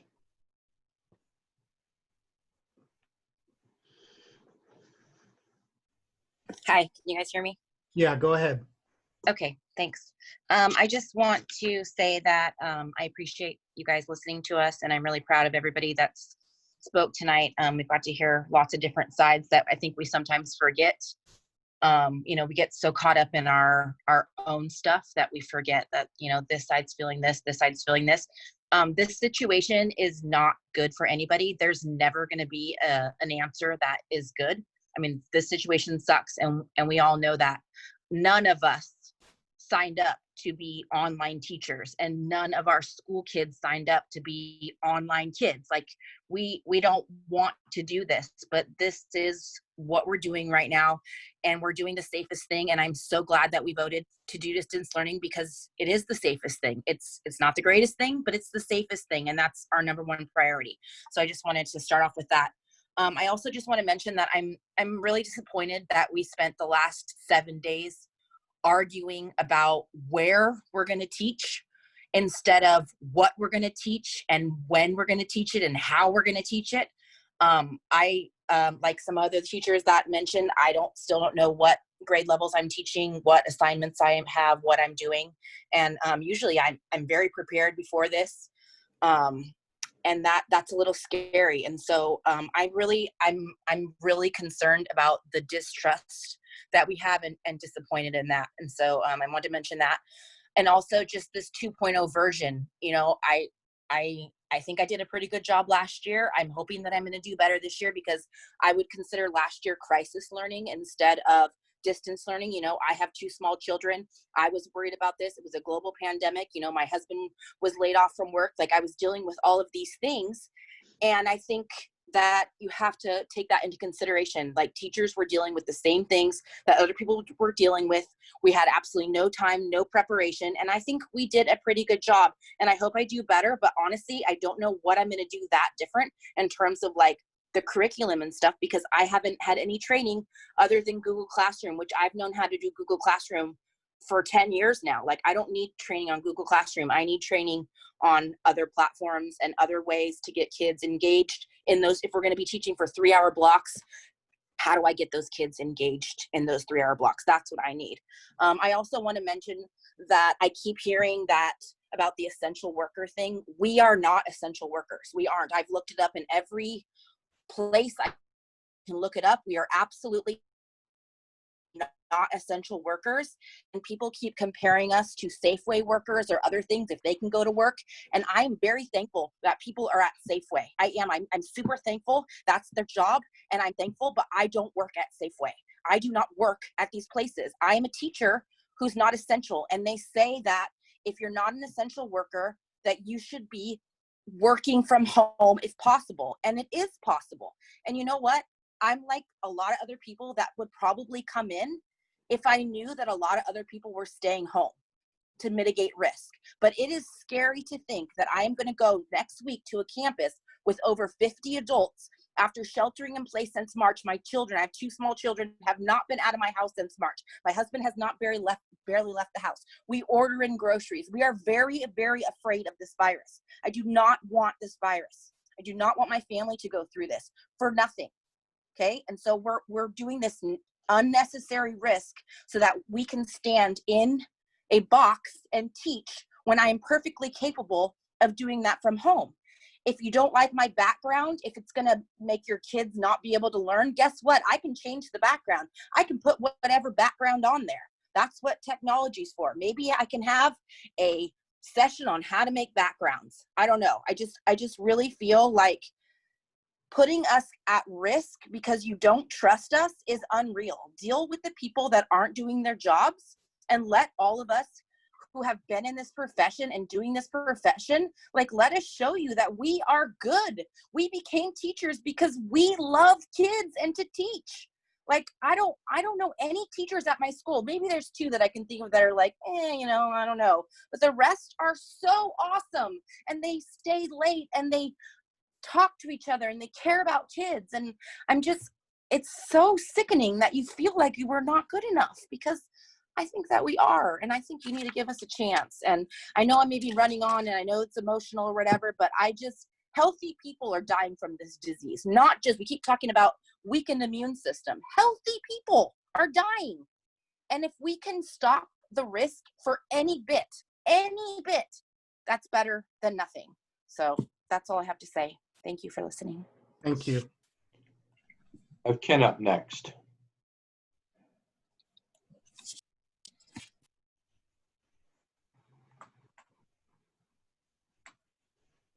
Yes. Go ahead, Ken. Okay. My name's Ken Watkins, and I teach at the high school. And I'm speaking tonight as a high school teacher and also as a parent. And so part of what bothers me about this is online 1.0. I mean, most of us worked many, many hours into the night on lessons and followed up with parents and worked our butts off and to communicate with those parents. And then we heard from some parents tonight that don't even know when they're going to get a computer, or maybe they're going to get it on the first day at school. And maybe they don't even know how to use it or access it. And so it seems like we're in the same boat again. And, you know, I don't know what has been done to hold online trainings, you know, with the parents. But personally, I have spent over 100 hours doing tutorials this summer online, teaching myself what to do. And, you know, I don't know that the parents, that's not their job. That's my job. The parents seem like they've been left out of this. I have 2 sons. They go to another district. They already have been contacted by a couple of their teachers that they have AP classes with, or that they have electives with. We don't even know what we're teaching, who's in our classroom, and we're only a week away. You know, and like Heidi just mentioned, you know, I wish, you know, this last week hadn't been spent on where we're going to teach, and then get us organized and get the parents organized and get their, you know, educate them to what the expectations are going to be. Anyway, I mean, so seriously, if 2.0 is going to be better, then something needs to be coordinated. We only have 7 days. Thank you. Thank you. Nicole up next. Go ahead, Nicole. Thank you. I'm Nicole, and I teach 2nd grade at Tremont. I've been teaching 28 years, and 23 of those in Dixon. And between my husband and myself, we have dedicated almost 60 years of our adult lives to the kids of Dixon. I'd like to say that 3-hour Zooms and with 6 and 7-year-olds does not sound developmentally appropriate. And I thank Erica Petty for asking about the research behind that question. It is surprising and, yes, disrespectful, in my opinion, for the people making that decision not to have consulted with the teachers who are going to be expected to provide that instruction. I want to thank my colleagues for speaking out for the choice of where we teach, and to say that I feel the same way. I also want to say that I anticipate that Brian will reassure Tiffany, who donated her kidney, and Debbie, who shared that she has medical issues, and Laura, who has asthma, that they will be granted their requests for accommodations and allowed to work from home. But let's consider some other teachers. First, I take issue with teachers having to share their private situations with someone in HR who is not their doctor or their psychologist. They should not have to publicize their irritable bowel syndrome, their anxiety, or whatever unfortunate and private conditions they have to deal with. Second, what about people like myself who luckily don't have health issues, but who don't feel safe going to school? I do not want to contract this virus. I have 3 recently widowed people in my life. They don't have cancer. They don't have COVID, not yet. But how can I support and grocery shop for and be there for my mom, my mother-in-law, and my friend if I am potentially exposed to COVID-19? And how is it fair for HR to determine that my role in those people's lives is not as important and valuable as other people's? On another note, DUSD has placed great import, and I commend them for this, on paying attention to students and teachers' social and emotional well-being for the past few years. Letting teachers choose their own working location is a quick and easy way for the board to do exactly what you've been asking us to do and what you've been saying that you value and is important. Take care of our well-being. I also want to say that being a role model to my students is one of the most important roles I have as their teacher. It's not just teaching them to read, write, and do math well. I am a role model for them as a person who loves reading. I model for them how they should handle challenges with perseverance. I model kindness and acceptance. I model doing the right thing every day for my students. And that said, our governor has asked us to stay home whenever possible. Our community wants our students and their families to stay home. So I should be modeling that to my students as well. I would also like to tell the board that I can be, and all of you, that honestly, I can be described as a risk-averse person. I am someone who does not partake in risky behavior as a general rule. I never have. It's not me. I have been sheltering in place. I've been sheltering tightly. That is my choice. And I should get to continue to have that choice. I too am tired of being inside. I'm tired of the walls around me. I'm tired of not socializing with my friends. I miss my adult kids who I don't get to see. I'm tired of missing out on pre-pandemic life. But it is what it is. I am doing just that, locked up in my house, because we are in a global pandemic. And that should be my choice, not yours. Thank you. Thank you. We have Barb up next.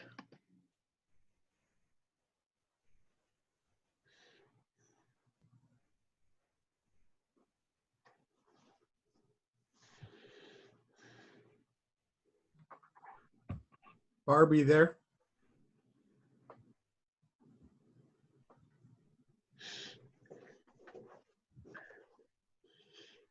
Barb?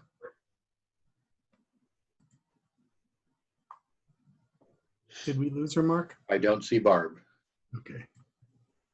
I have Stephen up next. Hello, my name is Stephen Inoue. I teach at C.A. Jacobs Mathematics, been in the district for a little over 25 years.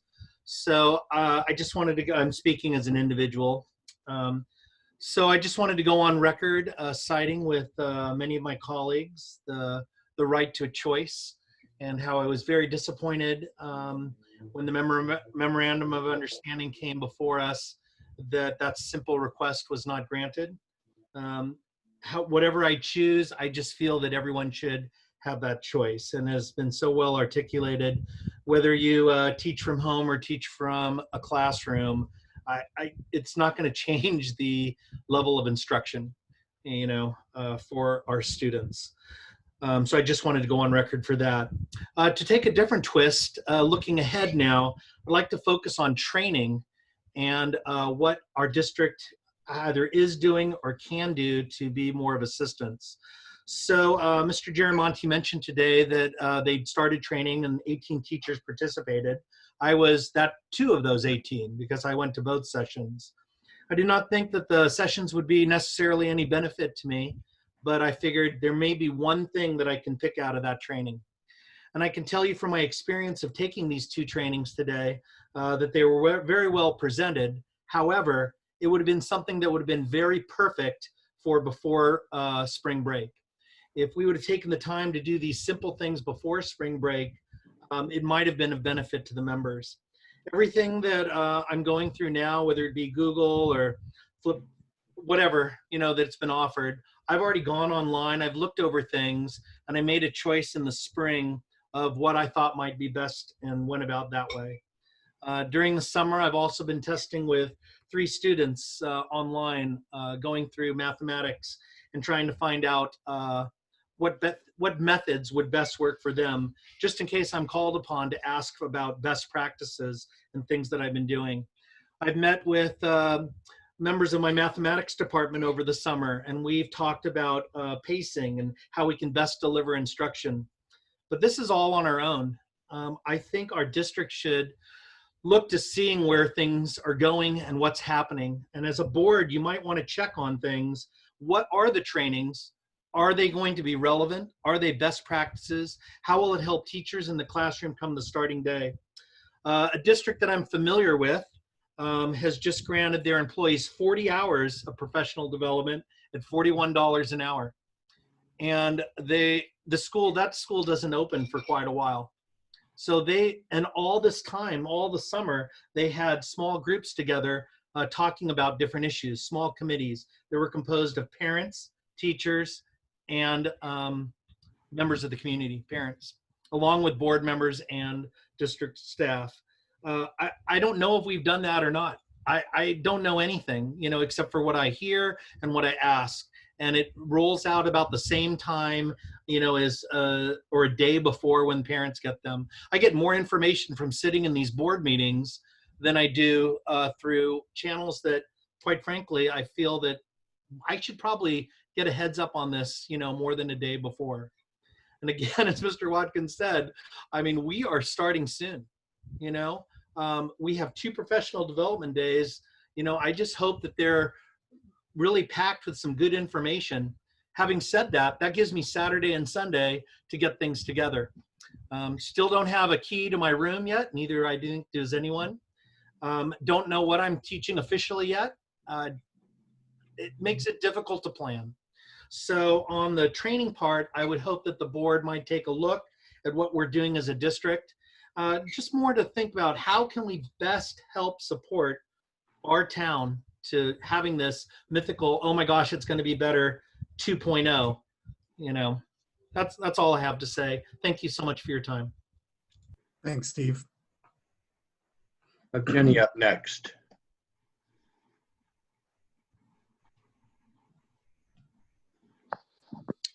Hi, can you hear me okay? Yep, go ahead.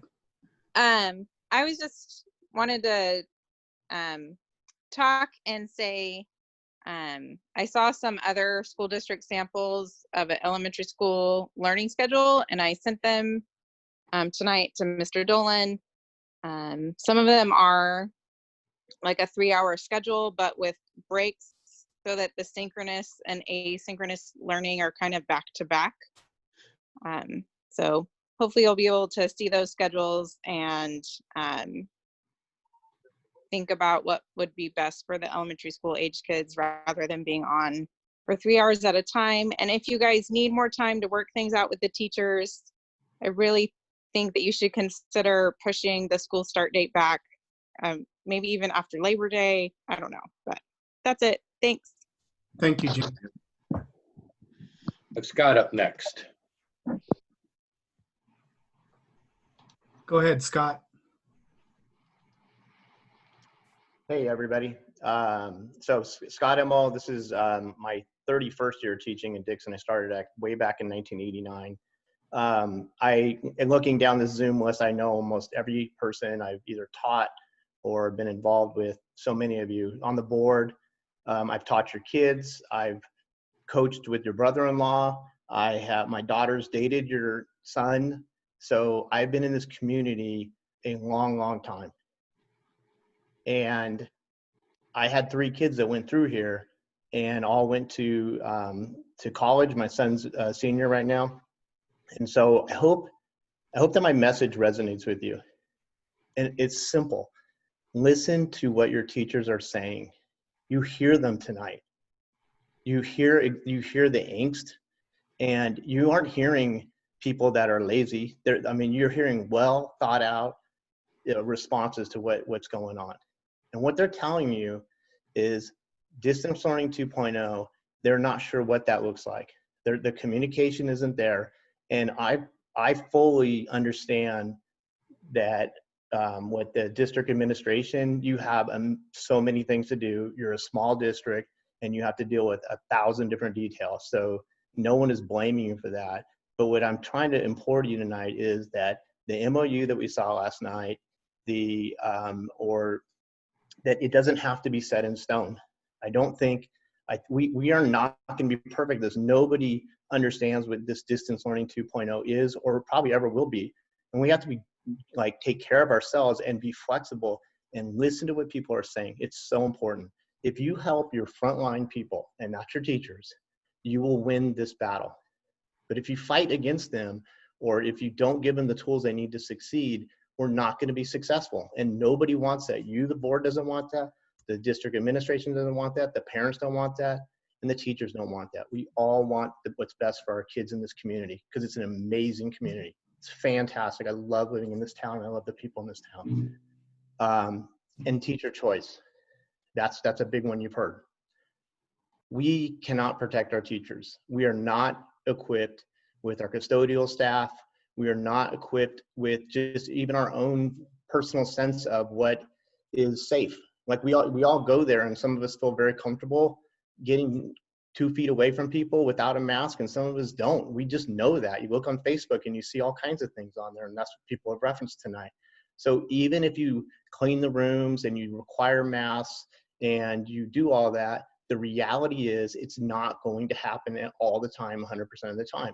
And it's awkward and it's confusing. We all live in this world where you're just kind of not comfortable with how people are acting, but you don't want to be rude. You kind of back away, and because everybody has this concept of what they're safe about. And so we can't guarantee that our teachers are going to be not contract COVID from somebody. And we just know, there's not testing. We know there's all the issues. It doesn't make sense to require the teachers to go there. And the reality is, I think most of your teachers probably will go there because everybody's tired of being in their room anyway. So if they feel comfortable doing that, it's fine. But then we don't have to go through this whole HR process. We allow people to do what they're comfortable with. And then the last thing is that, well, what's the quality education is going to do? That's your job as administrators to lay that out and to administer it. And it's also the job of the teachers to make sure they do a good job. And we know there's going to be some things that aren't perfect, but we have to trust our teachers, and that's what they're telling you tonight. So as a teacher, I've always taken it as my job to make sure my students learn. If they're not learning, it's my problem. It's my fault. I didn't do a good enough job teaching. Because if you don't have that mentality, you're not going to be successful. And your teachers are essentially your students here. They're telling you that they're not safe. They're not sure what the distance 2.0 is going to look like, and they are telling you that. So listen and be flexible. Maybe you need to go back and talk again. Maybe we need to make changes in 2 weeks. With the schedule. Maybe we need a distance 2.0 or 3.0 or whatever the version is, because it's not going to be great. And then my final thing I just want to tell you is I also teach at Solano Community College. They are not allowing us to go in there because they can't guarantee that people are going to be in common spaces. So they just don't know. You don't know if the custodian cleans my room. I don't know if they wore a mask or not. So let's do the right thing. Let people have choice, and let's be flexible about distance learning 2.0. Thank you. Thanks, Scott. I have Julie up next.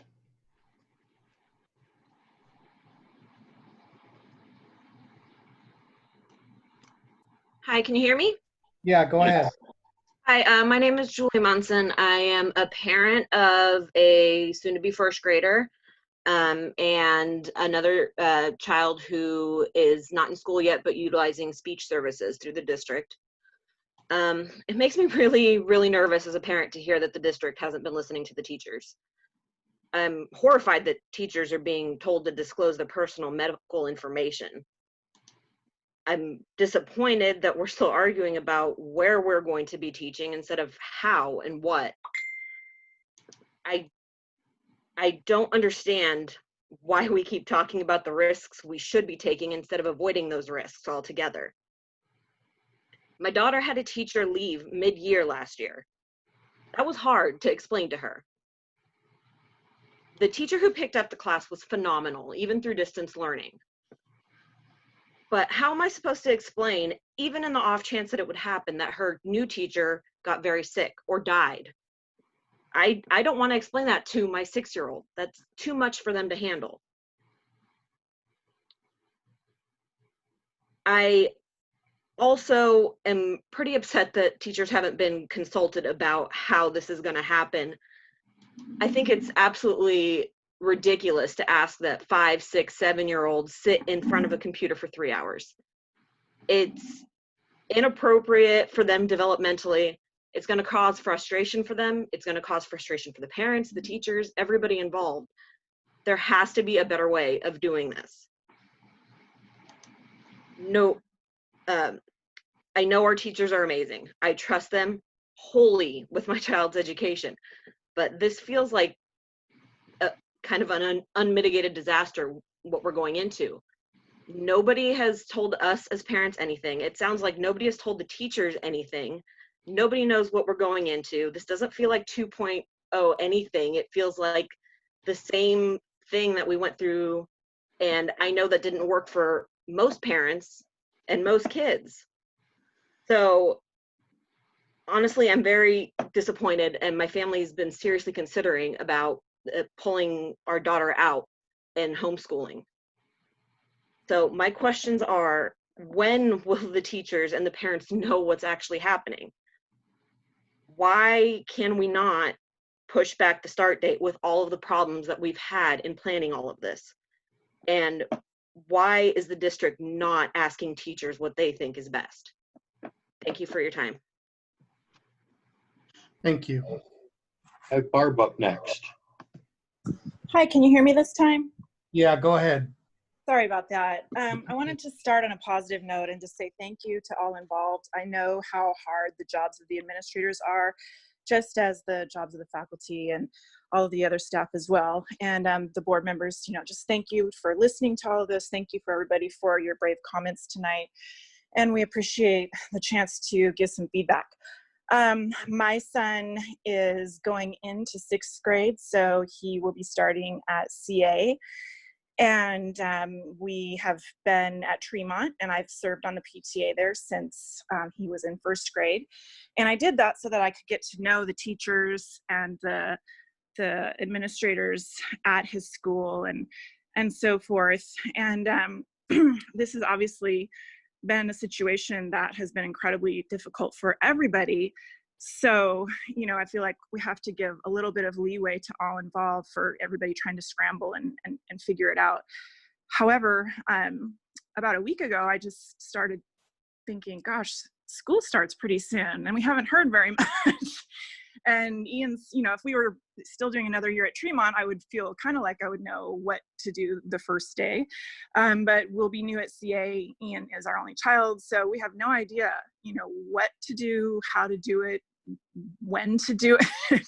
And so I thought, I don't want to bug him. I'm sure all the faculty and administration are just completely swamped and running around like crazy right now. So I don't want to be bugging people. So I just reached out to another PTA colleague and said, hey, because she knows a lot of people, I said, do you have any inside information, any idea what's going on? Now, she had heard nothing either, but knew there was a school board meeting tonight. And so I thought, okay, we'll probably get a lot of our questions answered at that. So I was really surprised, honestly, from the beginning of the meeting tonight to hear how poorly prepared it sounds like we are for the start of the school year. I don't want to diminish the work that people have done. I know how hard all of your jobs can be, probably are, but it just does not sound like we're remotely ready to start in a week. And so I would just really implore us to please, please, please strongly consider pushing back the start date, so that you can do a little bit more work with the faculty, maybe a lot more work with the faculty. Part of the reason the crisis learning, as people have called it in the spring, was horrible for us at our house was you could very much feel the, I'll just say, discomfort of my son's teacher. And I don't think it's because she's a terrible teacher. She had a challenging class. There were some tough kids in there. My kid was one of them. So I'm going to give her the benefit of the doubt, but I could see how challenging of a situation it was for her. And so if the teachers are suffering from incredibly high anxiety, how are they going to be able to relax enough in an already super difficult situation to really, properly teach our kids, help us, because frankly, our anxiety levels are very high also. We're working full time. That was another reason the spring crisis learning went poorly. How we're going to make time to teach our kids, we just don't know yet. And so we're trying to roll with it. So I wanted to say all those things, but the main point I wanted to really make was please consider pushing back, even if only a week or two, the start date of the term so that things can be a little bit less chaotic feeling and everybody can maybe relax a little bit. My guess is that maybe there's funding involved, and I'm sure that's a critical issue if that is the case. But even then, if we can just please try to find a way to give a little time, because it just doesn't sound like we are in any way ready to start. And just again, it's literally a week away and we have no idea what to do, how to do it, when to do it, where to do it. So again, I don't want to be disrespectful to anybody. I'm very much appreciative of the hard work of people, but I wanted to also say those things. So thank you. Thank you. I have Cheyenne up next. Hi, I'm Cheyenne Freitas. I teach at Dixon High School. This is my 5th year teaching in this district, and I genuinely love working in this community. I think we have amazing kids. I think we have supportive parents. We have great admin, and we really do have amazing teachers. I want to start by saying I'm not angry and I'm not super upset, and I'm actually really proud of the board for deciding on distance learning this fall. However, I want to say that I am a little bit disappointed with the decision to not provide choice for teachers, and I'm feeling a little bit disrespected as a professional and concerned that this is a decision that's not doing what's best for students.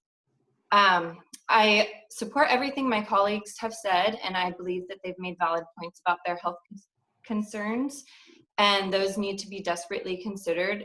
I want to reiterate the fact that I think we have amazing teachers, and they have continually put the needs of their students first.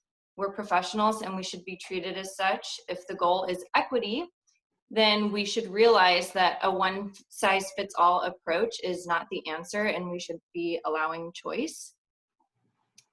Teachers as professionals should be able to decide the location that allows them to work the most effectively, the location they feel the most comfortable with, that creates the least amount of anxiety, and that allows them to focus on their students.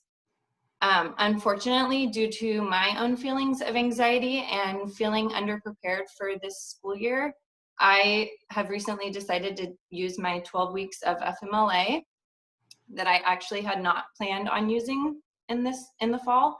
I decided this even after I returned in the spring to teaching, 3 weeks after giving birth to my daughter. So I decided to return 3 weeks after giving birth, and provided what I thought was effective distance learning experience, because I thought that was what was best for my students. The only reason I'm bringing this up is because I feel that I have a strong dedication to my job and a strong dedication to my students, but I felt that I wasn't prepared to start this fall, and that predominantly helped me make that decision. And I feel like this is an option that a lot of others are going to take if they're not provided choice, especially. And I'm concerned about what that is going to mean for our students if other people also decide to take their leaves. In my years with this district, I've mostly felt respected as a professional, but this decision and lack of trust has been hurtful. Morale among staff, as you can see, is low. Employees who feel respected and trusted by their leaders work at their best, and employees who feel disrespected and feel that they are not trusted do not work at their best and might leave. Again, we have amazing teachers. I feel the leaders in this district should be making teachers feel respected as professionals so that they continue to work in this district, so that they continue to work at their best, and so that they can focus on what's best for students. I appreciate the point that a parent made earlier tonight that she doesn't care where her child's teacher teaches from, but she cares that her child learns. Instead of focusing on fighting teacher choice, I think the current focus should be on easing teacher anxiety and helping teachers feel prepared to teach. Student learning and health, both mental and physical, should be our focus. Thank you. Thank you. I have Zelda next. Hello, my name is Isolda Diaz, and I'm entering my senior year at DHS, and I'm here to speak as a student and as a daughter of essential employees. Hearing all the uncertainties that both teachers and the parents of students are facing worries me. How am I supposed to be confident in the education I am receiving? I feel the board has done a poor job of making decisions that support and reassure our community's education and safety. Being a daughter of essential employees, one of which is a classified worker at Dixon Unified, I have started to fear for the safety of my own family. It is very empowering to listen to these teachers speak for the importance of safety, as well as it is very disappointing to know that my parent, who is a classified employee, is putting themselves in a position I believe to be similar to that of what teachers are fearful for. And yet, she has already put herself in a position that leaves me both angry and fearful. All I hope for is that this lack of trust in our community is resolved as soon as possible, as the safety and education of our town relies on it. And I thank the teachers for taking this very seriously. Thank you. Thank you. I have Tad up next. Hello, can you hear me? Yes, go ahead, Ted. So my name is Tad Smith. I am the parent of a kid at C.A. Jacobs, and I have been classified as an essential worker. So I got a letter from my employer authorizing my presence at work and authorizing my presence on California highways to do the essential work task. So in a work area about the size of your high school, there are 30 other people that also were classified as essential workers. Actually, it's worked out well. We have a lot of trust amongst those 30, and we go through an appropriate medical check-in every single day. So in a way, I suspect that would work. But I guess my question to you, Luke, is what is the legal status of asking non-essential workers to report to a work site? Because it seems a little bit confusing with the current situation in California. Thank you. Oh, thanks, Ted. I have Steve up next.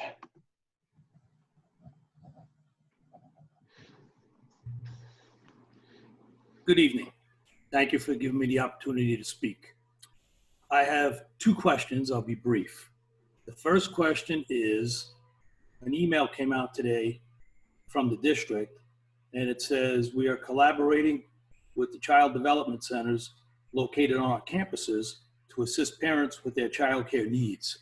So my question is, are we going to have child care centers at each of our campuses in addition to the staff that you would like to have on campus? And my second question is more personal. That is, for 33 years, I have taught in this district, and for 33 years, you have trusted me and respected that I'd be able to take your kids to music festivals at California State University, Sacramento. You have trusted me to take your kids to UC Davis to perform at the Mondavi Center. You have trusted me for 33 years to take your kids, the Dixon kids, to music festivals throughout different regions in our area. So my question is, what did I do that you don't trust me now? What did I do that I lost your respect and your trust? Because I was honored that I'm trusted and respected to have taught thousands of kids over 33 years. And it's quite disheartening that this particular board, who I've had some of your children as students, You don't trust me now. The people that I've been blessed to work with at C.A. Jacobs and all 3 elementary schools are wonderful people that trust me with their kids. So that's my only question. What did I do that over 3 decades I was trusted and now I'm not? And of course, the other question about our child care centers going to be on our campuses. Thank you very much. Thank you. Wes up next. Hi, DUSD board, parents, and teachers. My name is Wes Bessaghini. I'm the head football coach, leadership advisor, and PE department chair at Dixon High School.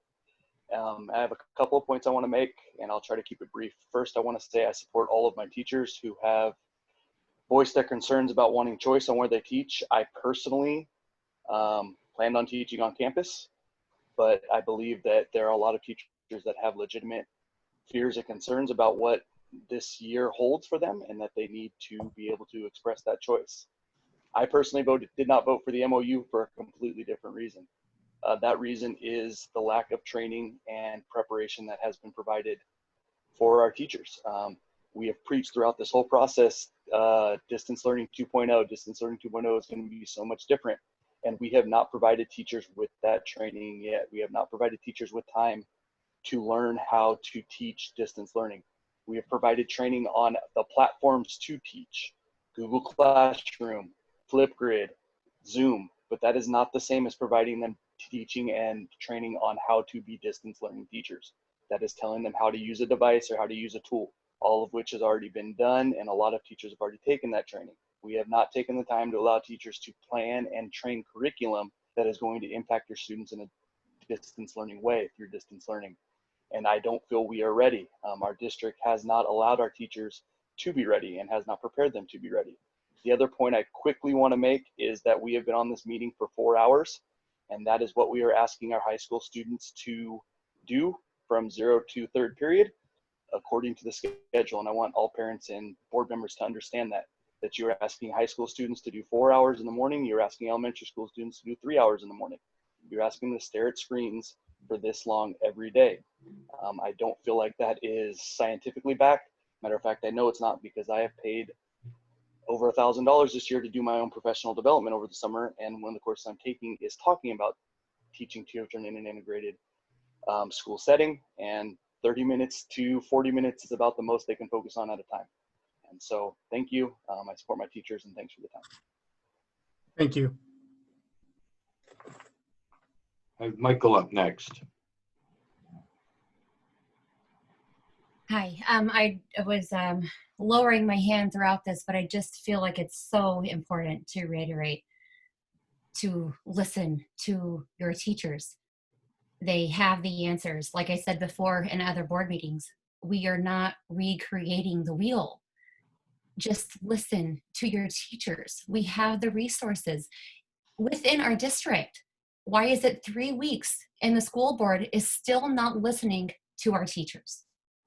That's just my plea as a parent who has just one child in this district. When I moved here, I've kept him, and I've said to every other person I've talked to, I trust our district, because I felt you were listening to our teachers. Listen to them. They have the answers. They're pleading with you with your answers. Just listen. Thank you. And okay. Oh, thank you.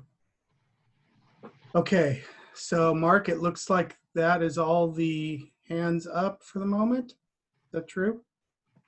I would concur. Okay, so what we will do, unless you think we should do it a different way, Brian, is I will pass it over to you. You can answer the questions that you noted, hand it off to the individuals that best should answer whatever questions. And then we'll go back, and if I think there were any that you didn't notice, I will provide those, and the rest of the board can do the same. Before you do that, I just want to say,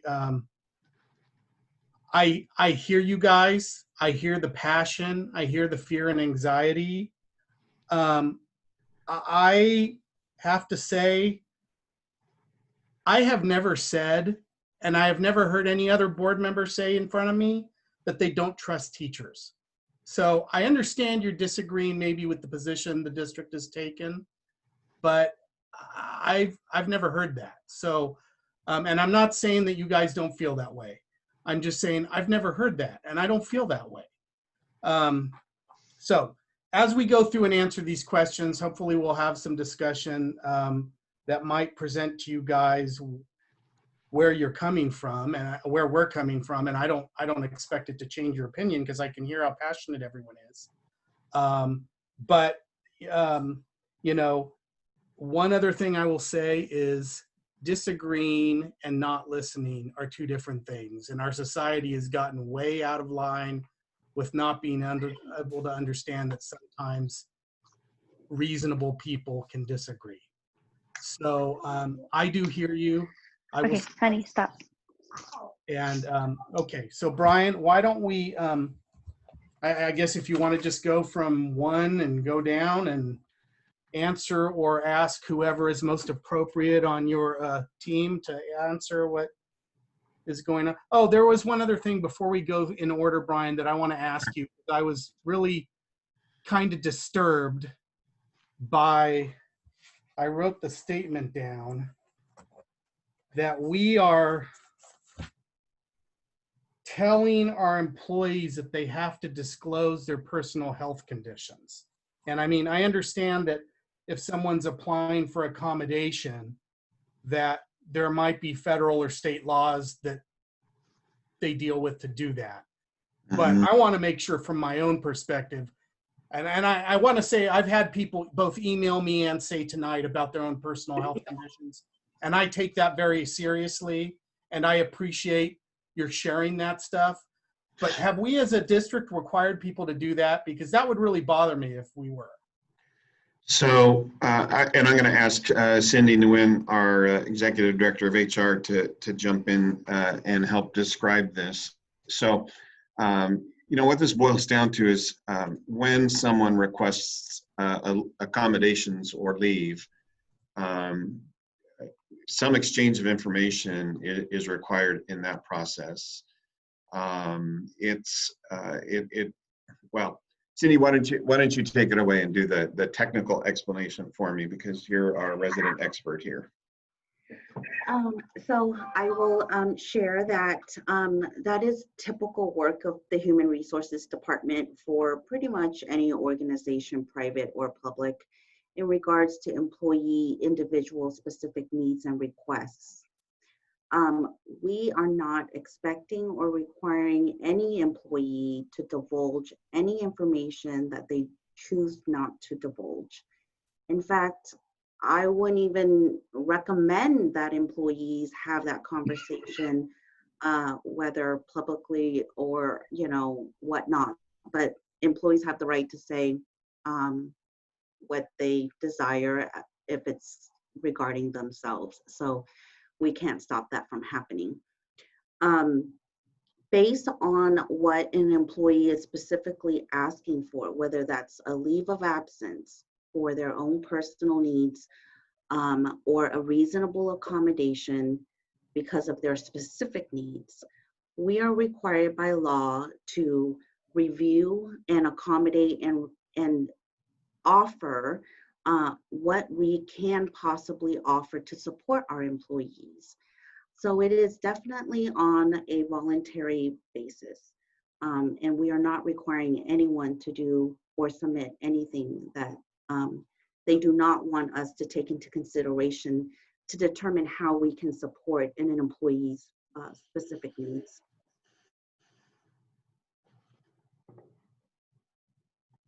Did that I muted myself. Okay, why don't we just start with the questions that you got starting at the top, and we'll try to answer them best we can from there. Okay, thank you. And you know, we went about 3 hours and 2 hours and 40 minutes, somewhere around there, with comments. I made note of 40 different individuals who had something to say. So again, I think in terms of process here and giving people their say, the board has done the right thing here. So, first question I saw was from Monica, and is there a plan to address positive cases?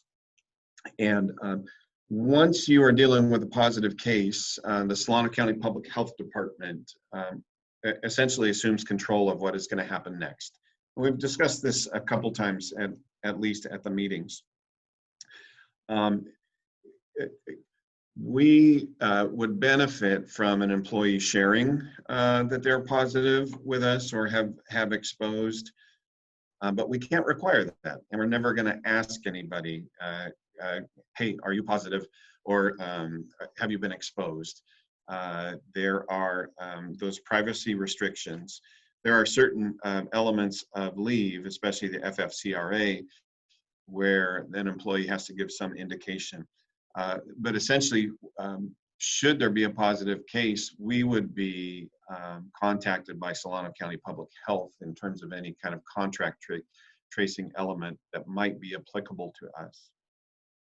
But just as is the case outside of the workplace, again, private or public, there are HIPAA rights that individuals have, which limits the disclosure of personal confidential medical information. So, quick summary again, Solano County Public Health sets the protocols for when a positive case is confirmed and necessary to pursue further action on, okay? Erica Petty had about 17 questions, all of them good ones. Not 17, and Erica, I appreciate your thoughtfulness.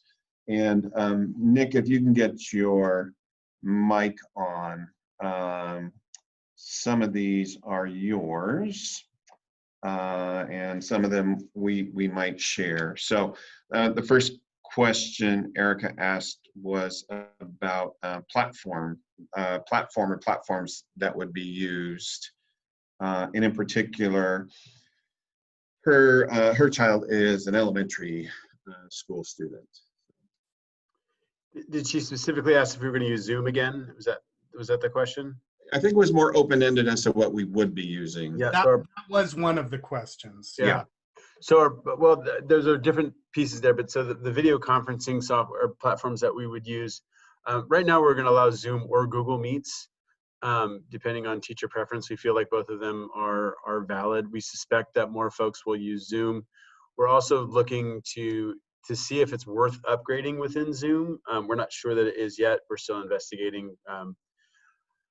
As far as the other platforms, our primary learning management system will be Google Classroom. We explored or had conversations around potentially looking at a program called Canvas, but felt like the growth that teachers had made using Google Classroom last year, as well as our families, that just felt like the more natural piece. Even if Canvas maybe has a few more bells and whistles, Google Classroom is going to function for us now. And then within Google Classroom, we would spin out our other apps. People talk about Flipgrid. There are others out there that we are going to continue to add as potential uses or potential other programs. Our big piece is they need to be able to integrate with Google Classroom for ease of use for our kids and families. Okay. Second question from Erica, and it's still in your world, Nick, was about would we be seeing teachers do any recorded lessons? What would happen about privacy for students if they were recorded that in that type of setting? Yes, this is actually something that we gave some direction to folks on in the spring, that we do not want recording happening with students present because of those privacy issues that were out there. We do anticipate teachers wanting to record themselves, especially for that asynchronous time. A welcome video on the Monday morning for students to be able to look at. Full recording of lessons. I honestly don't see that as something that we would do very frequently because of the fact that students would be in those, and again, that privacy piece is concerning. That said, I absolutely could see a teacher recording you know, a key modeling of a problem using a document canvas, somebody mentioned, and leaving that up for kids to be able to access later on at times. Okay, thanks. The next couple of questions I'll combine. Both were related to attendance. And if I remember correctly, the question is kind of, you know, if you're there at the start of the session, are you present for the whole thing, even if you have to leave? What will happen with makeup work or makeups for absences, including the idea of the Super Saturday school? I think Super Saturday is probably off the table at this point in time. We haven't had conversations about it. Quite honestly, I'll say it feels like we want to spend our time and energy focusing on making sure our Monday through Friday programs are as strong and effective as they can be, and that we would look at anything additional when we were in a more comfortable and confident place. The state still has not provided all of the guidance on attendance.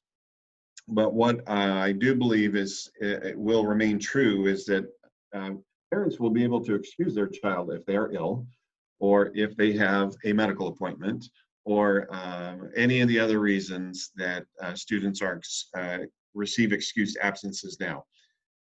We'll remain counting vacations, should somebody be so fortunate to take them as vacation, or unexcused absences where appropriate. There's bereavement. There's a whole range of codes that are provided for in the system, so that the idea that having a day where you can't log in or be present there's no consequence in terms of discipline or anything of that nature, no penalty. Let me say it that way, when a student is absent for a valid reason, right? Students who just choose not to attend will have interventions around their attendance, obviously involving parents first and foremost in that. But there is a requirement in SB 98 that be a focal point for districts, and after 3 consecutive absences, there's a mandatory outreach to that family. Brian, do we know if we are expecting any more guidance from the state on that? Or we are, yeah, and it's very slow coming, very, very slow coming. So we are dependent on that. The makeup work will be treated, you know, I have to say, similarly to what it is now. You know, when a student is absent from school, there's no way when they return that the lessons and learning that the other students had while that child was absent can be replicated. You know, it just doesn't happen. But if there were, this was the writing task, or there were these pages out of the workbook, or this lab write-up had to be done, then those tasks do get finished just in the same kind of manner that they are finished right now. The dynamic around makeup work is, you know, what the Ed Code currently says, we'll see if this changes, is you have the number of days equal to the number of days absent to make up the work, as long as it's an excused absence. And I think, again, we're in a time here of the need for a great deal of flexibility with how we interact with families. The next question, I'm going to combine the next two, and a couple of people have spoken to this already, is that 3-hour block research-based approach. And will sites have any ability to modify plans? So I think all of us know, and would be rather disingenuous to suggest otherwise, that no, a 3-hour block of synchronous learning is not research-based. I don't believe there's probably any research out there that has even addressed this. And I want to make clear, and there are some other comments on this as well, there's absolutely no intent, desire, anything to say that any child is going to sit in front of their Chromebook or computer for 3 hours having to pay direct attention to their teacher. Erica's last question was about materials for students. And absolutely, let's pick second grade. And if the teacher does some direct instruction, some modeling, and then it can be, all right, everybody, take your language, make sure you have your language arts notebook out. And we're working on page 17 right now. And you can see, and hopefully that that teacher is able to share the screen or have a dock camera to show that that particular page. And the students can work that independently. When a student gets stuck, they can raise their hand to their teacher and ask the question. The teacher could involve a small number of students in a small group lesson activity. We'll be elementary pushing in our intervention teachers again, and having those kind of integrated efforts where students are not at any point in time, including at the secondary level, middle and high school, will have the same kind of thing. Perhaps some direct instruction, some guided practice, some independent work, coming back for some checking for understanding, having all of that process inform the next day or the next lesson of instruction. Good teaching doesn't get thrown out because we've said you've got a 3-hour block or a 50-minute Zoom period. The normal instructional practices continue. We could not do that to kids or to staff. So moving. Yeah, Brian, may I just jump in there really quick? I think I want to be just real clear on I want to make sure that we're not limiting our definition of synchronous learning, that it's only one thing, that it's only Zoom for the time. It's intended to be time for which a teacher is available to a child and directly supporting his or her learning. And there's lots of different ways we can do that. The other part of SB 98 says not only do kids have to have direct access to their teachers every day, but to their peers as well. So doing collaborative groups, the Zoom side rooms, et cetera, all those things are all really great ways to do this. So, to Mr. Vesagini's point, as a secondary teacher, yeah, we know how well a 50-minute lecture works with 17-year-olds. It doesn't. Kids need different modes to be engaged, and it needs to be changed up with some frequency. So most of the literature out there will tell you about distance learning. What's good technique in a regular classroom is going to be good technique in distance learning. And to Maria's point, hours ago at this point about Avid, the technology that we use really is secondary to the learning objectives and goals that we set for our learning. So sometimes I think we put that in front, and I want to use Flipgrid, and that gets in front of what the learning objectives are. So we need to make sure that we remember that as we move forward. Okay, thank you, Mr. Giramonti. Erica had a question about materials being available, same response, and perhaps I didn't answer it directly enough with Erica Petty's question, just that yes, there will be the normal instruction materials for students will be provided, and we're finalizing the details on how those will be made available. Some combination of socially distanced, non-contact pickup, and realization that some families may need us to drop materials off at their home. So combination of those approaches will be made. Holly asked the question about, and others did as well, about the potential of pushing our start date back. And I think, Luke, if you're okay with it, maybe allow or ask the board to have some conversation about that when we're done, as I don't think that's just a Brian gives the answer Sure. to that, perhaps, if that's okay, we can look Yeah, back to that. Okay, and she was not the only person who brought that up during comment.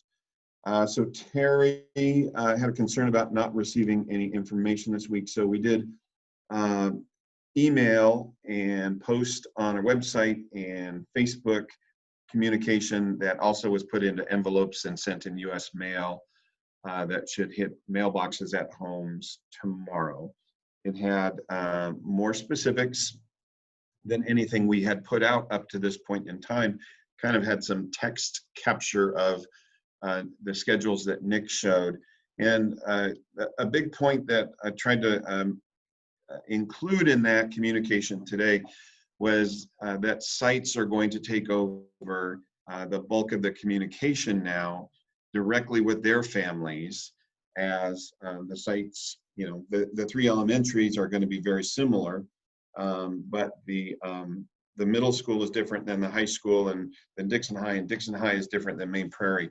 So communication now regarding the nuts and bolts of the start of the year will begin to come from your school sites. Actually today we also sent a robocall letting families know that we had emailed them, it was on the website and Facebook, and that they were getting a US mail, and we'll follow that practice as well to try to help people see things for sure. And Brian, this might be a good time to also reiterate for any parents that might be watching, make sure your Aries is up to date with your proper email address. Yeah. And what is the easiest way for them to do that? Mark, how would you like to do that? Are you comfortable if we send that to school offices now? Would you like to get that here to the district office for distribution? What do you think makes the most sense, Mr. Monticello? I am fine either way. I think maybe an email to school closure, and then we'll update from there. That way it's all in one spot that we can make sure we check it all. Great. Okay. So for anybody who doesn't have an email address with us on file, and unfortunately that's a number of families, some who perhaps haven't had email accounts and others who just overlooked including that, send an email to our standard address for these reopening issues, school closure @dixonusd.org, with your name, with your children's names and schools, and the email address, and we will make sure that that gets loaded in right away. Okay.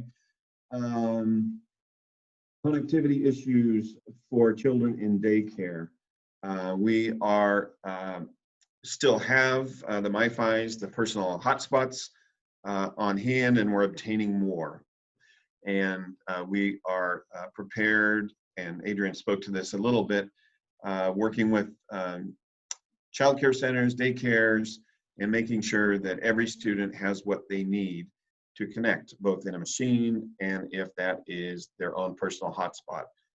We really do think in many instances that every child in a daycare center who's one of our students should have that machine, obviously, and whether it's from home or one of ours, plus an individual hotspot. So we cannot put, 15 kids in a daycare center on one hotspot. It won't be able to handle the demand on bandwidth demand.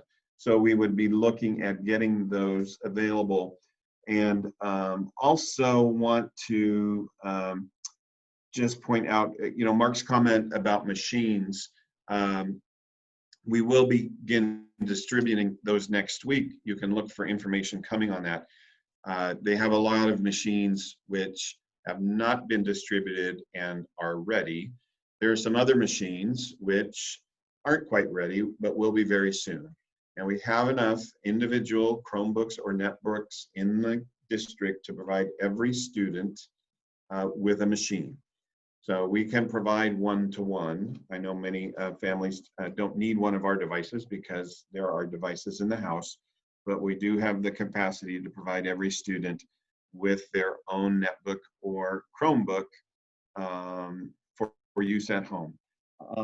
Terry's last question was about orientations, and yes, and again, the sites will be making those contacts with families regarding those types of events. Typically there's orientation for 9th graders, for 6th graders, and for kindergartners are the big ones. And you can look for information coming from the school sites in the early part of next week. Just realized I missed something out of Erica Petty's, and I want to do go back to it because it's a very important question, I think. Will there be modifications made to our plans if we go through and are seeing that things aren't working? Or could be revised for improvement? Absolutely, yes. Her question specifically, would there be site modifications? And obviously, we've got 3 standalone sites in terms of the middle, comprehensive high school, and alternative high school. But we do have 3 elementary schools that are going to be operating in very similar programs. And so there might not be much differentiation in alterations between the elementary sites. However, they have different populations, different numbers of things like intervention teachers, special education programs on their campus, and other variables that might make a difference in how the site conducts its operations. But nothing that we're doing now is carved in stone.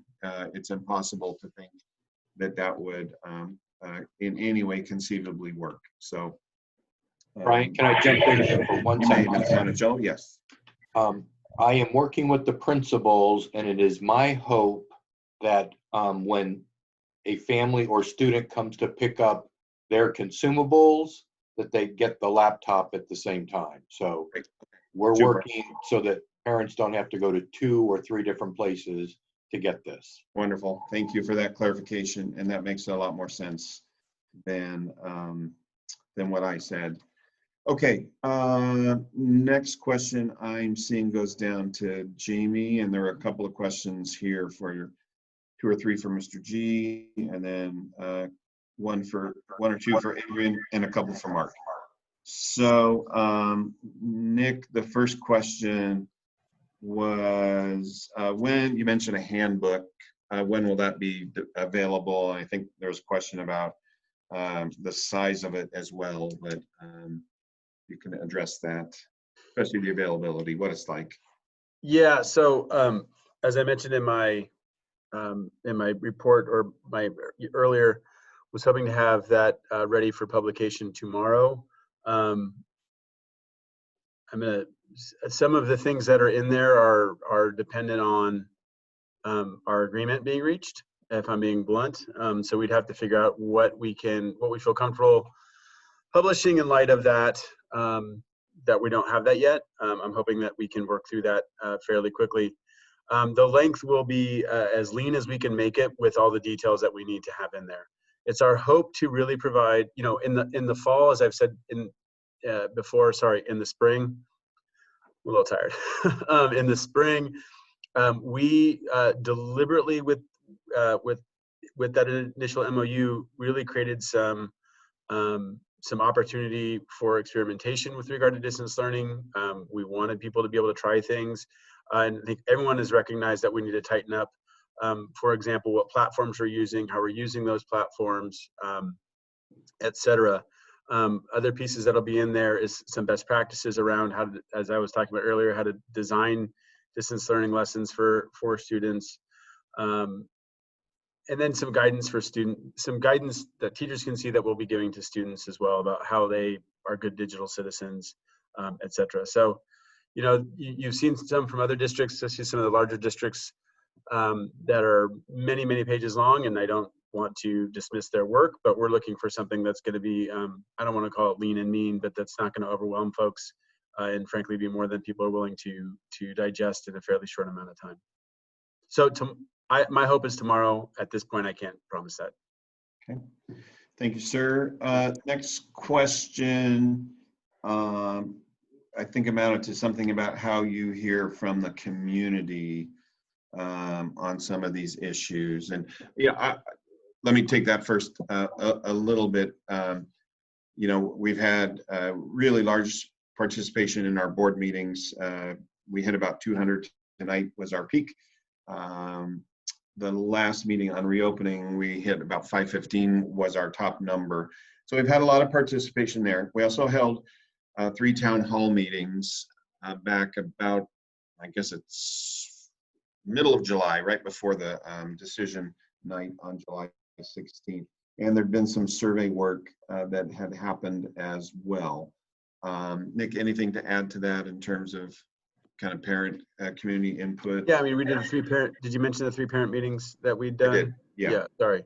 And maybe just to add on to that, it might answer some of the other questions. That of those 3 parent meetings, one of them were specifically for Spanish-speaking families. Yeah. And there was also the issue raised of how do we get Spanish-speaking families to be able to participate in the board meetings.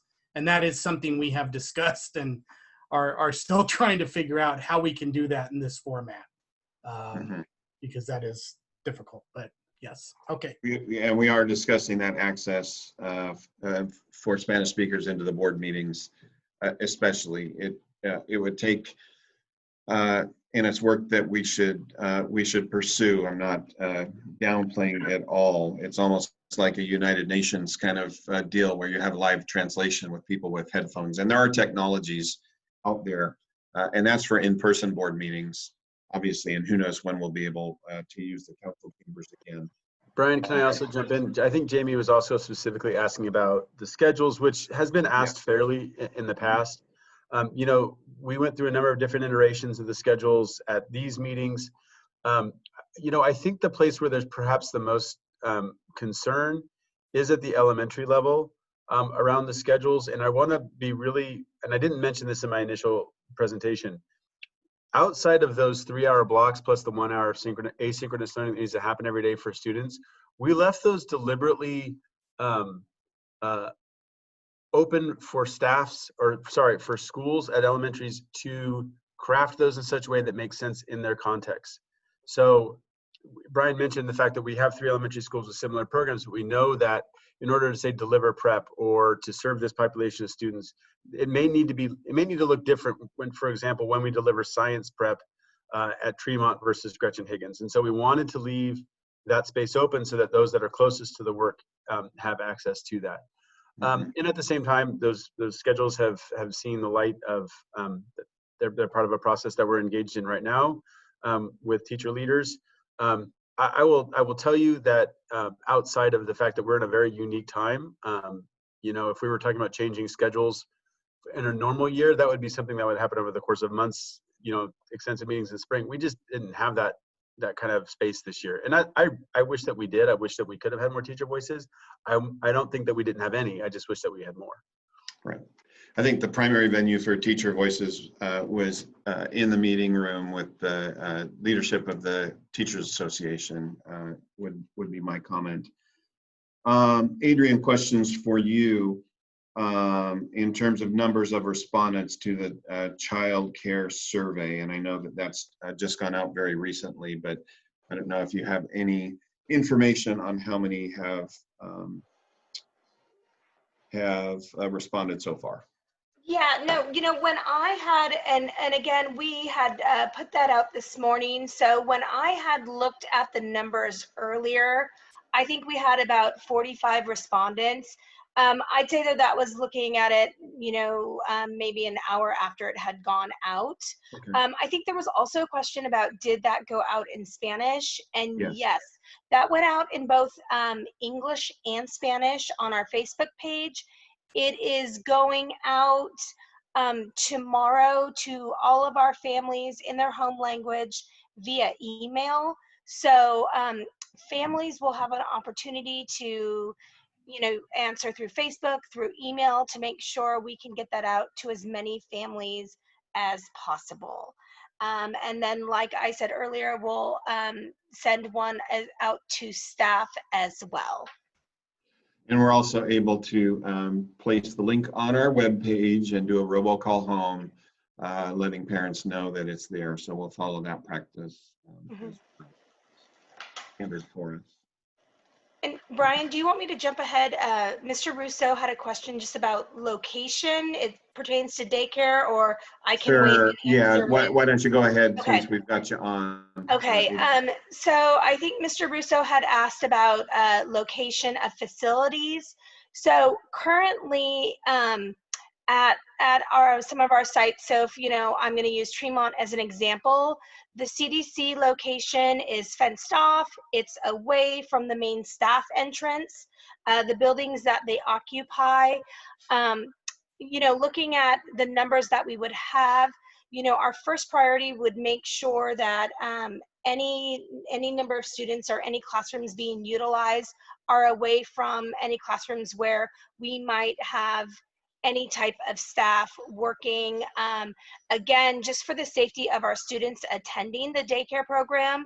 You know, we want to keep them in a, you know, we call it a cohort. So they're with their, the staff member that they work with. And I think earlier I said a teacher. It's not a credentialed teacher, but it's a licensed daycare staff provider.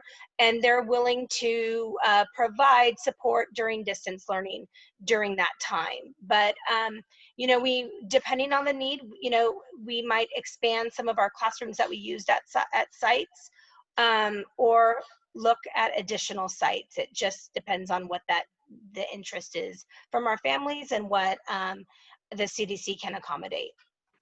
Okay, thank you, Adrian.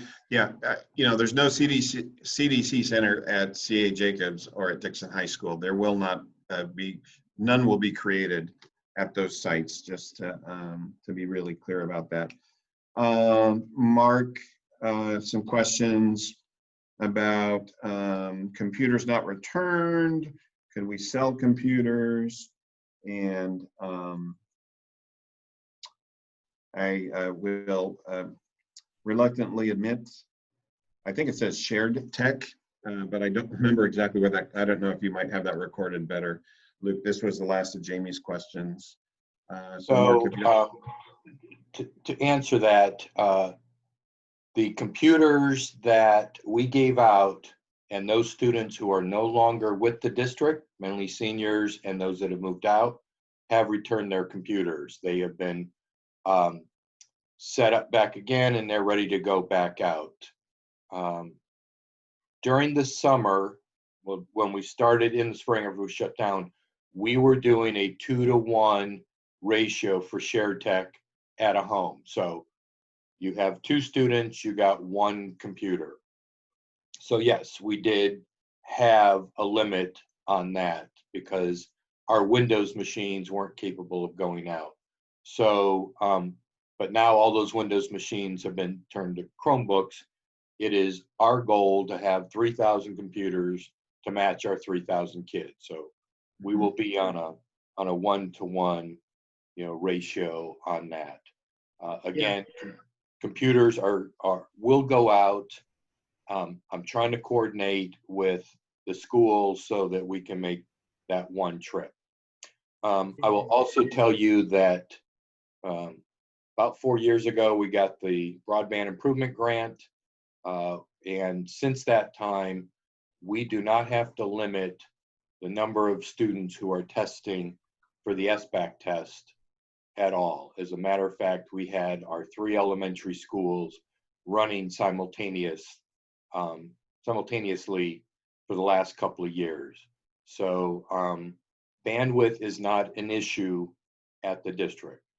When I got here, we had a 200 meg internet feed, which is what most people have at home now. That has been upgraded to a 10 gig, of which we are using a little less than 1 gig most of the time out to the internet. So bandwidth at the school sites are more than capable of handling what we need to do at this time. When we do come back fully with all of our students, we are waiting on the federal E-rate program because we realize that we don't have the capability of having 3,000 computers online simultaneously. So our application, which was sent in last February, is in review through the E-rate FCC program, and we're just waiting to hear, in which case we will then fund brand new broadband wireless internet at all of our sites. Great. And Mark just answered that last question of Jamie's that you weren't sure about. So. Yeah, about home, how many computers in a home and everything. Exactly. Yes. Yeah. Thank you. Okay. I jump all the way down, and Luke will correct me if I'm wrong, to Julie Monson. When will people know the details? And as I said, there was some communication that went out today, and that included some of the most basic things about the 4 days a week model and the AM, PM, and A and B, and hopefully trying to put it in written language rather than show the schedules as Nick had today will make it more consumable for people. But the school sites will begin that direct communication now, including by the end of the next week, what teachers, students have, and all of those other kind of important facts. Julie also asked about start date, which we said we will address later. Excuse me. Tad had the question regarding, we heard varying reports about whether or not education employees are essential workers or not. Cindy, can I ask you to address that for us, please? I think you're probably my best bet on giving a comprehensible answer at this point in time. I'm sorry, Brian. Can you repeat the question really quick? Yeah. Are school district employees essential workers? Teachers, essential workers. Classified employees, essential workers. Yes, so it is embedded in the definition of essential workers when you do go onto Google. And you kind of have to read in the fine print of essential workers. And the reason why school district employees continue to still receive pay during the school closure was because we were deemed essential workers. And so essential workers do include school district employees. Okay, thank you. Cindy? Yeah, Mr. Russo's second question, we already answered the CDC one, was, and Luke, you can decide how you would like to try to address this. Why not trust him after more than 3 decades of work here? And I think I would just say I do. And I think, you know, obviously a lot of the comments, and I think we need to discuss a little bit. I'd like to ask you to talk about the pros and the cons of from the classroom versus from the home, because that Sure. seems to be, but before we get there, let me go back through my notes. I think there were a few here. And while you're looking, can I just, you know, the topic of professional development or training came up. Yeah. And, you know, as part of the MOU, and the district proposed this really on in our first or second session, working with the teachers, was to add 2 professional development days paid at the full daily rate, full salary rate, daily salary rate of our staff for next Tuesday and Wednesday. And as we have not reached agreement at this point in time, those days are kind of hanging in the air. But we do see the need for training time, collaboration time. That was our intent in offering those 2 days. And the other point I'd just make about professional development, we cannot require employees, classified, certificated, to participate in activities outside of their work calendar. So there was some suggestion about having mandatory trainings for people throughout the summer. And unless those are formally negotiated and added to the work year calendar for employees, we can't require attendance. So that's why offerings are made on an optional basis throughout the summer months or other periods where we are off the school calendar. Okay. I would also mention, Brian, that the 2 work days that we have back on the calendar next week, Thursday and Friday, there is a cap on the amount of structured meeting time, not planning time, non-teacher time to do what they feel is best for them to do. There's a limit on how much we could do in that time for professional development. There's some time in there, but it's pretty limited. Yeah. Okay. Thanks, Luke. Go ahead, please. So I just want to, there were a number of people that brought up underlying health conditions, and I know it was said that you would probably just say, oh, they'll all probably be granted. But I wanted to address, one, what is that process again? And can someone request an accommodation if they have someone in their immediate household that's a high-risk person and it's not actually the employee. Oh, Cindy. Hi, Cindy. Thank you. Hi. Yes, thank you for asking that question, Luke. I absolutely understand that you know, the HR role and function is not what a lot of people are familiar with in regards to the processes and the legalities of what we have to make sure that we comply with when it comes to state and federal guidelines, including our collective bargaining agreement, where it speaks to some of those things that we have to comply with. And there's a lot of confusion out there between the difference of reasonable accommodations versus the new federal law that just came out called FFCRA, which is called Families First Coronavirus Response Act, specifically for this virus pandemic that we're going through.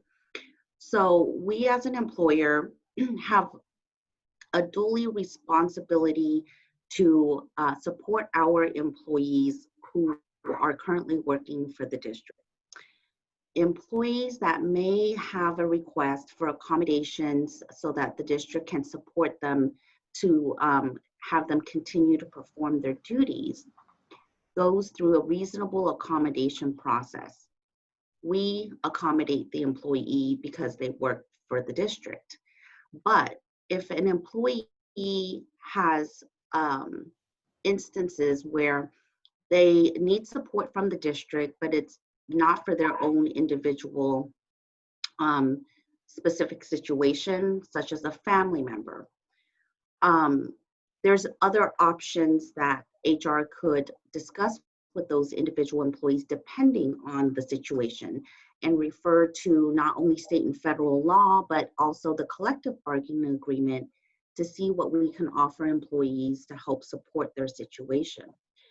So again, I just kind of wanted to separate the two, where there's a process for an employee because of their own personal request that they need support.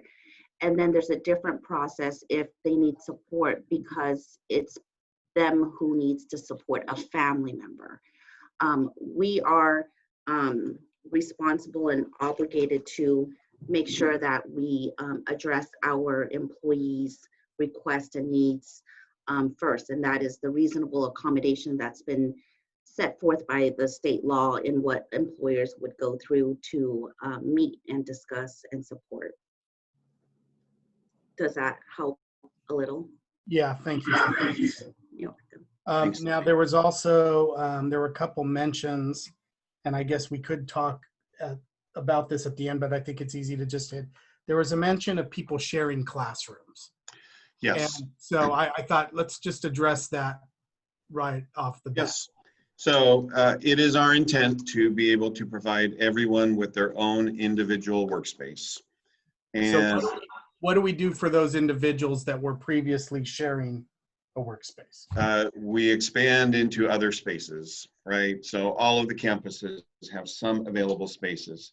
And the idea, you know, we expressed this at the negotiations table, was that it is absolutely our intent. However, it's not reasonable or realistic to, at this point in time, issue 100% guarantee that there would never be more than one person in a classroom or other workspace at a time. Just circumstances could develop where there is more than one person who needs to be in a room at a time. One of the areas where I'm most interested and concerned about potentially is our paraprofessionals working with special education teachers or gen ed teachers where they're pushing into a classroom. That is the best example of a place where we think it's possible, not necessarily necessary, but it's possible where there could be a need for the people to be in the room at the same time. Now, There's no instance in which we would break social distancing, which is the 6 feet minimum with a mask. And we, given the spaces that we have on the campuses, we're able to have a really extensive amount of physical distancing as well. The idea of 2 people in a standard classroom, and there was a comment earlier about how would a board member know that a classroom is 960 square feet. That's because they've heard from me and others that the standard size classroom in California actually is 960 square feet. So that's where that the basis of that comment came from. So 2 people in a 960 square foot classroom could easily maintain 25 feet of distance from each other. There's no need for them to be sitting right next to each other, anything of that kind. The best example of a problematic situation right now is at Anderson, where the 5 intervention ELD teachers, have shared 1 classroom space. In no way, shape, or form would there be any expectation of that continuing. Our desire is to have all of those people in their own individual space. And again, sitting here tonight, I can't say there'll absolutely never, ever be a need where there may be more than 1 person in a space, but it is our intent to provide everyone their own space. Okay, and there was a question from a parent about, are the kids gonna, especially the younger kids, gonna get to meet the teachers before they start distance learning? And those are the details that'll come from the sites. Again, in terms of orientations, other ways to create those connections. We all fully recognize that the relationship between students and their teachers is where it all starts. And it's especially for our transition kiddos, you know, TK and kinder students, first time in school, in a formal public school setting anyway, for our 6th graders who are moving from the elementary model into the middle school single subject classroom model, and then for our 9th graders, and it's less of a transition perhaps other than high school, is this bizarre sounding, bigger, kind of scary place. So special efforts to help with those transitions. And again, the sites are responsible to work out those details and communicate them out. And then there were questions about, and you addressed why we couldn't mandate trainings during the summer, but there were some questions about better communicating PD and some stuff about not platforms, but substantive, how to be more engaging and that sort of stuff. Is that something Nick can address that we're looking at? You can address it much better than I can anyway, yes.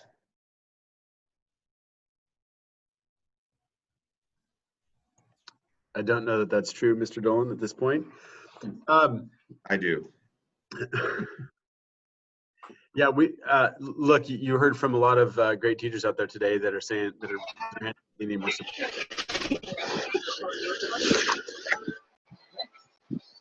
And we should take them at their word. They do.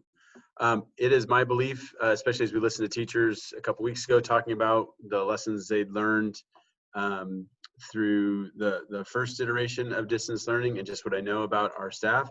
I think a lot of work getting staff together and getting them the tools that they need to be able to plan collaboratively and implement best practices will go a long way. We are planning on using our current curricula as the foundation for distance learning. That curricula needs to be supplemented, augmented, changed, etc., to be more appropriate for the context in which we're now teaching it. And that's teacher teams collaborating to work together. That is, bar none, the best amount of professional development in my mind that we can do for our folks. Now, do we need to give more structure on best practices and how to do that? We absolutely do. That is not something that will end by next Friday, should we start on the following Monday, but that's work that we're gonna have to continue doing really throughout the year, as we would any year as we're doing professional development. And it goes back to the question that I believe Ms. Petty asked, are we gonna get better and alter as we go along? We have to, we simply have to. But I won't sit here and tell you that we'll be 100% where we want to be by next Friday. We just won't be. We know that. But I don't think that's true at the end of any summer. Okay, thank you. And then there was a question, I guess, about why couldn't we get a key or the teachers have their class information sooner so they could be able to plan? So the key issue Mark touched on a little bit earlier, we are in final stages of just a little bit of cleaning and setup, and the distribution of the PPE and sanitizers and everything into classrooms is taking place. And we're not going to let people into the campuses until all of that is established. The idea of saying we're not going to have all these safety protocols and then not having the materials to be able to execute those protocols does not make any sense. So we will be making keys available as soon as we reasonably can. And Mark and his team are working diligently to make that happen. All teachers, sorry. No, go ahead. Okay, so all teachers received their assignments for this teaching for this school year prior to the end of the, prior to the end of the 2019-2020 school year. And I will say that at C.A. Jacobs, soon to be John Knight, we were scrambling to provide that information as we'd had a shift in administrative staffing over there. And I honestly don't know exactly what the staff had shared with them since Ms. O'Connor has joined us. So there could be some gap of information over there, which is not her fault in any way. But I do have to believe that at Dixon High School and at Main Prairie that staff have had their assignments shared with them at this point in time. Again, we're at the point where the administrators ramp up their communication with staff, just like they do with families.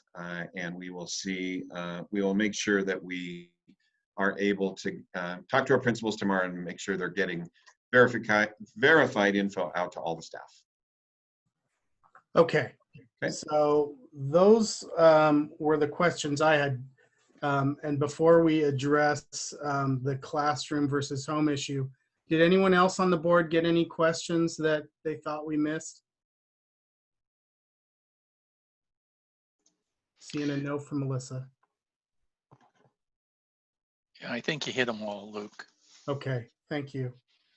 Okay, so obviously we heard a lot of concerns about safety, working from the classroom, doing distance learning from the classroom. So would you just kind of tell us, Brian, in your thought process, the pros and cons of classroom versus home teaching? Sure, I will, and I'll try to be brief because it is, in 5 minutes we'll eclipse our last meeting time, I believe, and I see some tired faces on the screen. So let me talk about safety first, and issues around the safety of bringing our staff back. We regularly consult. I'm in a weekly meeting and then receive additional communications via email from Solano County Public Health. Dr. Mateus is the doctor who is the chief of Solano County Public Health, presenting our circumstances specifically to him in terms of the protocols that we would have, the products, the masks, the social distancing, the physical distancing, all of those things. Dr. Mateus has said explicitly that we are in a safe and reasonable place to bring our employees back to work. Is there risk associated with people leaving total isolation at home if they're practicing that and coming to work? Absolutely there is. There is no greater risk in coming to work than entering any other venue that is enforcing the guidance that has been established. So, you know, I said 6 weeks ago probably that the doctor had said, you know, we can't eliminate the risk, we can mitigate the risk, and we can establish a level of risk that we are comfortable with. And I will say, with all due respect to every individual who has concerns, that I am confident that it is safe under the conditions that we are proposing to bring our employees back to work. The information regarding transmission right now, and this is straight from the doctor again, is that transmissions are not happening in workplaces and not even happening out in situations like retail, the grocery stores, and other things that have been mentioned. The growth in cases right now is happening because of social events, family gatherings, parties, barbecues, you name it. That's where the transmissions to the very great degree are happening. Now, one of the things that we can't control is what are our employees doing out there and what do they come to the workplace with, right? We don't have any way to monitor, and as was suggested earlier this evening, people are all over the map with what they do in terms of their practices, and the level of responsibility that people demonstrate varies widely. And we absolutely don't have any guarantee that everybody who comes to work would have been practicing all of the safeguards before coming to work. We just can't do that. We'd like to trust that people would do that just on that kind of global level. However, we can, and we certainly can't trust that people would demonstrate that level of responsibility in terms of coming to the workplace. But again, our local health official has said explicitly that it is absolutely allowable, permissible, non-objectionable to have our employees return to work in the state, excuse me, in the state that we have presented to him. And that's the idea of their own classroom, yes, and those PPE and stuff that we discussed for common areas. I've on 2 occasions now, I've described our specific situation and the conditions that we would be able to provide, including the idea that you could have individuals, more than one individual in a space.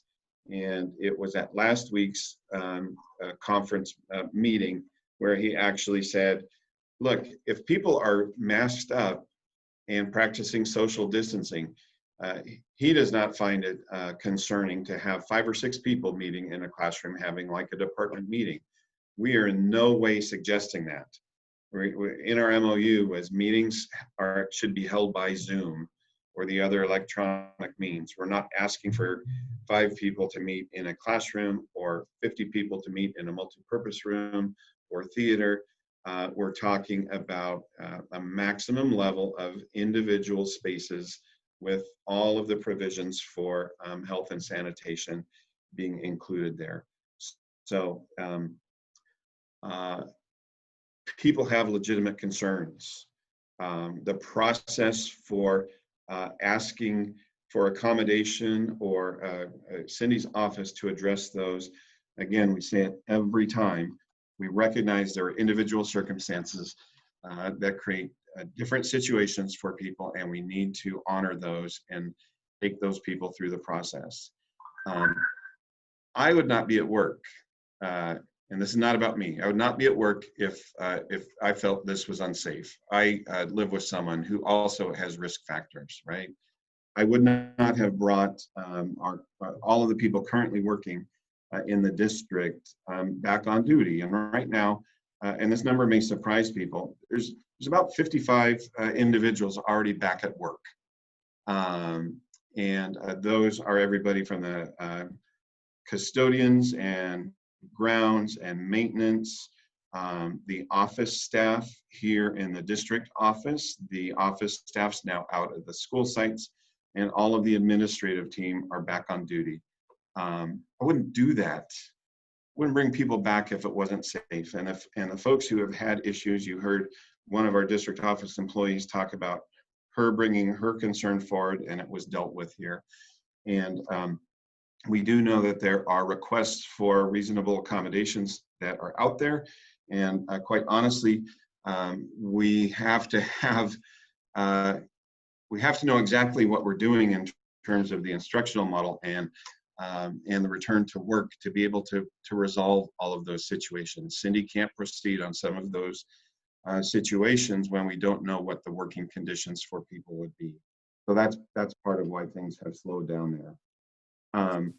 So Brian, I think, and I don't mean to direct how you answer this, but that's okay. I think the thing that kind of bothers me is what I've been hearing is that at least a good number of our employees that we heard talk tonight feel like the only reason that we could want them in the classroom is mistrust or disrespect. Right. And yep. So I would ask, from your point of view, in your mind, what is the advantage of having them in the classroom that might actually be a legitimate reason? Sure. It's not just mistrust or disrespect. Sure. Yeah. And that was the next point I was going to make, Luke, and thank you. And we discussed this area obviously with the negotiations team an awful lot. And I just want to really quickly also disabuse folks the idea that we spent 7 days talking about where to work. We spent 7 days, the best part of 7 days, 7 days in a row, many hours of each of the days, talking about everything that's in that MOU. And I think it's not respectful of either party or our process to think that we sat there for 7 days hashing over were we going to work in person or were we going to work at home. We had a lot of things to talk about, and we did. And it was good faith effort from both sides of the table. And as we wrapped up, we thank that DTA team for their work and their efforts, and realized that they faced real significant challenges going out to their members with that memorandum of understanding. We get that. Our driving force in having all of our employees, because this is not just teachers, it's all of our employees that we want back on the campuses doing their work, is because we firmly believe that we're going to be more effective working from our sites, our offices, whatever our location is, than we would be working remotely. This can be diced and sliced and chopped up and debated in 1,000 different ways. And I'm not making this, excuse me, this comment here trying to convince anybody.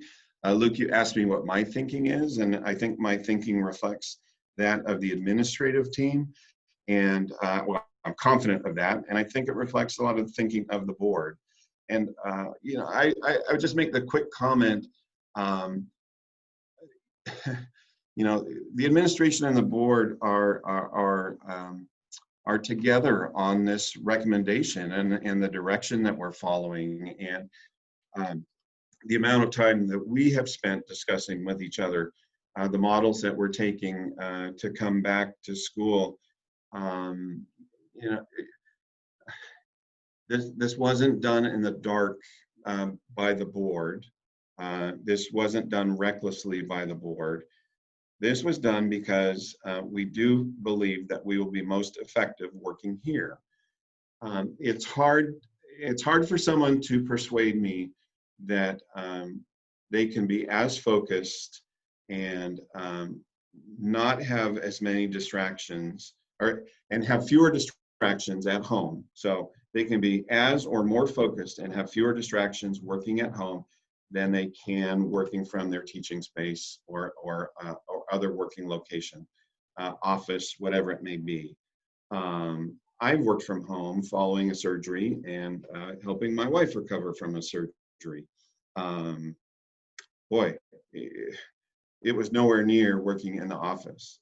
I've worked from the office all summer long because I knew for me, that the circumstances of being in my regular workspace and having all of my things accessible and not having to tend to the dog or answer the doorbell or any of those kinds of things has been beneficial for me and my productivity and focus. I think it's true for everybody. And the idea that, again, we're doing this because we don't trust or we're trying to control folks just doesn't resonate. You know, we all know that there are more resources at the school site, including the tech support. We have computer techs on every site to support people with tech issues. I can't tell you how many times over the numbers of meetings that I've had all summer long, well, going back to March, with people in various work locations at their homes and such, where people talked about their wonky connection or an iffy signal or things like that, you know, sitting in a classroom at Dixon High School, yes, the internet can go down, but you've got a more reliable, steady, powerful network there to rely on than any of us have at home, as Mark described, right? So we think the focus and ability to really work without distraction is better working at site. We think the resources are more readily available. We think that all the forms of support, including the administrative support for our staff, it happens when we're working in person. And we're eventually going to transition to the hybrid learning model. Who knows when, right? Who knows when that's going to happen? I wish I could say it was in a month, but we don't know. And having this period of transition of us working at the school sites prior to students coming is going to facilitate the transition to hybrid learning by leaps and bounds. We really believe that having staff in the routines of being on the campus and being able to get into that workflow, have the comfort around their surroundings as they currently exist, knowing that the hybrid is going to change things, is going to make that transition much easier to do and much more successful as a result. You know, there's talk about, well, this district is doing that and this district is doing this. Every district is different.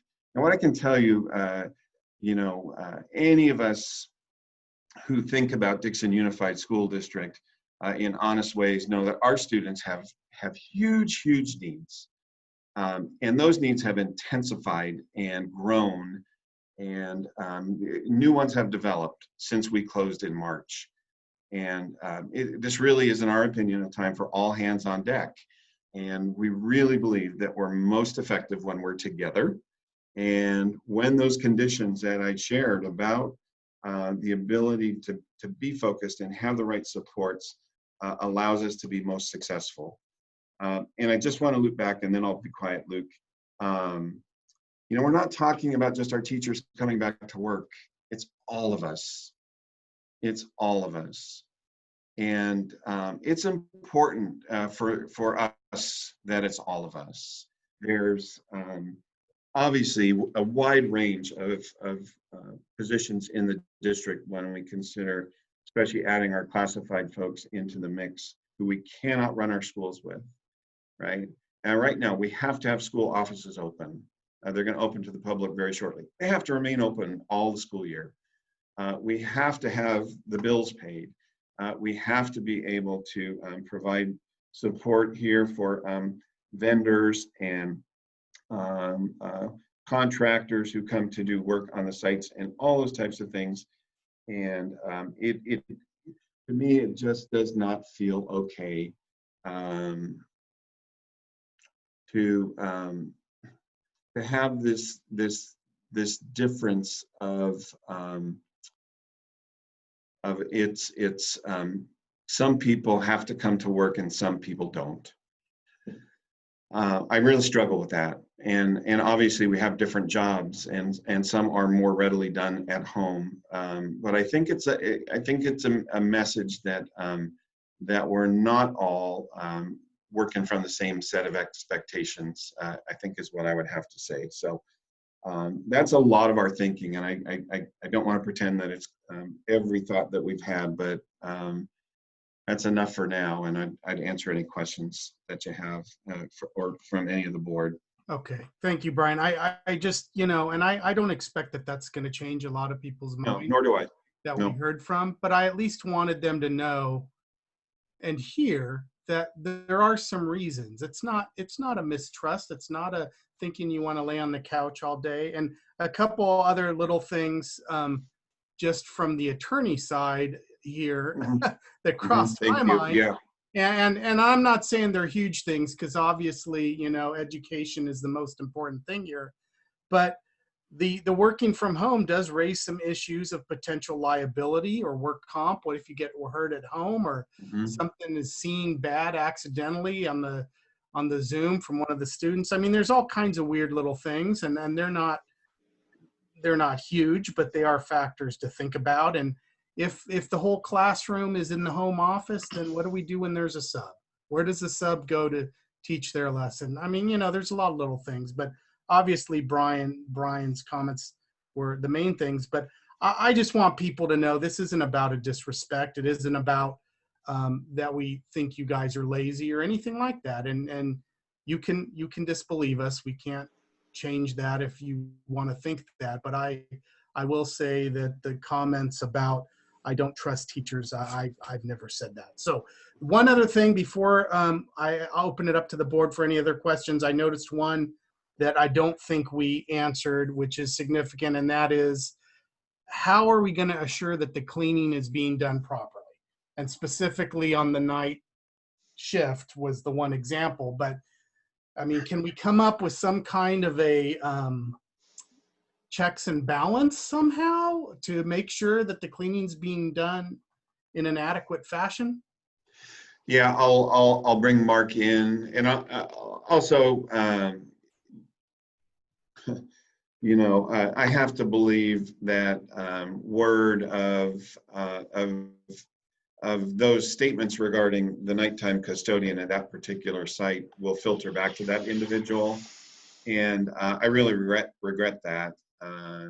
I'm sitting here kicking myself for not jumping in and saying, let's not, that person is identifiable, and I apologize that I didn't jump in and make that shift the direction of that conversation. Obviously, we all can have a concern about anybody and how they're doing their job or the circumstances, outcomes of their work.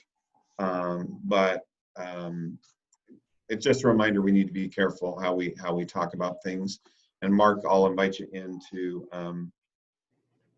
talk about kind of the supervision and monitoring that'll happen there with the custodial world and these standards.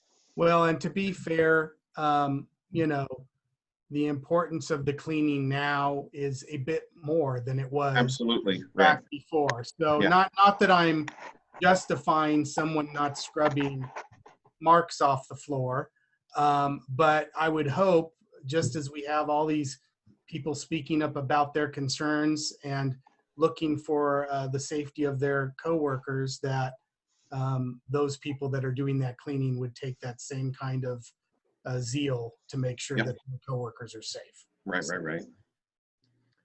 I think one of the things that we'll be implementing, as I'm still trying to figure out how many people are on campus at any one given time, especially without kids, is we will have a checklist of what is expected for cleaning. So cleaning will be the same as it was before.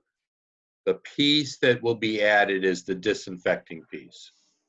With one teacher in a classroom, we certainly don't need to scrub all of the desks. We just need to clean that desk and disinfect, and then disinfect any area that they might be working in. So I've already had some people come forward with some list of things that they'd like to do. And then it's incumbent upon me to make sure that I hear from any staff or principals, plus the spot checks that I do, out there to make sure that we are meeting and maintaining those needs. Great, thank you, Mark. Okay, that was a lot. Any other board questions about any of this stuff we've covered? Lloyd? I have none, Mr. Chairman. Jewel?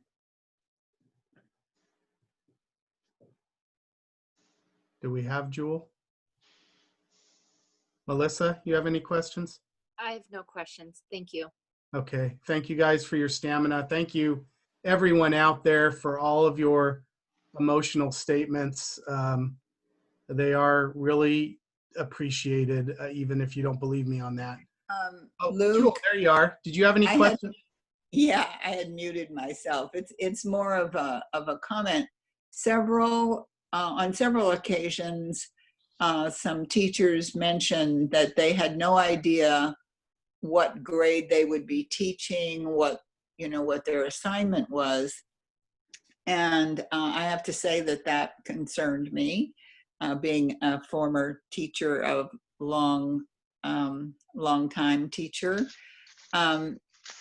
But now I hear that they were given their assignment at the end of the year of 1920. And so is that the case or not? So elementaries, absolutely. High schools, absolutely. C.A. Jacobs were given their course assignments. They weren't given their periods or what period each class was.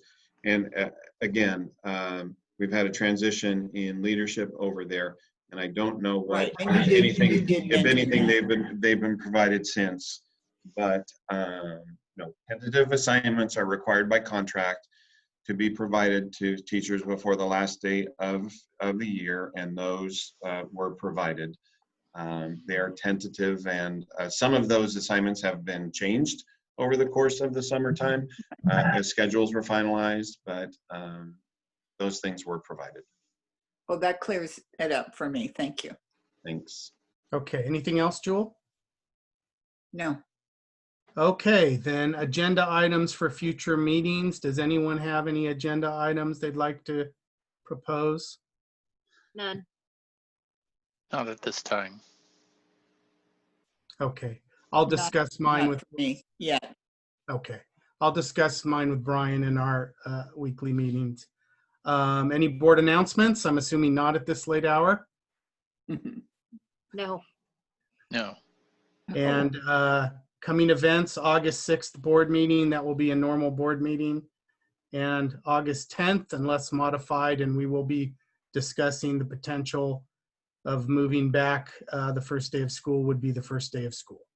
Do we have a motion to adjourn the meeting? So move. Second. All We third. A motion and a People second. see me. We have a motion and a second. All in favor? Aye. Aye as well. Meeting adjourned. Thank Thank you, you. everybody.